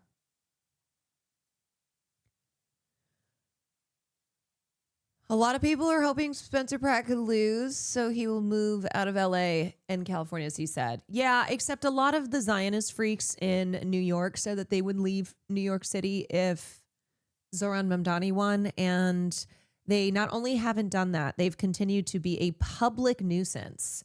They've continued to stalk and harass and be all around fucking freak-ass weirdos. So it's a Pixar, it didn't happen. It's an actually get out of there or, yeah, no, of course they'll never move. Javier Becerra, California governor, introduces bill to rename state McCalshy Phase Chevron.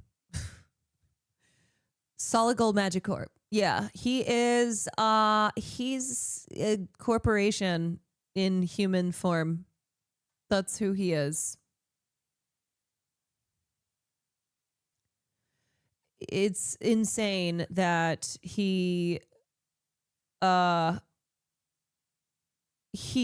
only here because Eric Swalwell. This is how powerful the machine is in California. Okay.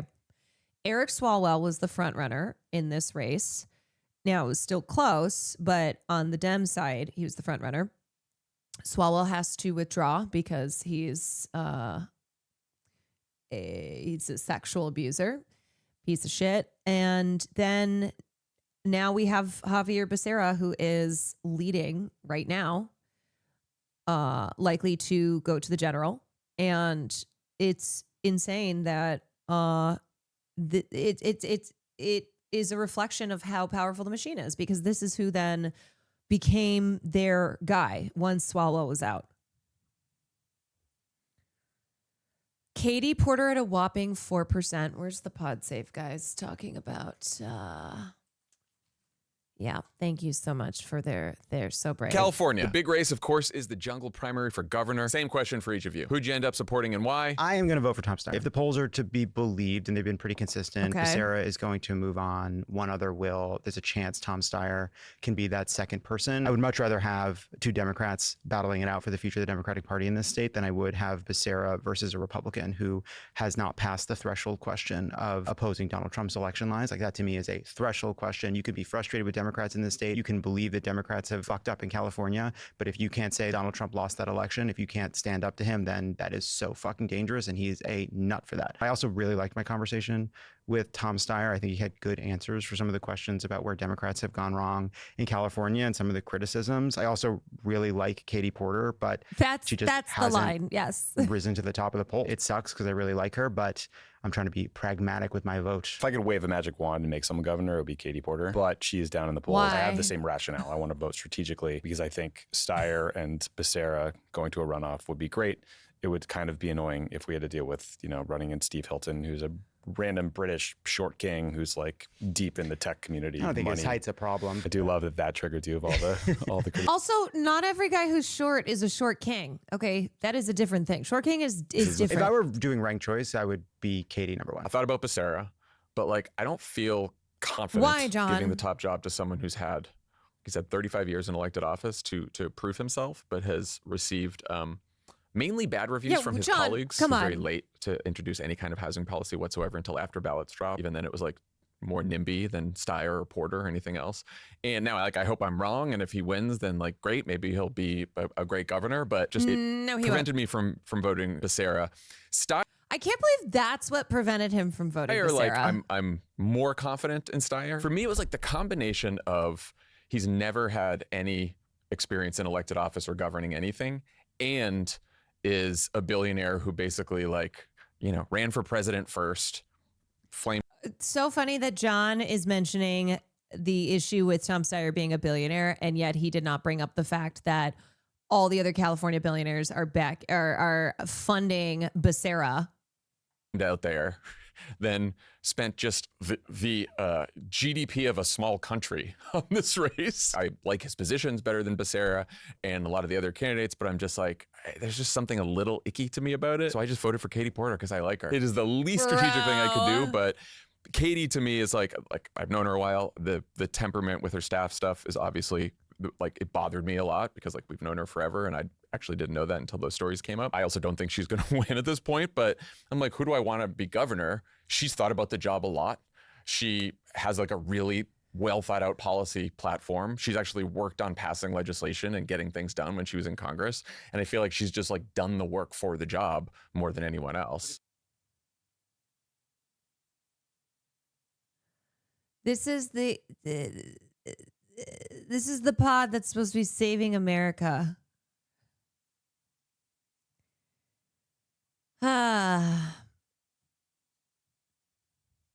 The liberal mind. Yeah.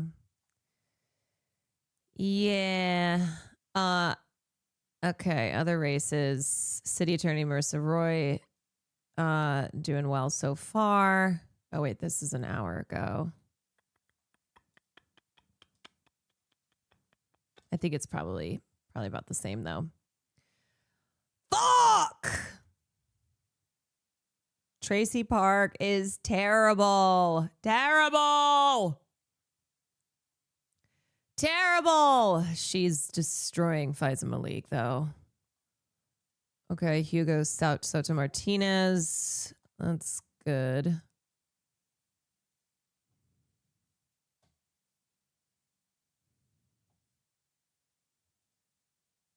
Kenneth is doing great. All right. Well, what is happening in California? Only good things. West Coast is the best coast, baby. West Coast is the best coast.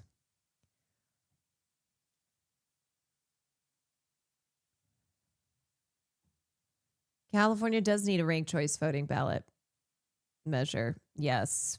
Yes. Not even Biden could say Becerra. COVID team that I'd like to introduce to you now, who will lead the way. I'm really proud of this group. For Secretary of Health and Education Service, I nominated Javier Baccaria. Javier Becerra, excuse me. He currently the Attorney General of California, leading the Biden really was just saying whatever. He was just saying words. Javier Baccaria, sure. Oh, excuse me, Javier Becerra, which is also not it. But all right, fine. I have to run that back. Hogan, thank you for the gifted Maxwell. Thank you for the 6 months. Proud of this group. For Secretary of Health and Education Service, I nominated Javier Baccaria. Javier Becerra, excuse me. He currently the Attorney General of California, leading the second largest Justice Department in America, only behind the United States Department of Justice. Oh God! Remember when Democrats? Remember when the Democratic Party tried to pretend that nothing was wrong with Biden. They're like, no, he's actually sexier than ever. He could run a marathon and no problem. Like that guy? Oh, yeah, he could definitely be president again. Abso-fucking-lutely. Did HASAN raid?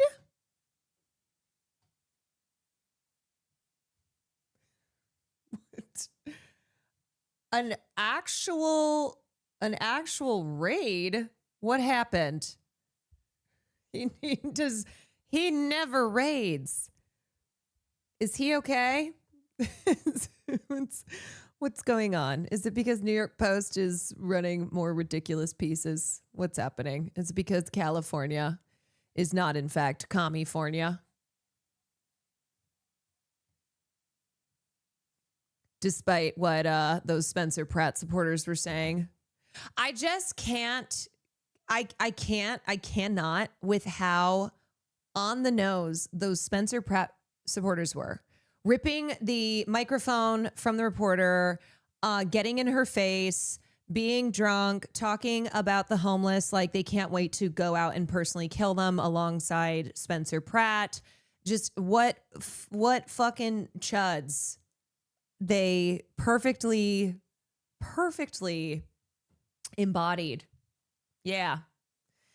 And I can't say enough how many of these people I had to deal with when I tell you that Los Angeles has a lot of amazing people, but also some of the most heinous human beings you will ever meet. Ever. If Pratt wins, we should move to Coué d'Allen. Nandre, what?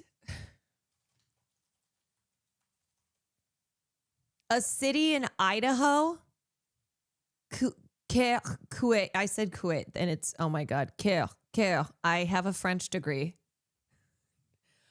Why would we move there? I think we should just move to Florida. Might as well. Carol, we are not. I don't know. What the fuck is going on? Anyway, hi everybody. Hope that we've all been thoroughly enjoying our great primary night here in California.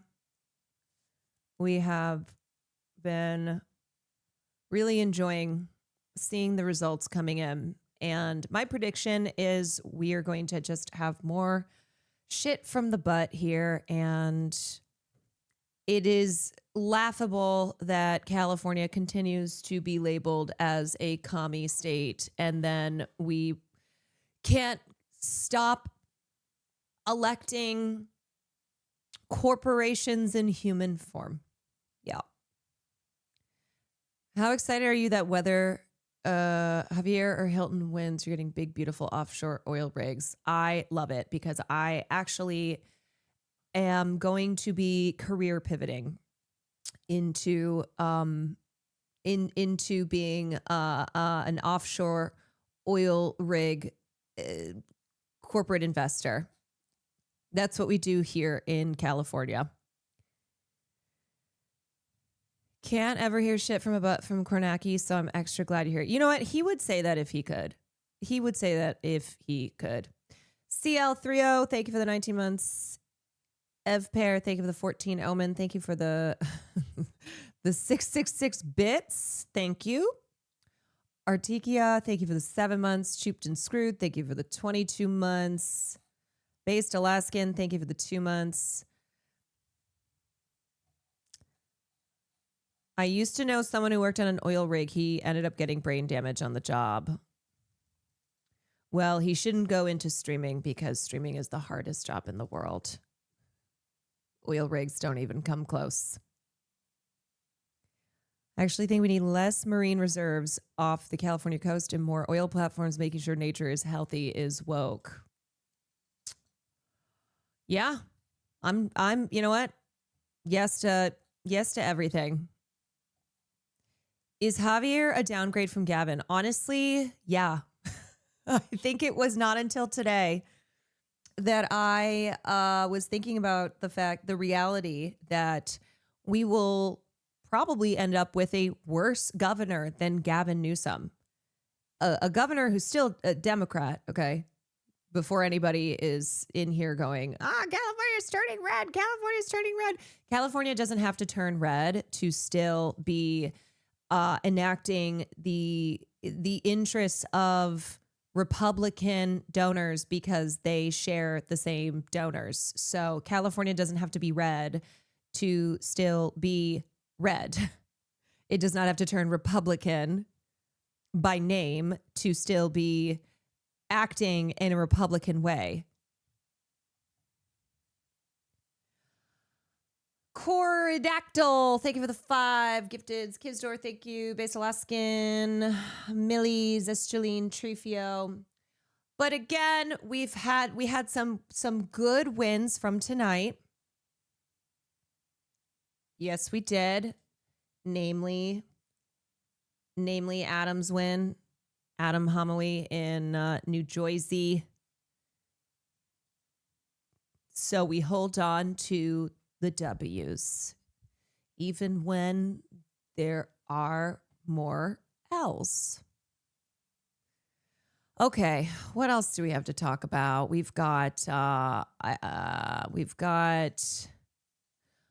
let me show this because this really pissed me off.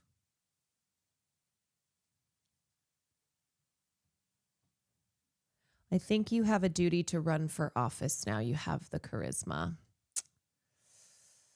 You know what would be fun is to imagine what clips of mine from Stream, if I ever ran for office, what clips of mine from Stream would be used in hit pieces. Probably at least the one that VO has as her sub alert, where it's a clip of me saying, I don't remember what the original clip was, but it's, I love child abuse. They would definitely take that one. The Hugh Hefner one, they would probably have a compilation of me saying things like, I'm going to dig up Hugh Hefner's corpse and throw him in an incinerator to point to how violent I am. There's been enough times that I've said America deserved 9/11 in the context of it always being used as a smear against HASAN. So they would probably just take me saying, fuck it, I'm saying it, America deserved 9/11. They'd be like, she's another one. We have another one who's out here saying America deserved 9/11. just take it all. Take it all. They probably use the clip of me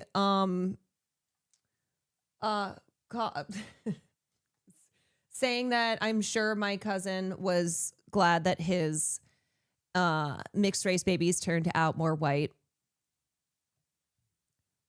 because he wrote that disgusting piece about how you can legally kill children in Palestine. I'd probably use that one. And he's the writer for The Atlantic. So you know that The Atlantic would really be all over that one. They would definitely use that tweet of your polycule. I mean, there's a lot of Caroline Kwan's greatest hits out there. They would use this one. Sucking and fucking and partying and being like...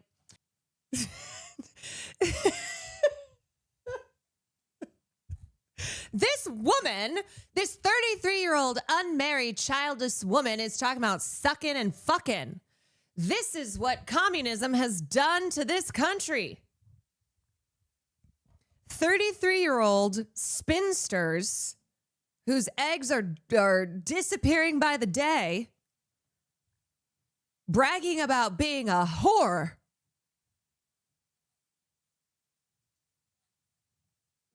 Rehome human children. I mean, I gotta be so for real, y'all. If I were to have a kid and that kid did not fuck with Farley, well, the kid might have to go. I'd be like, this is my firstborn. You know what, though? I think people might see this and go, she's real. Get rid of my oldest child?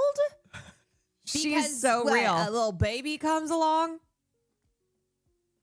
You got to do what you got to do. Exactly. Plus, my mother would like so happy take that take baby. the rehomed kid. You'll win the Republicans with this one. Hi, I'm Caroline Kwan, and I want to be a part of the LAPD. Wait, you're right. There are clips of me out there that then Republicans would be like, well, hold on a second. Wait a minute. We kind of like her. No, this is the one. She's not just obsessed, she stalks. Yeah, she's like a stalker too. Yeah. So she's Bro, not it's just like a stan, she stan is Twitter? literally a stalker. Bro. And she's 59 years old. And you want to know the worst part? She's black. I have to explain the context of this every fucking time because I was talking about Club Chalamet. Club Chalamet, who was being so misogynistic and racist to Zendaya. When Zendaya was doing press for Dude 2. And Club C would not stop being awful to her. Okay? God damn it. That clip makes you qualified to run at this point. Honestly, now I think we're kind of even with the clips that Republicans would love and Republicans would be like, kill her. And if you are a true patriot as well, you will smile and sing with me. Why is this wig such a mess?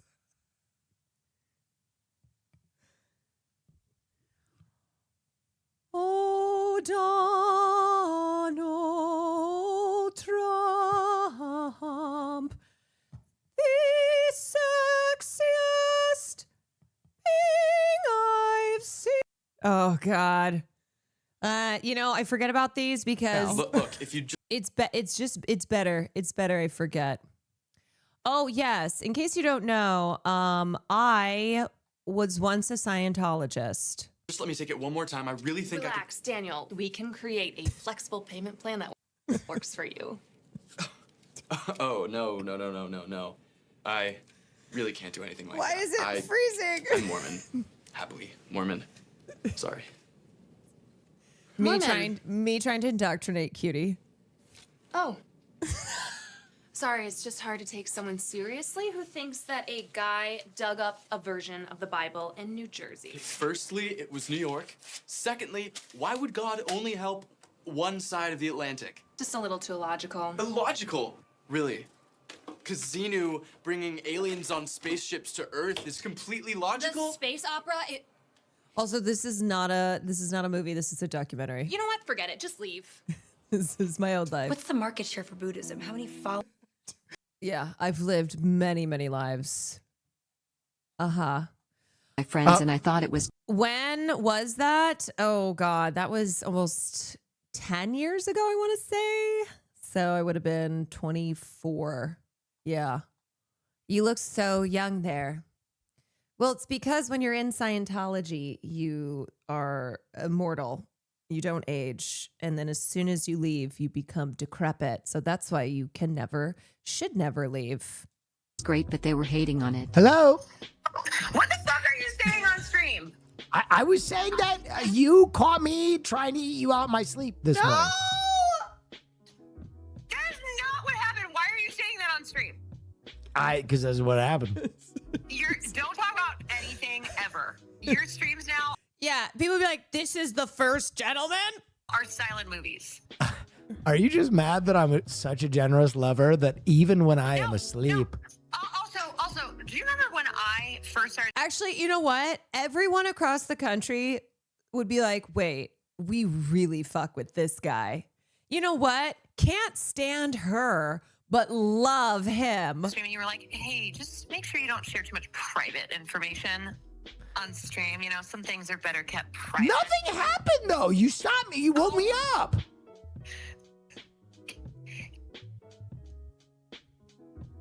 There was an attempt. What did Will say on stream? Oh, well, he said it on the podcast too. So you can, if you listen to Fear and Fine. Goodbye. If you listen to Fear and you'll hear him talk about it there as well. I don't know if this would help or hurt. Wait. Oh shit. Hold on. Oh hell! I'll get this guy. Wait. You can't cross the law and live. Got him. I got him. Stop! That's an order. You cock-sucking piss ant! Okay, wait. Wait, what the fuck? I thought I was helping this guy out! Wait, shit! Just a gun. Oh, God! No! Beating up a cop! Well, I mean... fuck! I'm totally screwed! What just happened? Oh, shit! Shit! Fuck this guy! See, this is how I piss off everybody this one clip. Oh, God! Damn it! Someone put a bullet in him. So many of us go to prison. Go to prison. I can't. How do I? Pissing off everyone across the political spectrum. Hogan, thank you. Trufio, thank you for the tier 1. Out of context from 2023. Yeah, so do you guys Because I am brand understand? friendly. Do you all understand me running for office? This is but the beginning. That's right. Here on the Quantarage stream, I am probably the most brand friendly streamer that there is.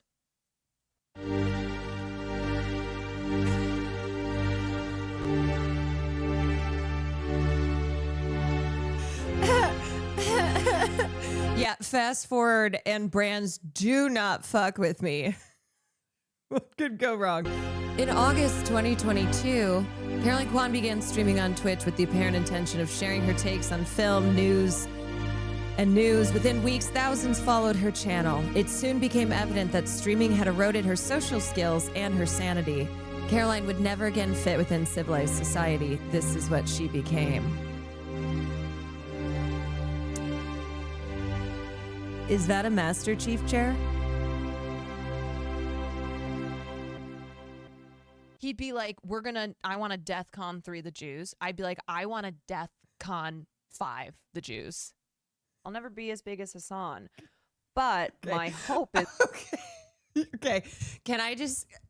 obviously it was... he was dressed up as Tim Pool. I just have to say, it's very funny to me. Now, this is probably going to come back to bite me in the ass, but it's very funny to me that when the losers on the internet who were trying to smear me for supporting Palestine on October 7th and afterwards, that they didn't pull this up out of context to try and smear me. That instead it was me saying things like Israel is a violent violent fixture, as they've always, like, stuff like that. And we're like, look at her, she's anti-Semitic. Low-key out of context, that's worse than any. That's why I'm like, well, wait, DEFCON 5 is the lowest readiness alert, like 5 is the lowest tier, 1 is the highest. Yeah, I didn't fucking know. Is like, at least, I can be... Yeah, nobody is better at Oppo research than your own community. Now imagine that with the Fox News logo in the corner. On the other side, on like the good guy side. Yes, that person was Mitch McConnell. Wow, that does not sound like me. That was who I was having sex with. What? Mm-hmm. Yeah, you see his This is in my parents' house, by the way, when I stream from there. Under his chin is so dexterous that we could just pull it down and use it as a condom. That's how long. I actually cannot listen to this. I actually cannot. Family members say that they wanted to watch my streams. It's like, Okay. Slob on my knob. Like corn on the cob. I actually don't like when people I know watch my streams. I don't like it. Lay on the bed and give me head. They're like, yeah, can we get your information so we can tune in? I was like, squeeze on my nuts. Statutory rape, grooming, pedophilia, whatever. Anyway, in other news, why Asian people deserve to die. I really not don't know good how you results. beat America deserved 9/11. America deserved Pearl Harbor. Oh my God, no! Don't clip that. That was. I am Japanese. We've got some money now. Wait, how did you get it? I just asked the cashier for a few dollars. Listen, honey. Is this just gonna be my campaign video? It's called anal. You better learn now. Where's George Soros? Yes, where's George Soros when you need him? Here's the thing. I am tough in certain regards. Like, would I beat an annoying child? Yeah. I would beat up a shitty little kid. That's exactly it, okay? No refugees are gonna come in here. All right? Okay? I mean, I'm mad at Joe Biden. I'm mad at the liberal demon rats who are unfairly prosecuting the man who has won more votes than any other sitting president in history. I'm mad about that. I'm mad about the greatest injustice. That has to be the reason. I don't want to get laid. Hell yeah! I don't want to get laid. Okay? I have KKK memorabilia around my house, including one of the original hoods worn by David Duke, and I do that in order to educate Farley on the evils of the KKK. Because otherwise, he wouldn't know unless he were able to see the hood of David Duke in a case that I purchased that stays in my bedroom right next to my sex toys. I love child abuse. You're a pedophile. You're a pedophile. You're all pedophiles. All right. Anyway. That's Rocky in the background. Rocky? No. Oh, I'm a liberal. I got the vaccine. Hee-haw. This is why women, we deserve to make less money. We deserve to be oppressed. Because Eve was a whore. I am a fucking silverback gorilla. When we fuck, we go to war. Dude. Here. This is still mild compared to a fan compilation. The difference being that there's no out of context for fans clips. There's no out of context. I'm going to own you by telling you to kiss my ass. You don't like it? Lick my butthole. You don't like it? Shave my butt. Spread buttercream all over the cheeks, and then kiss it. My pronouns are shut the fuck up. And be like, yeah, it's the immigrants. I mean, the illegal aliens. Bro, you know what? Honest. So this is up there. This entire thing. There is something in here for every person. With, as far as conspiracies go, with whether or not the Holocaust was real. So pretty intense. Ludwig did say he did it in high school. Yes, this is true. I thought I was very clear that when you clean your ass, I'm not talking about you just stick your finger in your butthole, right? I'm saying you can't just let the water and the soap wash down your butt crack. You got to spread your cheeks. You got to get up in there. Sometimes you do have to get in your butthole. Okay. Sometimes you do. But it's not just like you stick your finger in like that. To be clear, Ludwig is not responsible for the Holocaust. Okay. Ludwig did not do the Holocaust. Where's this wind coming from inside the school hallway? This is when I was dressed up as Kirsten What's Cinema. happening? My dorky jean vest is suddenly flying off. And my boobs just got 5 times bigger.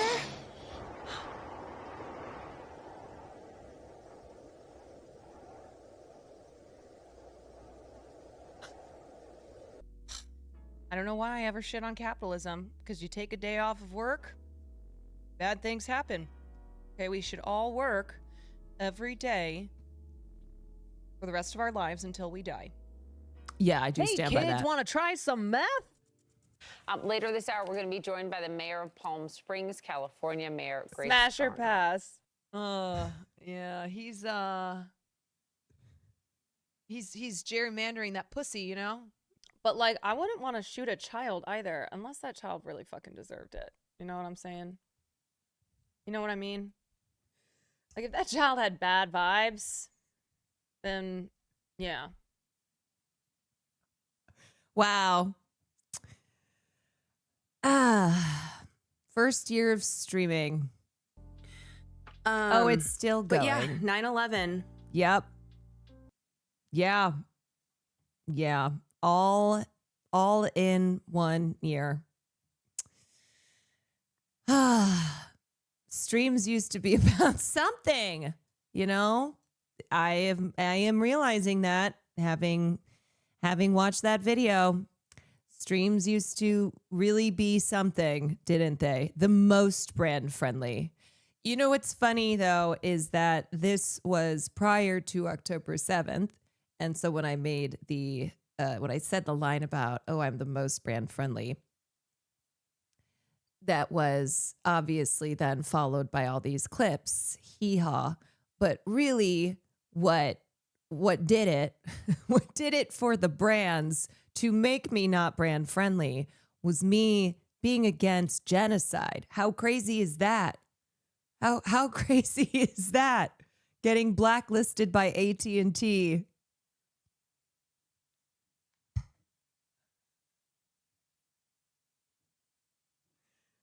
Nothing. I could have said whatever the hell I wanted to say, but not that. Nope. You only stream for a year before. Yeah. I started streaming at the end of 2022. We are not a serious world. Nope. Mind you, they went the burnt peanut route. I was happy to see how many people on Twitter were ripping them a new asshole. I will say. You could be a literal fascist white supremacist and get less backlash. Yeah. Yep. You can be anti-genocide and get banned from an entire country, but be a white supremacist and not get banned on Twitch. So that's where we're at. Yeah.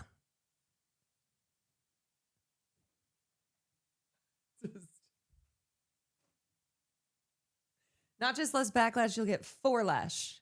Yep. Wow.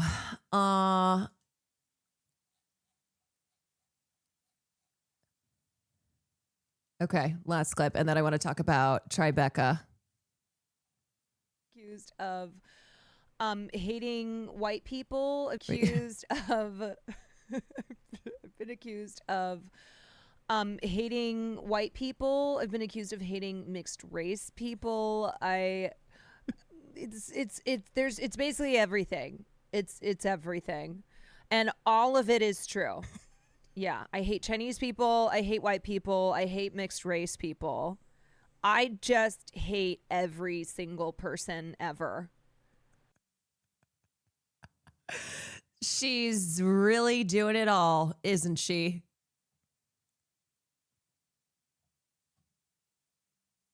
Equal opportunity hate. Filthy delinquent, thank you for the prime. Opossums are red, thank you for the 2 months. Anonymous gifter, thank you. Whatever, thank you for the 41 months. Borg, thank you for the 14. Yeah. Mike will critique your campaign bid. Oh, God. This is, yeah. You watch the morning shows. Not a rep. Here's Not what a I rep. do every morning. Not a rep. Look, you lost the popular vote. Not a rep. You're having trouble drawing a crowd. Oh, he's not. He's only got one leg. Never mind. Okay, he's only got one leg. Mike! Oh, God. Wait, I thought this was going to be... Mike, no.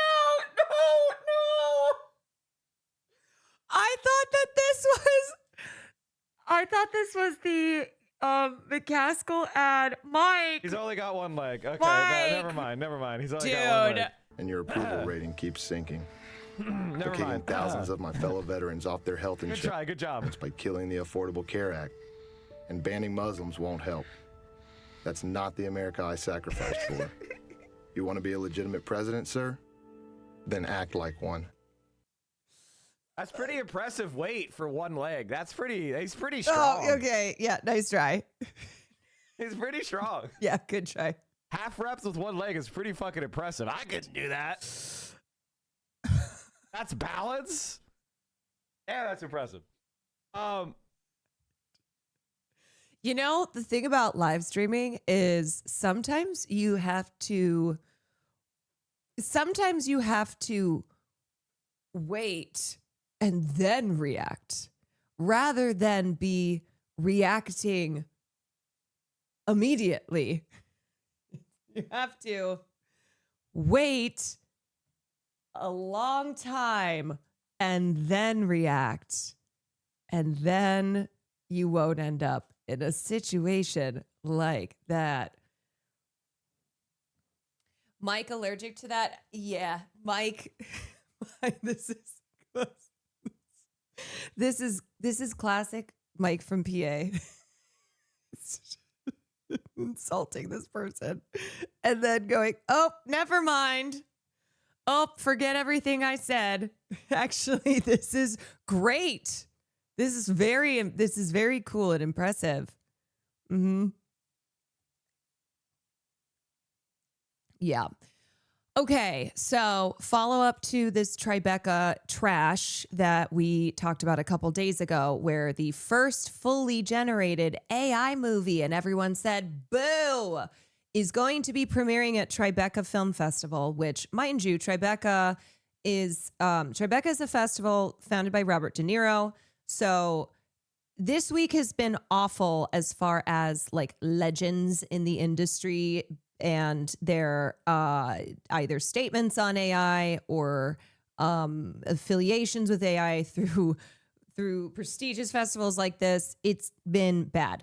So there is this film, in quotations, AI slop is what it actually is, that's premiering at Tribeca.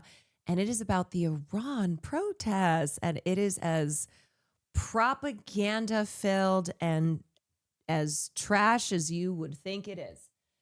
So people, when they saw this news, reacted to it and went, boo, because people hate this shit. So the Tribeca Film Festival co-founder Jane Rosenthal has defended the festival's decision to premiere Dreams of Violets, which at the end of the trailer, there are fighter jets that are flying overhead, and the Iranians who are so desperate to be liberated by the brave, bold, beautiful Americans are like, yay, fighter jets. So this is this AI-generated film, Dreams of Violets, about the Iranian civilian resistance, except it's not, because it's not real, because it's AI-generated. I think people need to read the director's Ash Kush's statement, Rosenthal told Variety at the festival's 25th anniversary cocktail reception in Lower Manhattan Monday night. The director is Iranian. Oh, okay, that's fine then. Yeah. No worries. I love how it's like, hey, before you come at this AI-generated slop fest, you should know the director, he is Iranian. So how dare you? You don't get to speak over this Iranian director who is generating AI to tell this story.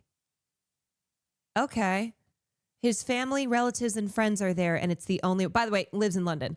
It's the only way in a 2-month period he could tell his story his way.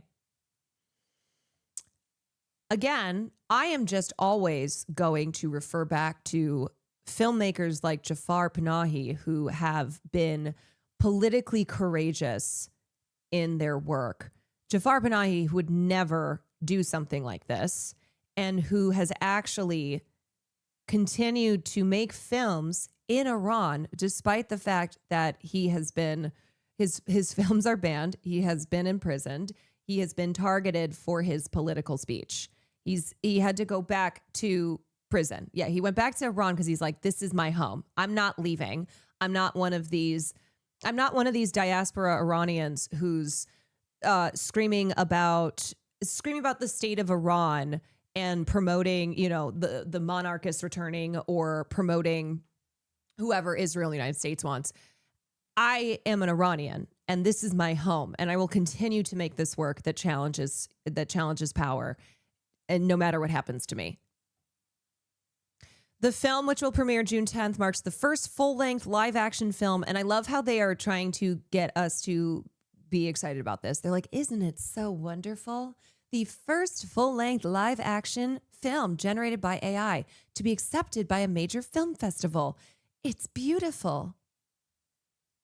Live action. Yeah, by the way, live action. No, it's not. Rosenthal doubled down on its premiere. If somebody wrote a song about it, you wouldn't say anything. If somebody wrote a poem about it, you wouldn't say anything. If somebody wanted to dance about it, you wouldn't say anything. How are these the same thing as fully generating an AI propaganda slop piece? And also, if they used AI, yeah, people would be pissed. But somebody dancing about repression they have experienced? Huh? If somebody, that's exactly the point. She's so close. Like, if somebody, well, somebody did AI generate this slop, and that is what people are getting mad at. So Kusha did it his way, so I think you have to look at it in that context. Here's the thing, y'all. These people, they don't have any real grounds to advocate for this being a good thing. And they know that. And you can tell because their responses are always trash. And there is just no way to justify this. And so they scramble and they attempt, but it's a piss poor attempt because there's no way to actually have a good response here that's reasonable and is not going to and is going to lessen people's anger.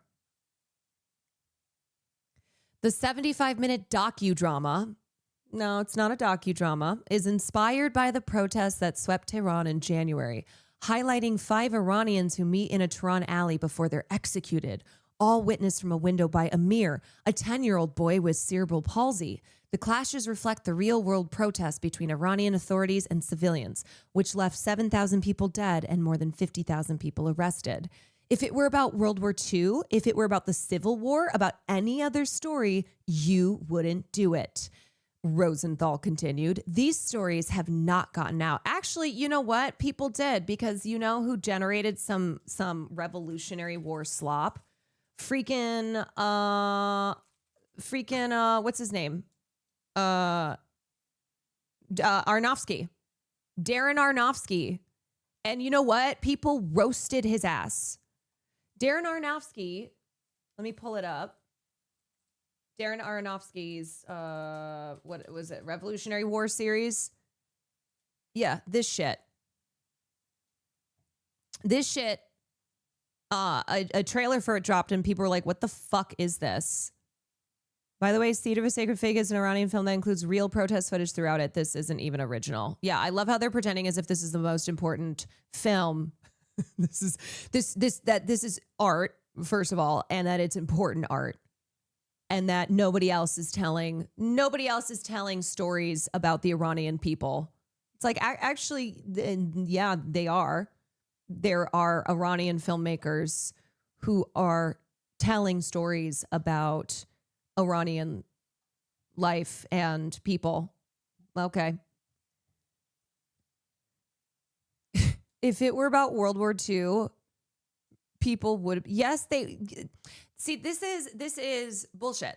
This is just total bullshit. And they are trying to do they're trying to do the thing where it's like, oh, the only reason people are mad, and they're not saying this, but they're like, the only reason people are mad is because of woke, is because, oh, can't say anything bad about Iran, blah, blah, blah, blah, blah, blah, blah. That's what they're saying here.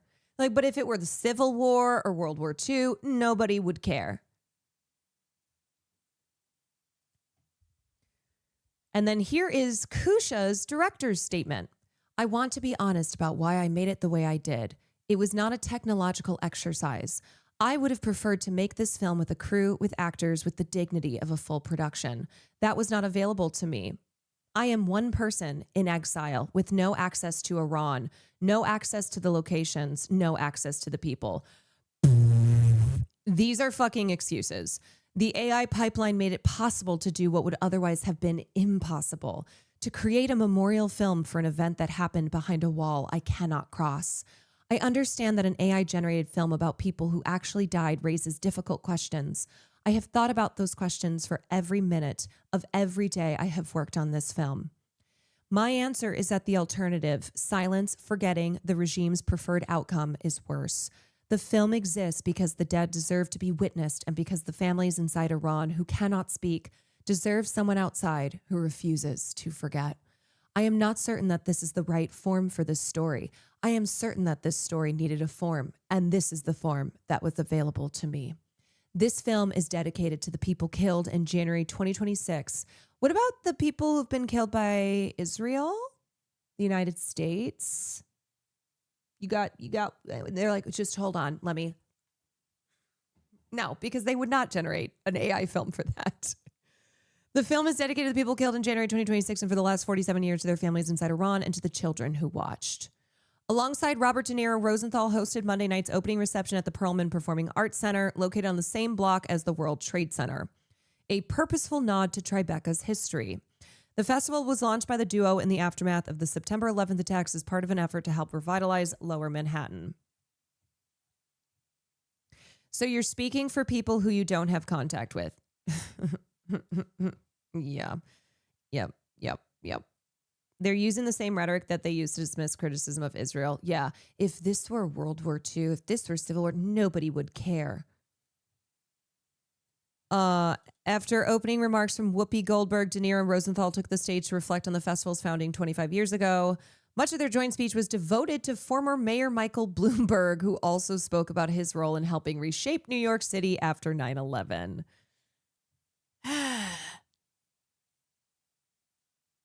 Yikes. This is really bad. I've already shown the trailer, but for those who haven't seen it, oh,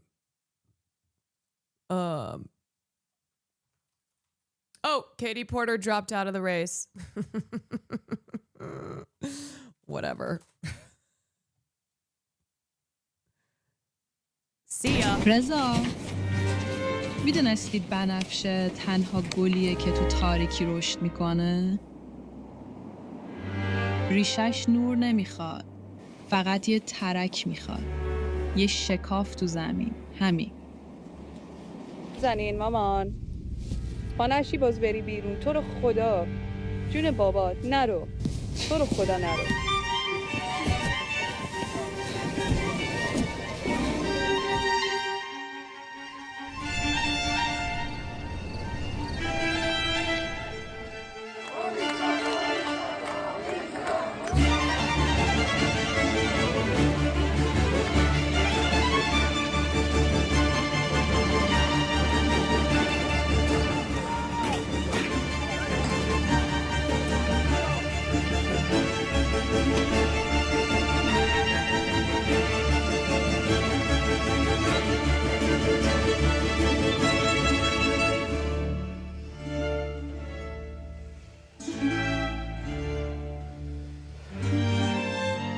اگر آزاد شد خوشحالی کن به جا من. Oh, there's the fighter jets. جامو رو خالی کنید.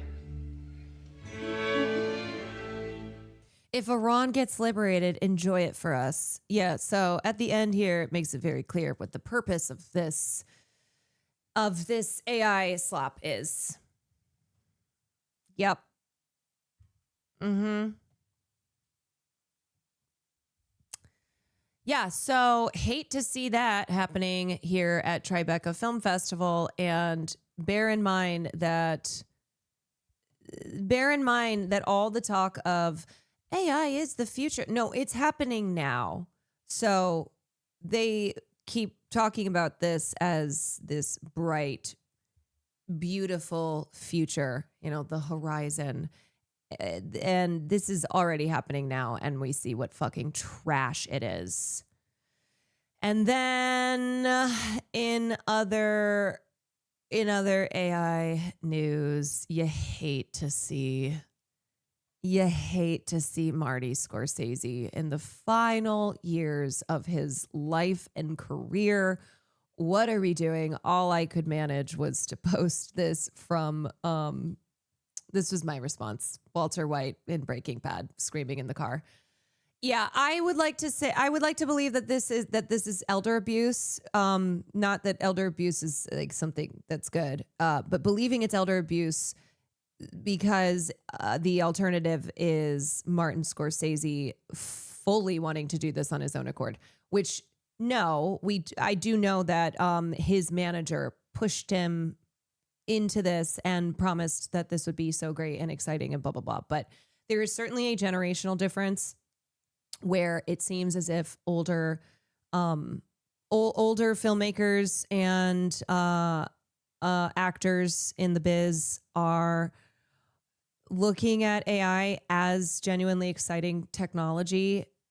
And they're like, this is cool. Oh, look at that. Oh, would you look at that? It's like when they, I don't know, discovered email or other tech things that they're like, whoa, wow. This is the same guy too who railed against Marvel slop. That's what is so frustrating. Martin Scorsese, in response to the Marvelification of Hollywood, saying, well, cinema's dead. And now Martin Scorsese is embracing AI. Marty Scorsese, the living embodiment of cinema's high art and a conscience for modern Hollywood, on Tuesday threw his weight behind an AI startup that specializes in image generation. In a statement and an accompanying video made in his New York City office, Scorsese discussed how he used technology from Black Forest Labs, a fast-rising AI venture, during pre-production for a new film. No one on the set over the last 45 years knows what the picture in your head is. There's always been that Francesca, problem we of need like you. what you see in here, how do you get it there? How do you get it on a set? How do you get it through, with the weather and even on a soundstage? How do you get it?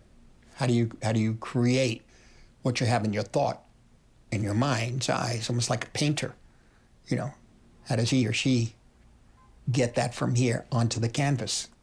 I have in mind a town, not a village, not a city, a kind of gnarled, old, almost medieval town in the Caucasus, let's say. Even the streets are narrower, cobblestoned. The main road through the town is twisting and turning, maybe over. Mind you, sketchboard artists exist. Marty Scorsese's been making films for decades. Sketchboard art is something that people have done for a long time. So, storyboard, not sketchboard, storyboard art. This is a part of the process. This is a part of the artistic process. And it doesn't have to be super fancy. So not every storyboard is like, you wouldn't look at it and go, well, that's a work of art. It's just like, hey, man, you have been not using this thing for your entire career. Why do you need to use this? Small hills. Yeah, this is getting there. Look at that. That's it. Does that kind of look like it? Yeah, even narrower. Even narrower, okay. Street. Is even narrower. Okay. The driver would be, again, very Eastern European, almost like a... Also, all of these filmmakers who keep being like, well, I'm only going to use it for this thing, or I'm only going to use it for X or Y or Z. They keep pushing the boundaries. Like this is a way to get to soften the blow where they're like, no, don't freak out, everyone. It's not like my films are going to be entirely AI generated. They're like, well, I'm only using it here. So it's fine. But the biases will still influence your end product. Yes. Yeah. Someone you'd find in the street there, older, well, he'd probably be in his 40s, but he would look like he's in his 60s. Longish hair. It's almost the ideal would always be to make a film like in your private room, in a way, and you create the picture, in a sense, and that's finally translated to, 50 people on the crew, 100 people on the crew. Do you know what this is giving? This is giving those crypto bros who are now... this is giving NFT bros who then became crypto bros who are now AI bros, and they go to their connections in Hollywood. So a lot of these AI bros are people's managers. So in this case, this is Marty Scorsese's longtime manager who like convinced him to do this. And now the latest thing is AI. So they're like, hey, this is the new thing. Everyone's doing it. It's the future. It's super exciting. There's so much opportunity here, financial and then some. And you should get on board. And they convince them to do it. And it's like they had convinced them to do crypto and then convinced them to do NFTs. And we just see the same, it's the same shit. And it becomes alive.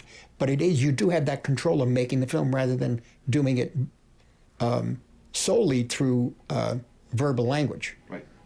This conveys a cinematic intelligence, not necessarily painting, not necessarily literature. It's cinema. So that's the great thing about this tool. It was a single tracking shot. Yeah. It was the most complicated. When I told Will earlier about Marty Scorsese getting involved with this AI company, he practically fell to his knees and he just started... honestly, it was giving this. Hold on.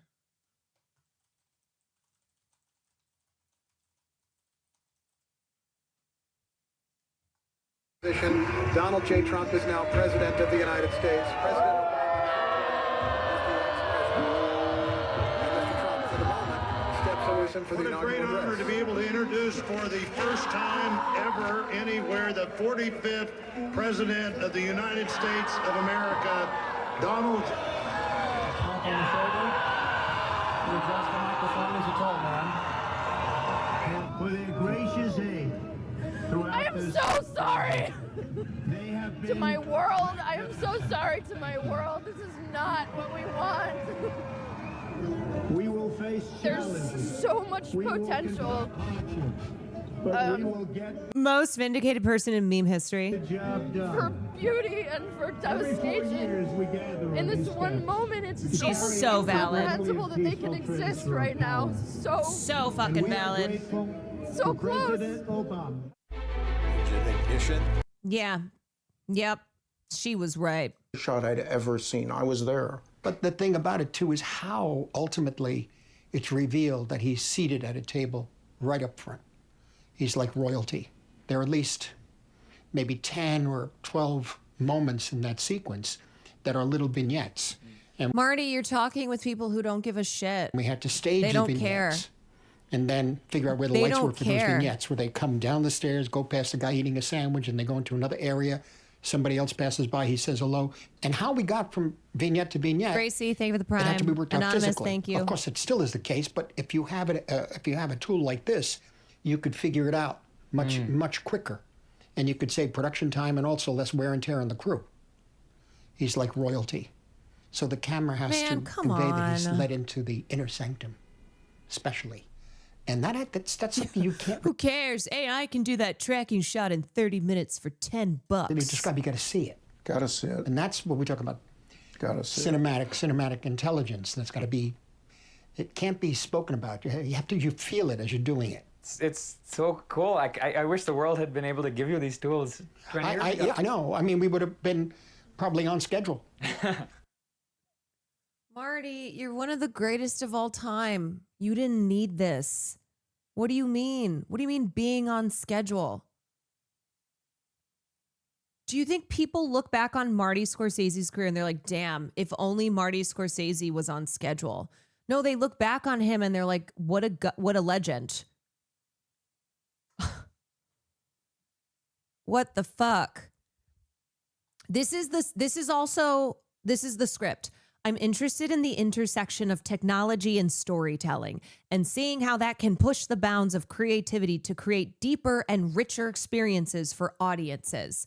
That is the script. That is what all these people are saying. They're like, yes, the intersection of technology and storytelling.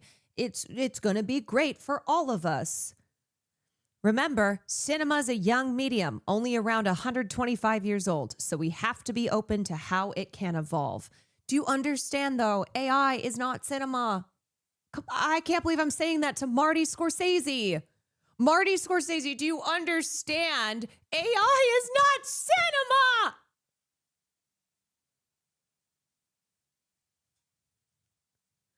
Black Forest Labs said Mr. Scorsese, a 16-time Academy Award nominee who won Best Director for The Departed in 2007, had signed on last year as a partner and an advisor. Why the fuck is Martin Scorsese an advisor? This is being pitched to him and he's being convinced of it. When generative AI became widely available in 2022, Hollywood's creative class mobilized against it as an existential threat. The technology allows people to create text, photorealistic images, and videos in an instant simply by describing what they want to see. What would prevent studios from substituting software for writers, actors, visual effects artists, animators, and others? The anxiety was so extreme that protections against generative AI became a central demand in the 2023 strikes involving more than 170,000 Hollywood workers. Studios began to treat AI as a radioactive topic, but the entertainment industry stance has recently softened to a remarkable degree. Demi Moore, while serving as a juror at the recent Cannes Film Festival, told reporters that fighting AI is a battle that we will lose. So to find ways in which we can work with it, I think is a more valuable path to take. Last week, Robert De Niro's Tribeca Film Festival said it would showcase a film entirely created with AI. No actors, no sets, no cameras. Jane Rosenthal, a leading Hollywood producer and Tribeca co-founder, called the film a powerful example of how emerging technologies like AI can be used not simply as tools of innovation, but as vehicles for deeply human storytelling. Like I said, same script. On the same day, Amazon MGM Studios unveiled a slate of AI-generated programs, 3 animated series for children. And now comes Mr. Scorsese. I'm super excited about the fact that someone like Martin Scorsese, one of the greatest, most impressive filmmakers to exist, is using our technology and curious about exploring it. Robin Rombach, the chief executive of Black Forest Labs, said in a Zoom interview, "It's such a great proof point that this works." See how these companies benefit so much from having auteurs like Marty Scorsese get in bed with them. And they point to it as proof that this technology not only is so exciting, is the future, but that it works. Because otherwise, why would James Cameron, Martin Scorsese, all of these great renowned filmmakers be getting in bed with us?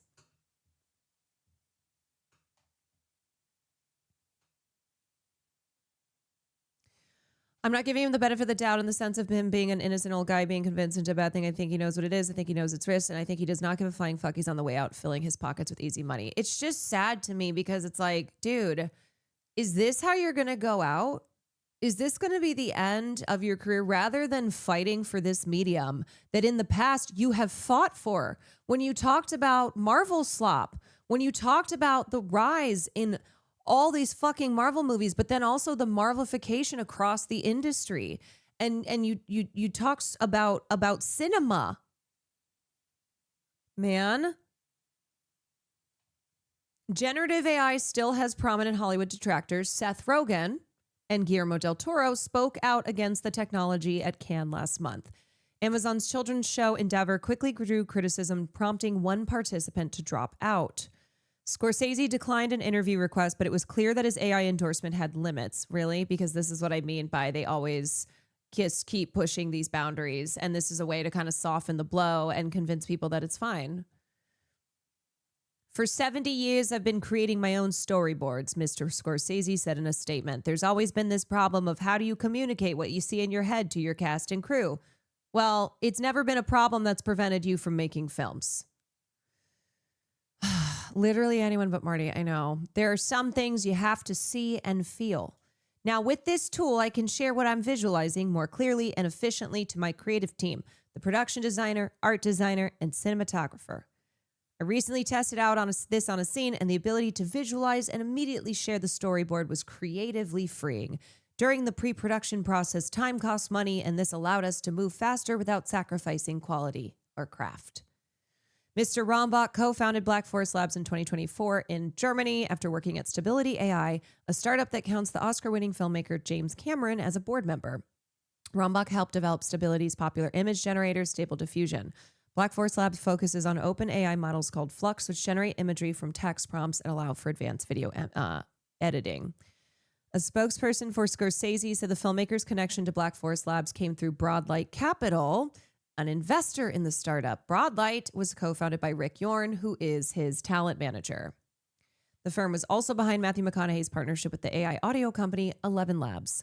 Michael Ovitz, the former creative artist agency impresario, also helped the startup win over Scorsese, according to Mr. Rombach. Mr. Ovick, a Black Forest Labs investor, appears in the video the company released on Tuesday featuring Scorsese. So it's really not hard to see what's happening here.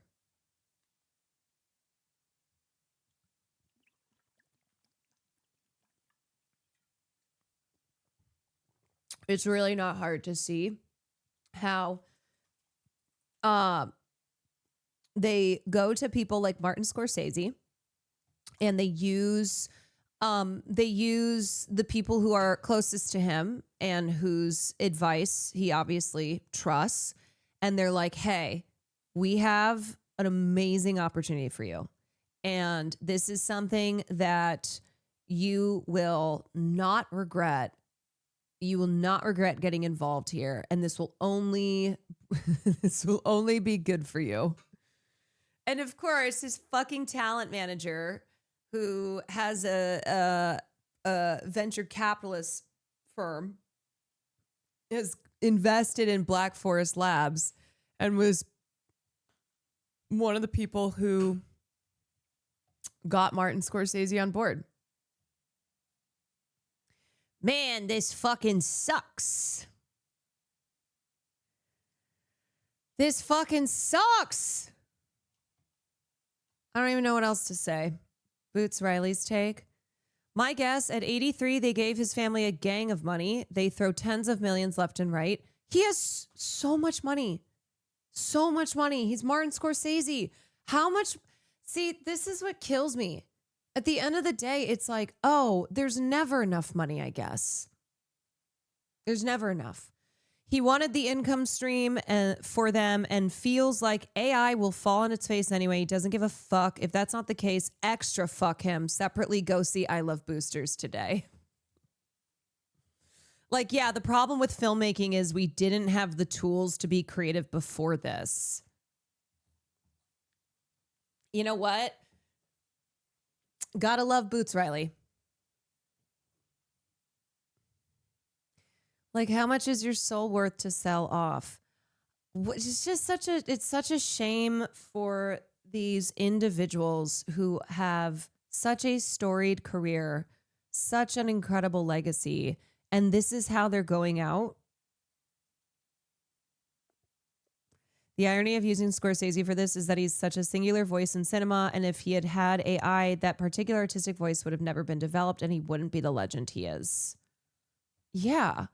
And all of this nonsense about, oh man, if we had these tools, if what?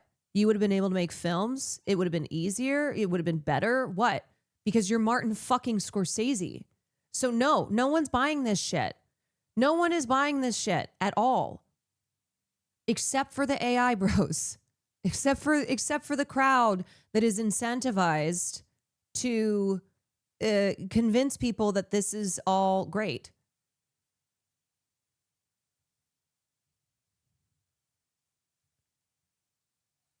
Without AI, he only had 16 Academy Award nominations and is considered one of the last living. He's like one of the living legends.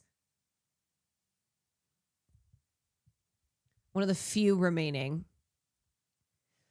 Ian from Illinois, thank you for the 14 months. Anyway, that is real depressing. I just feel like every day there's some new report like this. And I'm like, I will say, though, Martin Scorsese is kind of as bad as it gets, you know?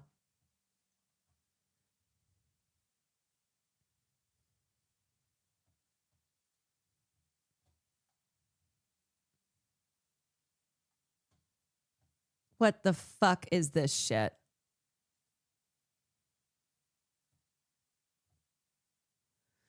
Wow. New York Times. Once again, these publications trying to push Tilly Norwood on us. I'm not even going to read this. I profile celebrities for a living. Nothing prepared me for Tilly Norwood, the AI actress on her craft, the future of film, and how she definitely does not intend to murder us. Go fuck yourselves. Die. What are we doing here? What is this shit? Look at how long this is. What is this insanity? Is everyone taking crazy pills?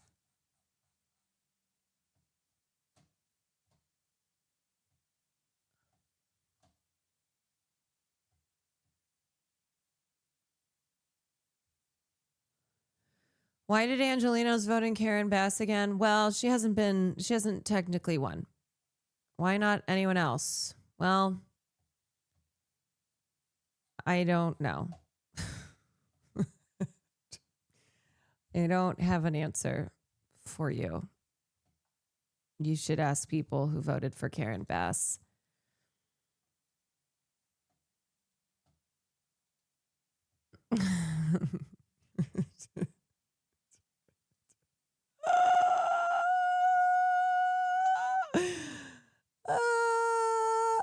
All right. Movie trailer made by real people. Yeah, who is this? Oh, wait. This looks wild in a really good way. Adam Wingard's new How film. long has it been here, Celeste? You need to get over your shit, soldier. I like it here. It's safe. Look, I got an emergency meeting. You're up, Mom. No. It's a burrito. Eat a burrito with your hands. Like this. Also, love her. Beepster, thank you for the 5. That's my bro.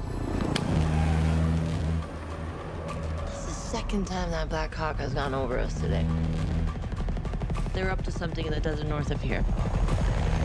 Kind of secret base or some shit. What you are witnessing here is a human equivalent of a heat-seeking missile. Perfect soldier. Super soldiers.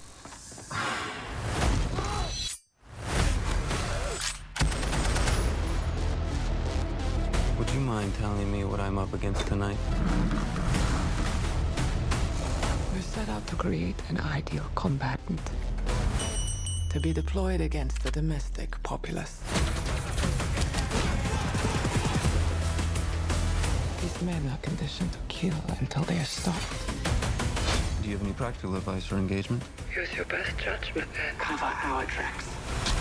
Don't be afraid. We're your government. Where are you going? Go to your room, get under the bed. Mama needs to get her guns.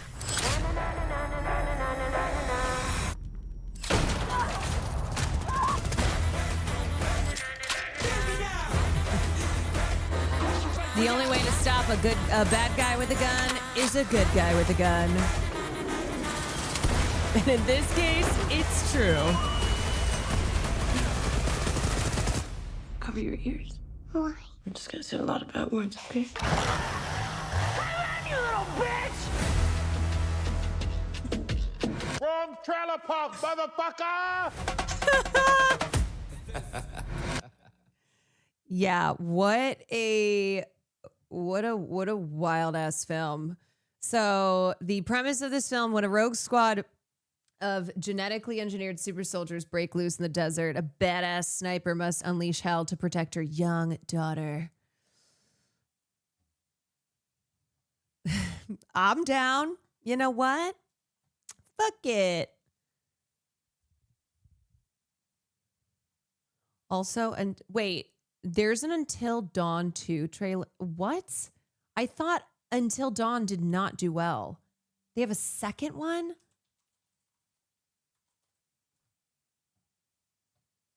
What? No, it did very well.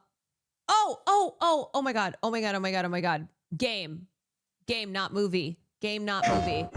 I thought you meant movie, and I said, wasn't it panned? Why? I mean, look, I also thought it didn't make money, which is the most important thing. It doesn't matter if a movie's shit. If it makes money, then they'll make more of them. But I think it also didn't make money.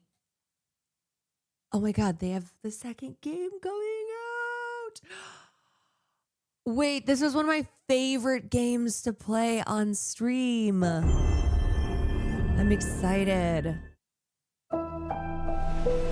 Akashima Island, haunted by dark stories. Our goal, confront the evil, corrupting paradise. This is Dead True International. Thanks. Come on, let's get a photo together.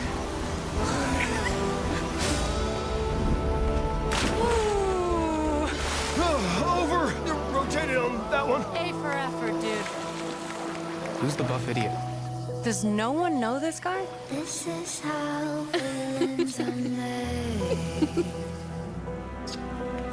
Oh, you two haven't met yet, right? Sebastian, I'll be looking out for you. Roland, whenever you're ready. This facility has been shut down for decades. Uninvestigated, untold, until now. This is how villains are made. Did you hear that? Nate, are you out there?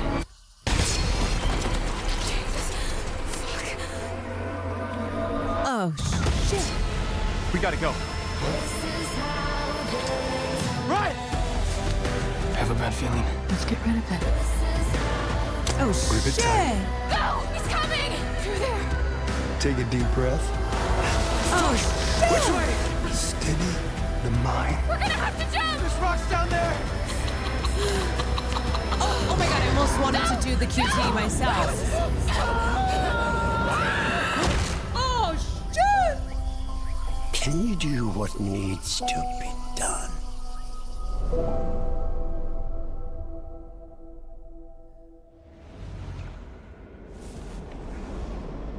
Everyone can live, or everyone can die. Well, maybe this time around, not everyone will die, in my case. It doesn't come out till next year. Ah! Never kill yourself! Until Dawn 2 is coming out 2027. You're also going to get a kick out of this new horror games trailer from today. Ew. There's a wounded man. Nasty injuries. It's like a beast torment. I don't have high hopes because it's not Supermassive. Oh, I don't remember who did the last one. It was Supermassive Games? Oh, so Fire Sprite is taking over. Apart. A beast. Out here? Are you drunk or something?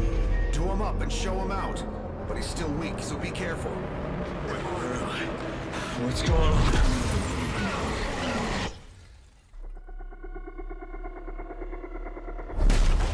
clout.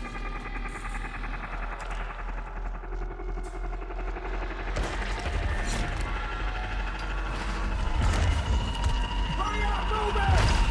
Save your ammo.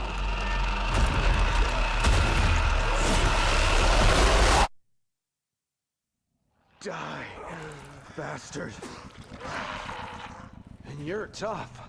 Surprisingly lively for someone who just came out of a coma. If you want to survive, you gotta hustle. Coma. If you want to Look at this. Look at this booty. survive, you gotta hustle. What? Why is that like every Manosphere dude's tagline? If you want to survive, you gotta hustle. You fell from the moon.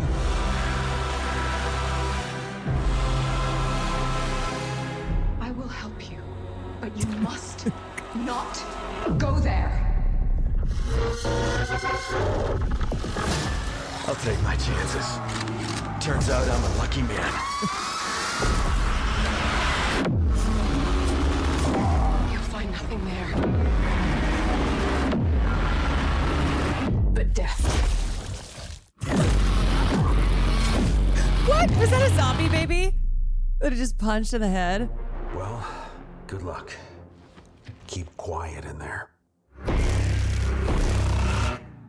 Ill. I mean, this definitely has some Resident Evil vibes. I feel as if the story seems a little iffy. A little iffy. But probably some good zombie kills. And a new Silent Hill trailer? Wow, we got a lot of horror game trailers.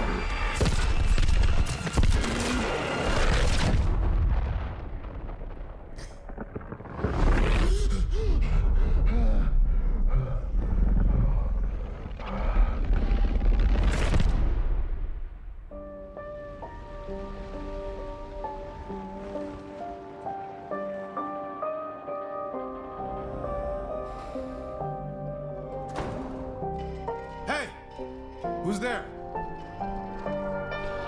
Man, these hills really stay silent. See that?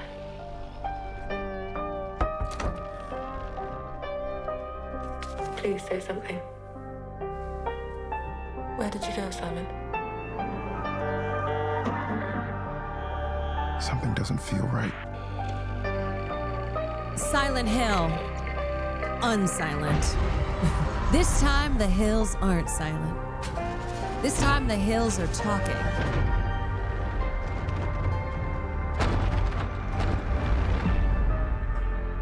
Zoe?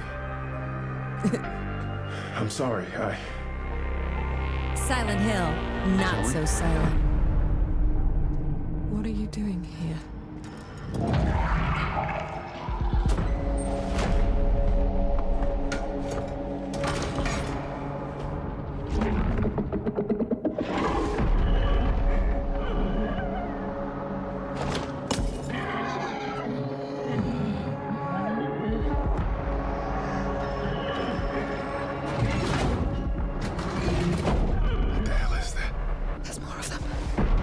You won't be able to shut those hills the fuck up.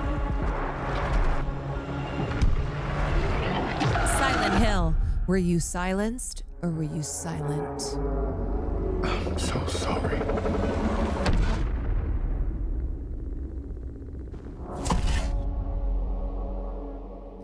September 24th. Ooh. Ooh, my birthday month. Oh, we already watched that one. Wow, so it's game announcement week. Games are being announced. Well, I didn't play I never played the first God of War. But Ray was talking about it on Wayne About It. This Wolverine.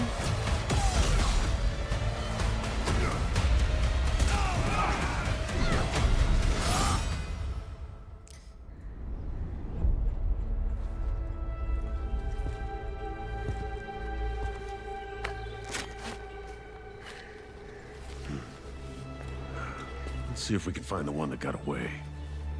Oh, he's so hairy. Redhead. Might be our only lead. Yeah, this is a 7-minute trailer. I'm not watching the whole thing. I am not playing this game. Why is this a 7-minute trailer? Because it's gameplay? Oh, it's So an she took off into the extended industrial park. gameplay trailer. All right, let's search the area. Give me a status update. Perimeter stable. Holding position.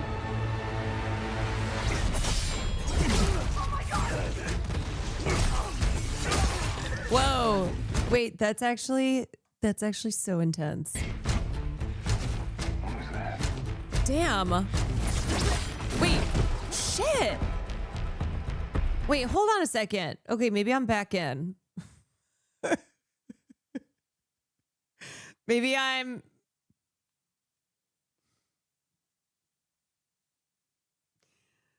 Maybe this is my type of game. No answer. Stay sharp. I don't like this. Should do another sweep. It's too quiet. Damn!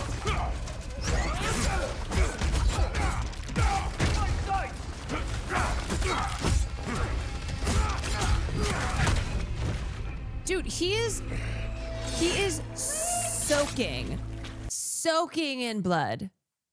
Holy shit. OMG Super Lurker here. I finally get my Wolverine. I'm a child of the 80s, high school grad 97. When is the last time that a Wolverine game came out? Yeah, there's no drive. There is no drive. If they add driving in the game, then I'm 100% in.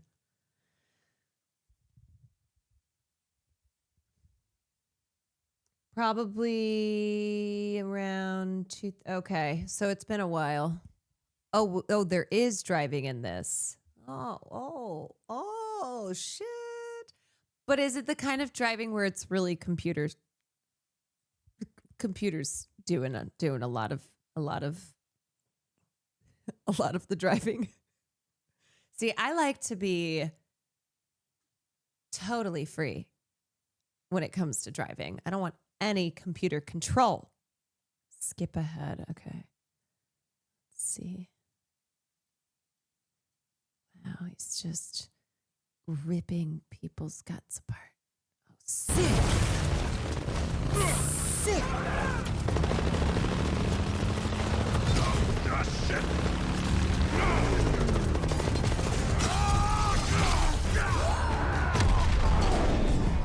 Whoa. Where are those mutants?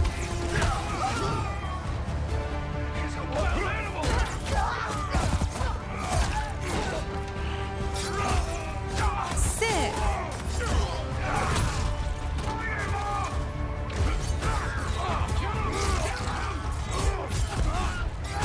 Get out of my way!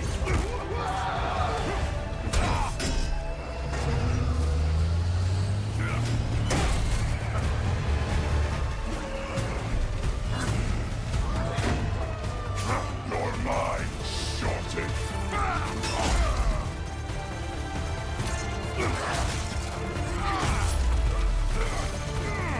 Damn. This is some Mortal Kombat style Red Dead Redemption. I guess I shouldn't be so surprised that Wolverine is very bloody because he does kill with his claws. Here's a couple driving clips. I don't understand how people do these turns. I don't know if turning the controller helps. Maybe if it had like gyroscopic ability. It's like Mario Kart. If you kind of like bend and roll with the turns, I think it actually helps. This corner is Oh! Didn't they have to fix the game because I couldn't play? They had to fix something where it would make the driving, not the casting couch.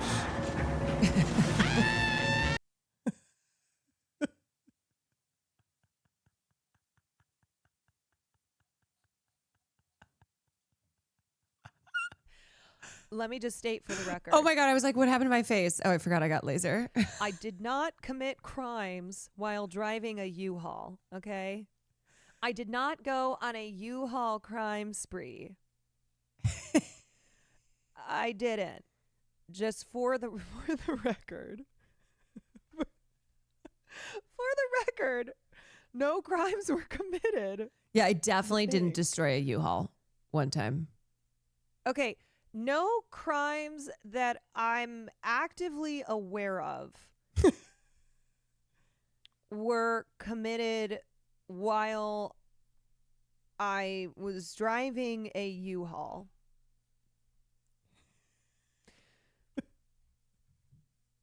That sounds like something a U-Haul crime doer would do. No. Let me be clear. I did not commit crimes with a U-Haul. I did not do U-Haul specific crimes. Let me just state for the record that when it comes to doing crimes while driving U-Hauls, none were committed by me. Oh, hi, Mark. Yeah, Flunky, we already watched the trailer in that one.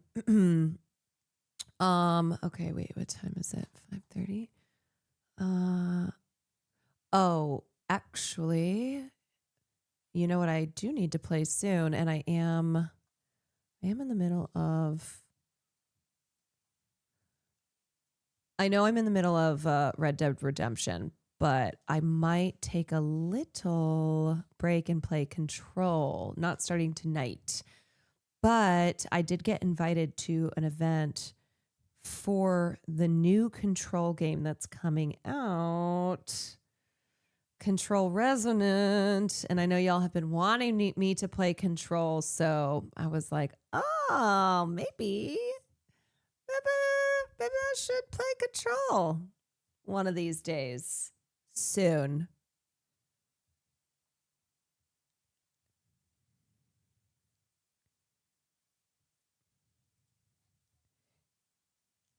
I actually have to see. Oh my God. Wait, this is tomorrow.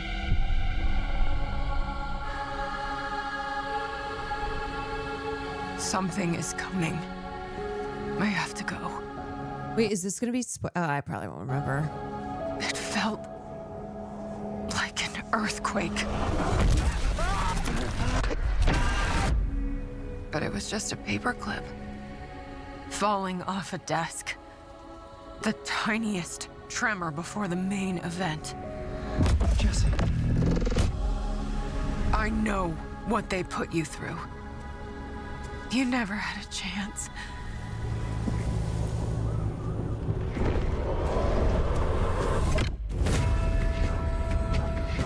2 days before the lockdown fell, an uncategorized resonance appeared in Manhattan. As things stand right now, Dylan, you're our only shot at survival.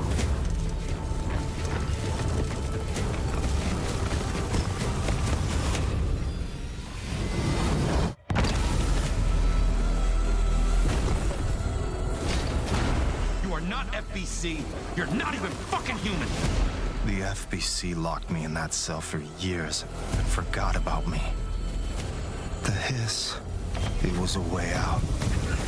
People can change. The past doesn't matter.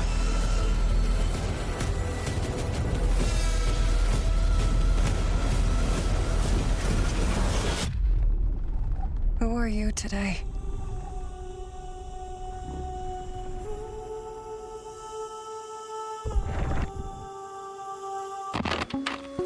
Okay, wait, this comes out September 24th. Everything is coming out in September.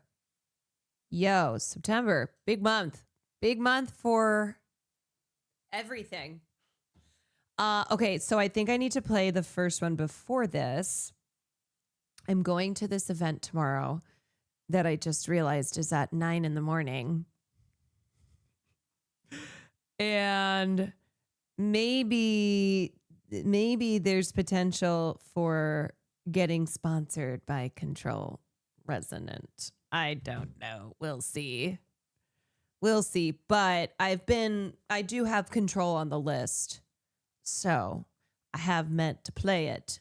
But if especially if I have the potential to get to partner with Control Resonant, then I definitely want to play it.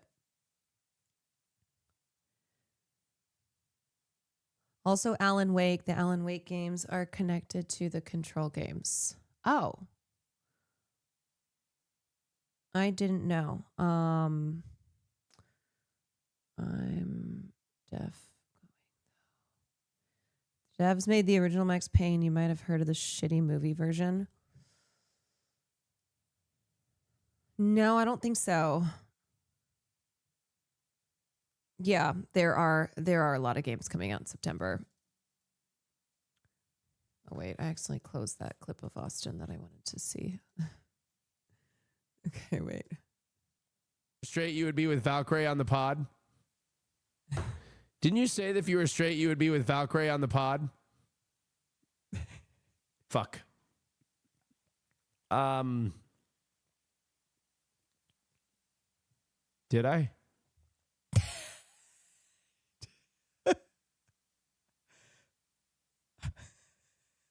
Did I?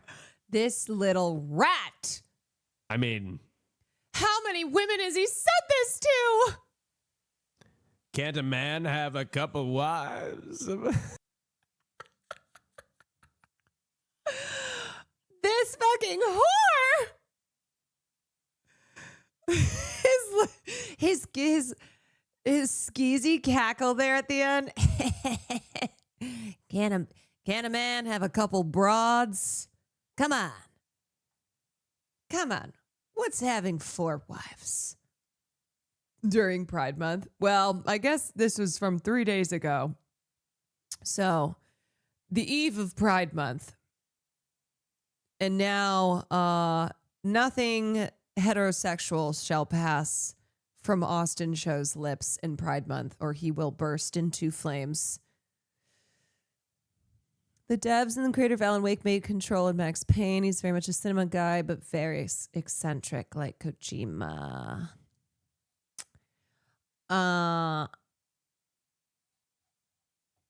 Alan Wake is the writer game.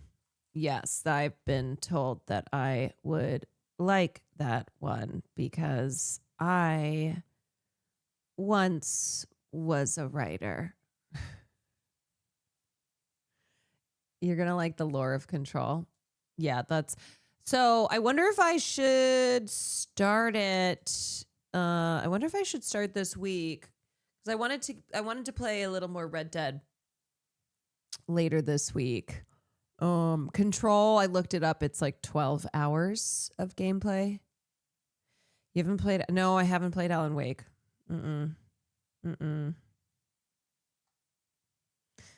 More like 20. Wait, Control is 20 hours? Oh, God.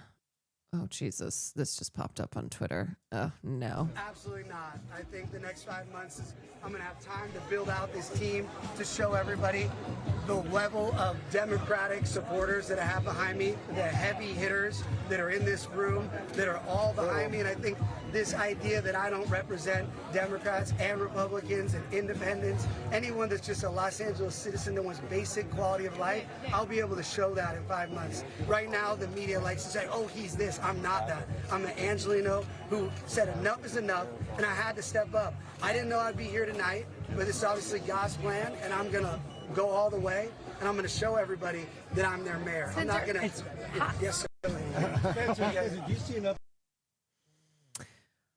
Well, you know what? If this is God's plan, then fuck God. No, the race is not decided. Also, there is a chance he does not make it to the general. So nothing is confirmed. This is going to take a minute. Okay. He he is doing well so far, but nothing is set in stone. There is still a path for Nithya Raman to make the top 2. Now she's got to do very well with the rest of the she's got to do well with the rest of the vote that was done today, and then also the late mail-in and early vote. And there's also still a potential path for Steyer to make it to the top 2 as well. It may be this weekend that we'll have either or both races called. If you have any doubts about consent, damn it. Oh my God, 26 hours? Main plus sides. Okay, if you just do the main story, it's 12 and a half hours. Maybe that's what I saw online. Yes, so still a path for Nithya and Steyer, but for sure, tonight was a good night for the status quo, centrist, corporate, establishment Dems. It's a good night for them.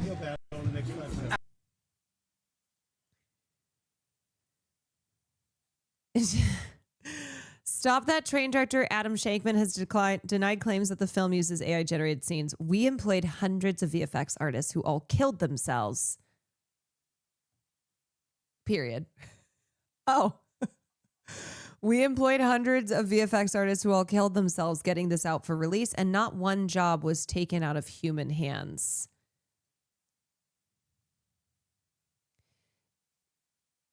This feels like weird language, though. Hey, everyone. Every shot in Stop That Train was made by human hands. It's come to my attention that there's some online speculation that Stop That Train is full of fully generative AI shots, and I'm here to tell you this is patently not true. There are some total of 0 shots conceived by AI in the movie. We employed hundreds of VFX artists who all killed themselves getting this, very strange language, getting this out for release, and not one job was taken out of human hands. The movie's a fully human-made piece of joy and laughter. Take it in and enjoy it, y'all. We need the laughter.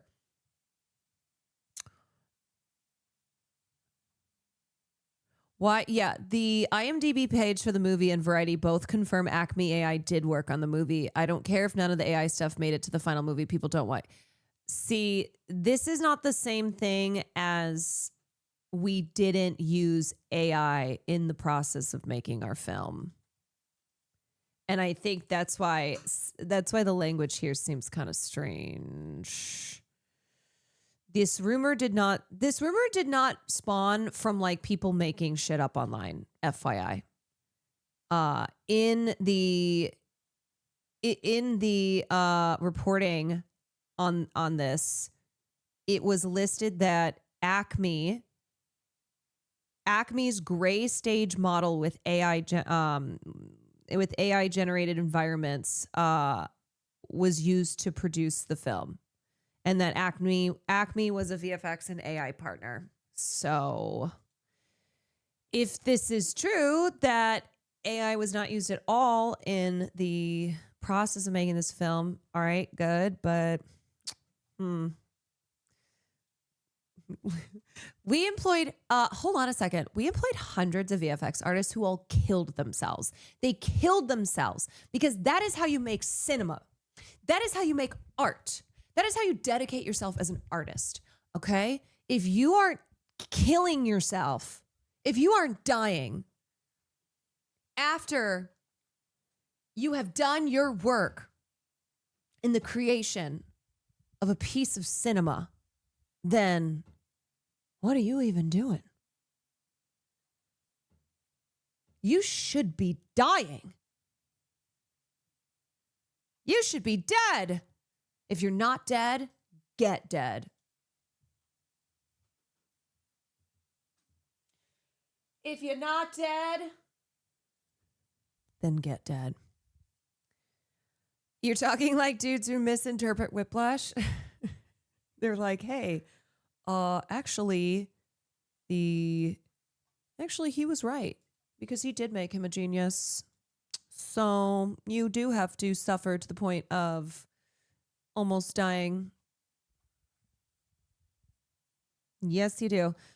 All right, y'all. I think I'm probably going to peace out since I'm going to get up early to go to this event, which is very exciting.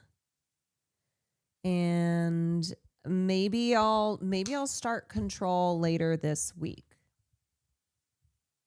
So right now I'm not supposed to be live tomorrow, but maybe I'll end up changing my mind. But right now on the schedule, don't have me live tomorrow. That's subject to change. I will be live Thursday, Friday, not Saturday, Sunday. And then I got to decide what I'm doing about New York next week. And then, yeah. Oh, Wine About It episode comes out tomorrow. Let me know about it. Drops tomorrow. And, yeah, that's it. That's all. Maybe a little gaming as a treat. Not tonight because I'm getting up early to go to this gaming event. But next time I stream, I will definitely game. I'll either do some more Red Dead or we can start Control. Jump right into it. Thanks for the stream, Caroline. Thanks for hanging out with me, y'all. And keep the faith. Okay? Keep the faith. As I said, sometimes there are wins. Sometimes there are not wins. But we hold on to those wins. We see the progress that's being made in other places. Things aren't over yet. Okay. Even though still going into the California, like best case scenario in the California race is still not super ideal, but, yeah. If there's a will, there's a way. I don't know what other positive, what other positive adages can I come up with here? Just keep dreaming. It's going to be a brat summer. We had a brat summer. We don't want a brat summer. We're not going to have a brat summer. I guarantee you this. No matter what, Spencer Pratt will not become the next mayor. I will not allow it. That seems menacing and threatening. It's not a threat. I'm just saying it's not going to happen because it was never going to happen. It will not be a Pratt summer. It will not be Pratt anything because he's going to be leaving California when he loses. Okay? All right? Okay, great. Excellent.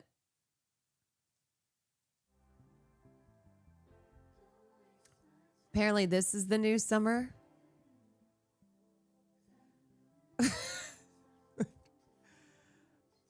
Carly Rae Jepsen teaser new era. Is this thing on?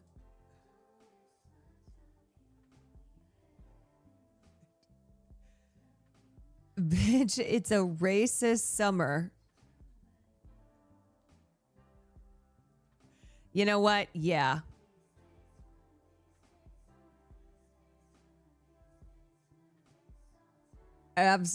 Absolutely. Also, I saw a clip of Jody where she was like, what do I call race community? Are you guys the racists? Are you the racists? Oh, no, she doesn't like that, does she? You're not the racists. Poor Ray. She'll never be able to escape that. Okay. I'm going to send y'all to... I don't really feel like looking someone up again, so Will is live. And tell him, no, I'm actually just going to go in there and tell him. You guys don't need to tell him anything. Okay.